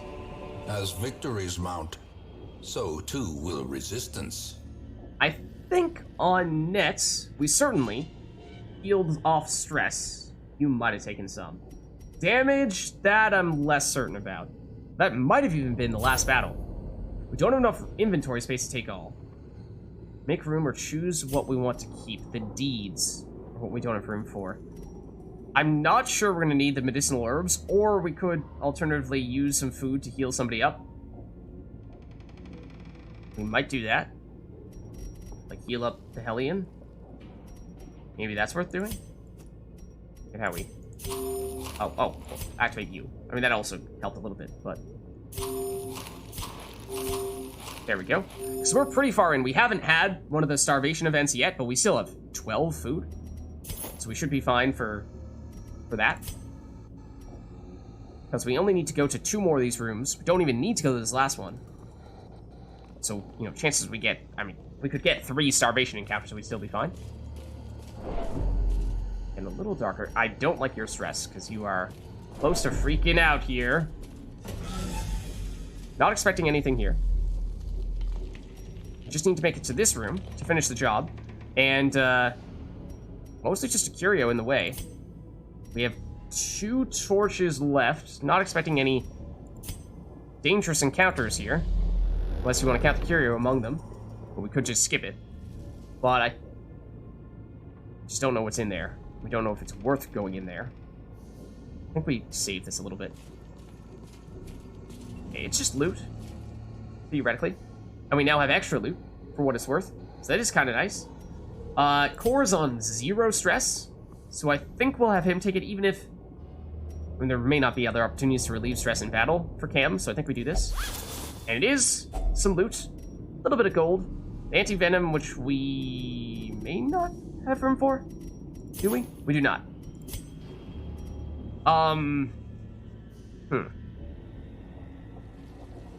Do we have reason to think we need this? And we could also use the stress relief on somebody, but that's... well, I mean, there's something to be said for using it on the Arbalist right now, because she has a whole lot of stress. It is common, theoretically. I don't know if we need to hoard it like crazy, but that could be worth doing here. I didn't notice anything happening. Did your stress go down? If so, that certainly seemed like less than 10%. Well, anyways, we have room now to take this. Not really sure what happened to our stress relief. Kind of feel like it got bricks. There is the hunger situation. Okay, but we have the food, and we actually have, I mean, some people could use a little bit of a heal. It's not a huge factor, though. And this should be mission complete. So we could head back, but let's just take a look here at our map, because we...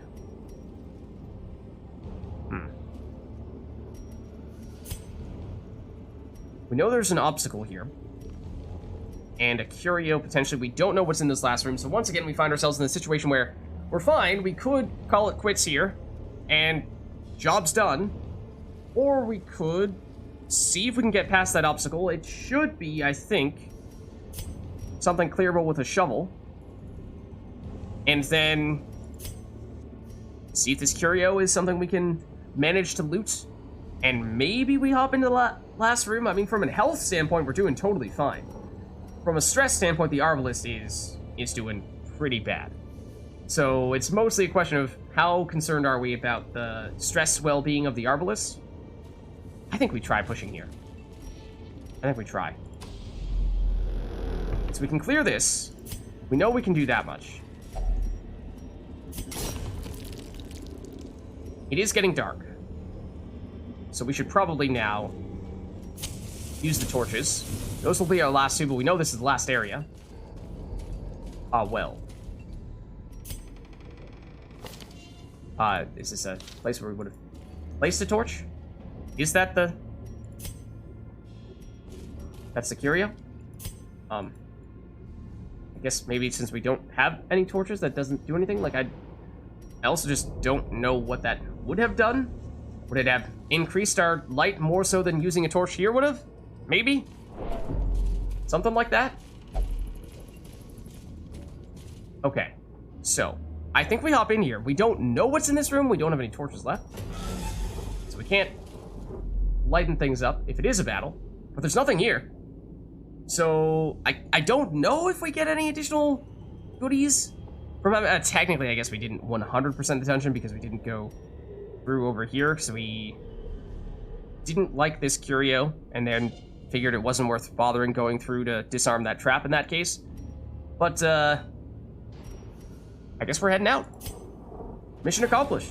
The shifted corridors and sloped walls of our ancestry are beginning to feel familiar. Lots of loot. Is this what it's like when we don't have anyone with, who's a kleptomaniac in the party? Because that's kind of nice. And we also got that Virtuous Chalice, so we're looking at that a little bit as one of the quest rewards. Virtue Chance, but less HP for the Vestal, so that would be a Nor. Okay, but this is perhaps the most important part, or can be the most important part. So let's see. New things for Cam and for the Hellion. It's both of them. It's their first time out, so interesting to see how this might shape them. Flagellant in town will only flagellate for stress relief. That I think is the first time we've seen someone who will only use a certain type of stress relief. That sounds bad. Eagle Eye, plus 5% crit chance with ranged skills. She's mostly melee, isn't she? It sounds great for characters that works on, but like on the Arbalist, on core, we could probably make that be a very effective thing, but you might have one or two ranged abilities, but I don't think it's many. Cam. Obsessed with Sainthood. The ones that I don't know how they're gonna affect us scare me, because I have no idea what this is gonna do. I assume that means we might not want to bring Cam to the Abbey, or certain areas within the Abbey, but I can't really say that definitively. Then again, as the Abomination, she does have a way to relieve stress in battle, and is currently doing okay from a stress standpoint, so we could bring her back out here and just rely on that. I mean, then again, it's not like we can rely on that happening all the time, because we, fortunately, were able to stun enemies or weaken them enough that we had the ability to do so without risking taking much additional damage or stress. That might not be the case all that often. But there we go. Even these dirt-covered dullards have their uses. Put them to work. Okay. Historically, seasonal laborers have been loath to make the journey along the old road, but harsh economic conditions have driven them to desperation. Free upgrade, building times 1? Is there a specific upgrade that is called building? Or does that mean we get a free upgrade from any of the buildings, and we can use it once? We'll investigate, I suppose. Let's see. So what happened this week? So, Hellion, Cam, Core, and Arbalest made it through. They were successful in what was pretty long for a short dungeon. Cam leveled up, the Hellion leveled up. Survivalist is now unlocked. Not sure what that is. Labor Force free upgrade, building number 1. Okay, and Nora underwent effective quirk treatment. She no longer is a kleptomaniac, so that's useful. That was the intention, and it worked as planned. Okay. Then Ryu had 2 weeks worth of gambling, but did relieve all of their stress. So, I mean, it did kind of work in that sense, I suppose. That's saying something. And that's all. And then I thought I saw some kind of marker next to a few people, or like a flash of light next to some people. I remember I saw it next to my character.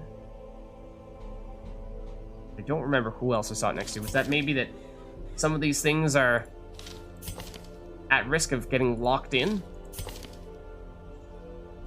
Is that it? Doesn't seem like it. So I'm pretty sure the only ones we see here are ones that we already saw the red skull next to in the past. Oh, this did not have a red skull next to it before. That seems like that is potentially worth removing. That seems like that is a serious downside.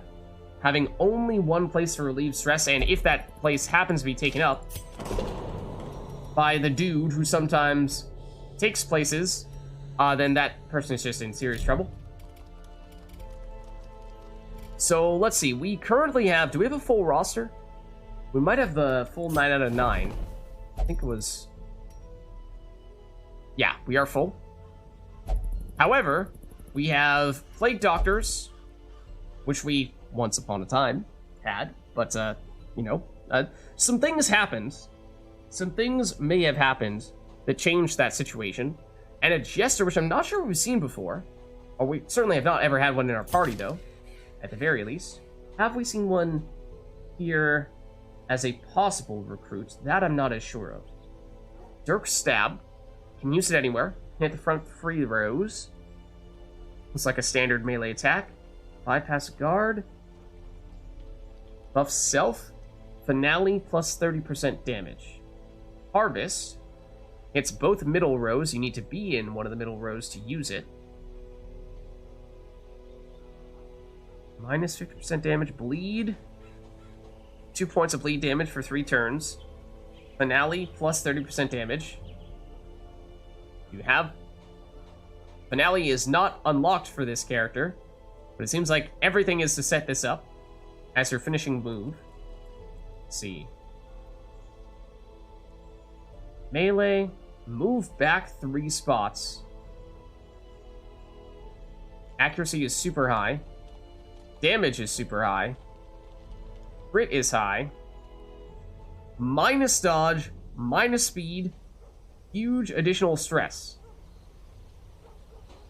So it's basically like a, you better have this be the final thing that you use during this fight or else you are in serious trouble type of thing, which I suppose is fitting given the name, given how everything else seems to be to set that up. Solo gives dodge, gives finale damage, gives finale crit chance. So again, it's just all set up for this ability.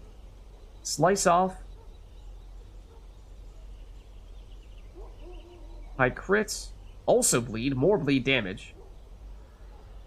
Extra finale setup once again. So you're definitely a middle row character, and it seems like you can target middle rows fairly well as well. Yeah.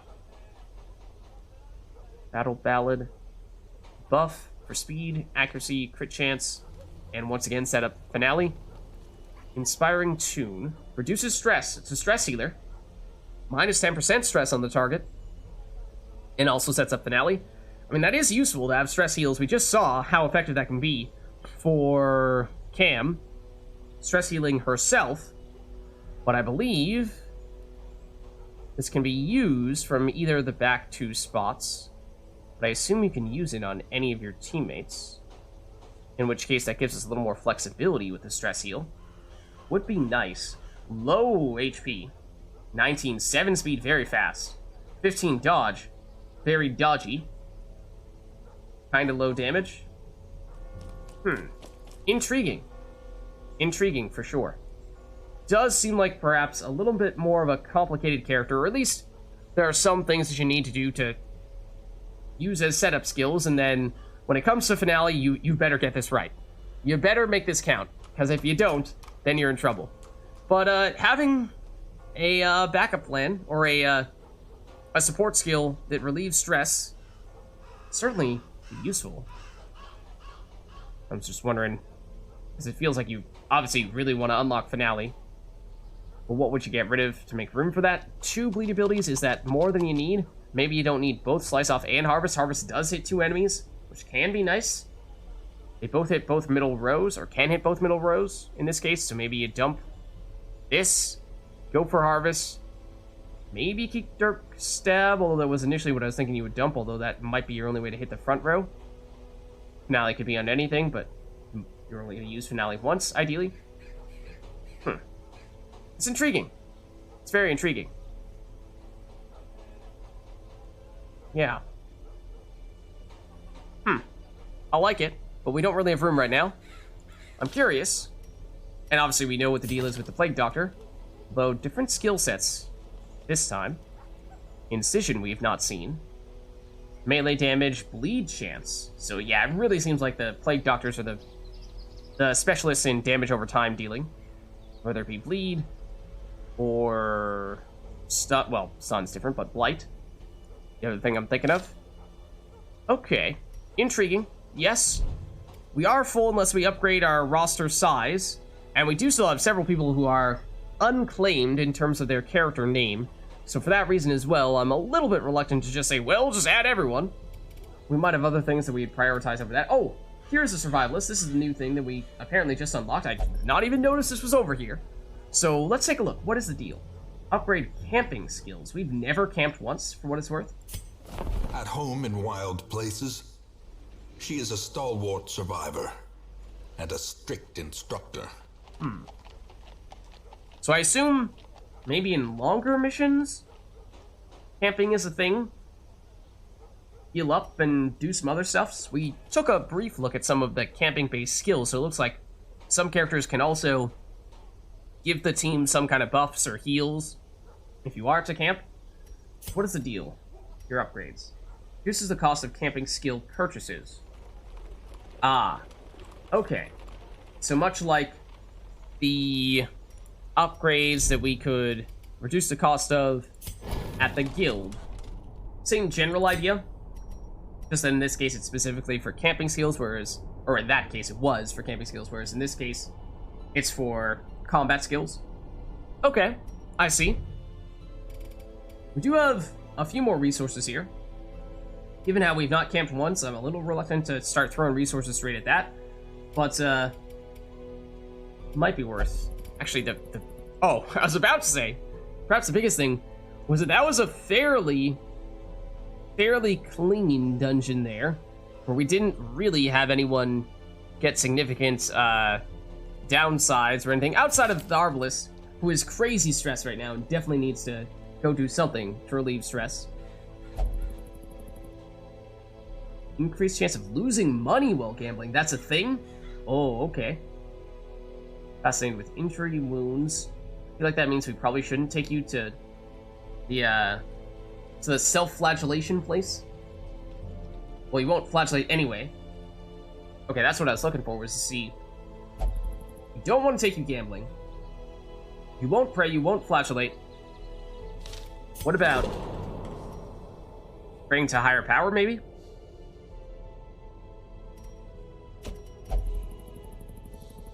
Oh.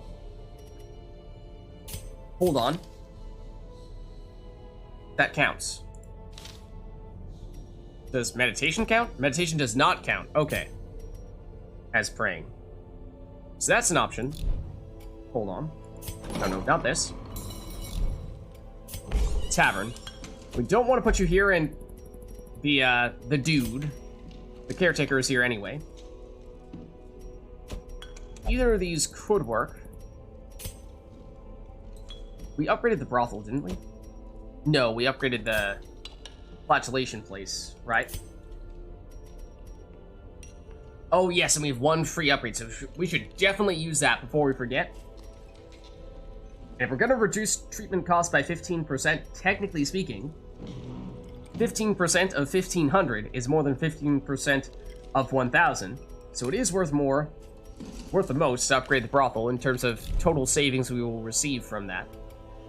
We are going to go that route, then that's worth considering. Not even sure if we've looked at the options for upgrading the Nomad Wagon. Number of trinkets available, and the cost of trinkets. I mean, that's basically what we tend to see in these types of places. Not loving either of those. Blacksmith. I know we looked at it, but I don't think we've upgraded it. Reduce cost of weapon and armor upgrades. We've not done any of that before. Allows armor upgrades to rank 2. Allows weapon upgrades to rank 2. We have not done really anything at the blacksmith at all yet. So maybe, although, I was going to say maybe it's worth doing this. Then again, technically speaking, if we're being really smart about this, I think the best way to get a free upgrade would be to use whatever upgrade is the most expensive and make that free, right? Which means we should go for one that we've already upgraded once before. Which I'm pretty sure would be the Instructor Mastery, I think is the one we've upgraded the most. But let me double check that. We might have upgraded the Penance Hall several times as well.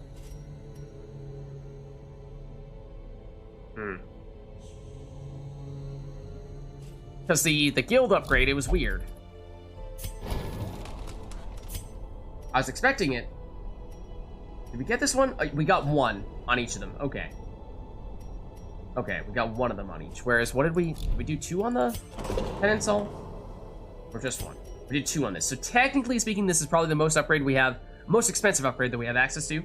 So this should be the one that we make free. If we're really metagaming it. I'm not necessarily sure it's the most valuable to us right now, but it is the most resource efficient way to do this. Gilded icons and dogmatic rituals. For some, a tonic against the bloodshed.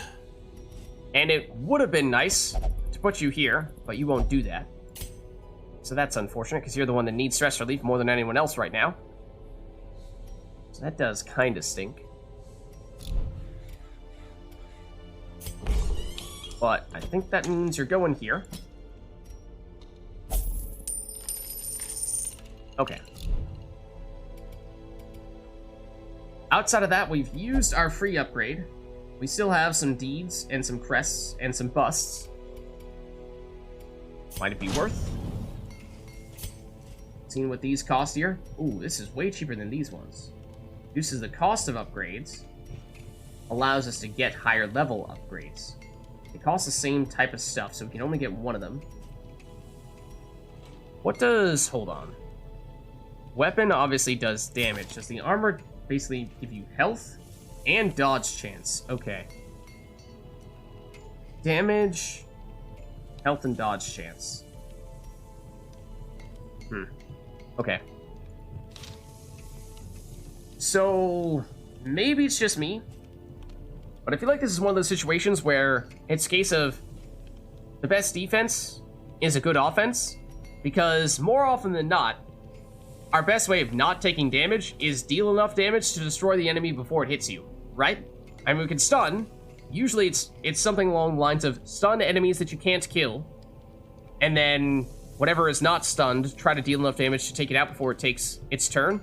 And then next go rounds, now you're trying to damage the enemies that you had previously stunned, and rinse repeat. So it feels like ideally we're not getting hit, and by upgrading our damage we can make sure that we are not getting hit as much.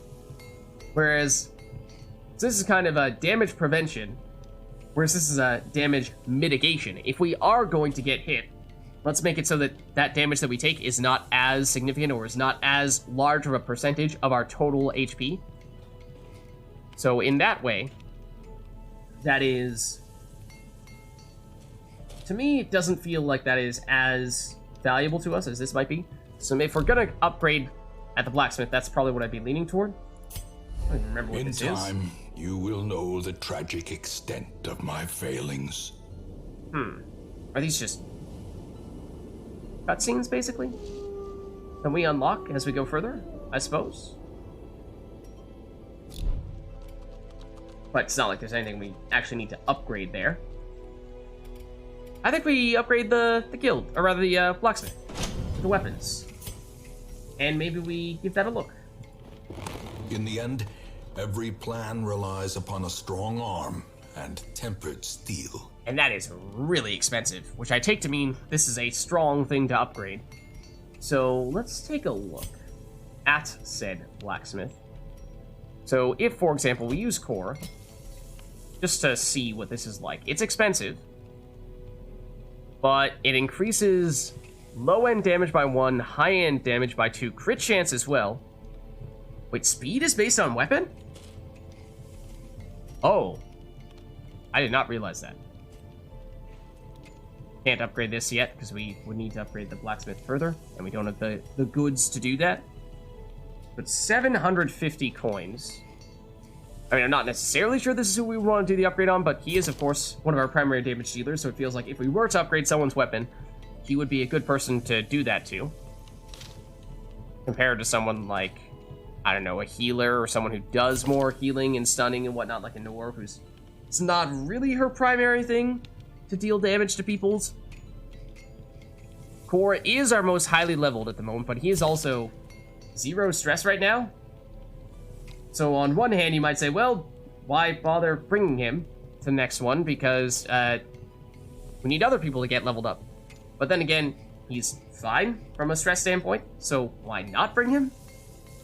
So maybe we do. Maybe we do upgrade him a bit by giving him the upgraded, oh, not flintlock and rusty blade, the versatile pistol and blade. I think we try it. I think we try it.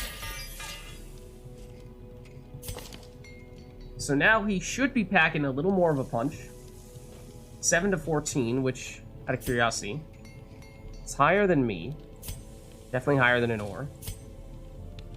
It's higher than Jer, at least pre-transformation. Don't know about post-transformation. Higher than the Bounty Hunter, at least pre-bounty. Although, maybe not so much after that. Ooh, wow. 8 to 16 is huge damage.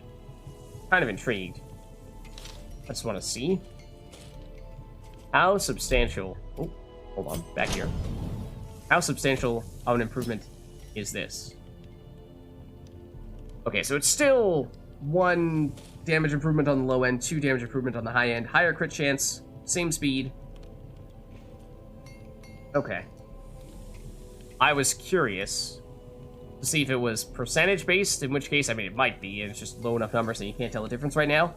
But, you know, if it's always like, well, you get a 5% damage upgrade at rank 1 and a 10% damage upgrade going from a rank 2 to rank 3 and so on and so forth, then, you know, the higher base damage weapon would eventually get more flat damage from those upgrades, and so it would make Ryu the one that benefits the most from that, with the highest base damage weapon, or at least I think it's the highest base damage weapon. It's definitely not you. And we've already seen an Abomination. Is it the same between you two? Do they gain base damage when they level up? Is that a thing? It might be. 6 to 12? Yeah. Okay. So Core, technically he was actually sort of middle of the road, but his abilities were very good for setting up the damage. Okay, cool. And yeah, might mean that Ryu would be the best one to target on the next upgrade. And Ryu was sitting out last time because insisted on double gambling. And so it might make some sense to use Ryu for the next one. I mean, I haven't gone for a little while. I was at least sitting out for the previous one, but we kind of occupy the same slot in ideally the very front row. But, I mean, I'm level 2, whereas Ryu is not, so could still make some sense to bring Ryu along in the lead spot. And then for second or third spot, definitely not the Arbalist. And Jer was sitting out a little bit. Jer and Cam are kind of in a similar boat right now. Do they have exactly the same skills? They do, don't they? They have different camping skills, though. Which we still don't quite have the ability to make much sense out of because we haven't done that yet. But okay. Okay, we'll consider that. Maybe we'll upgrade the weapon for Ryu as well. Either, I mean, not sure we need to do it right now, but maybe in the not too distant future, because, as I said, that might be our next highest priority in terms of weapon upgrades.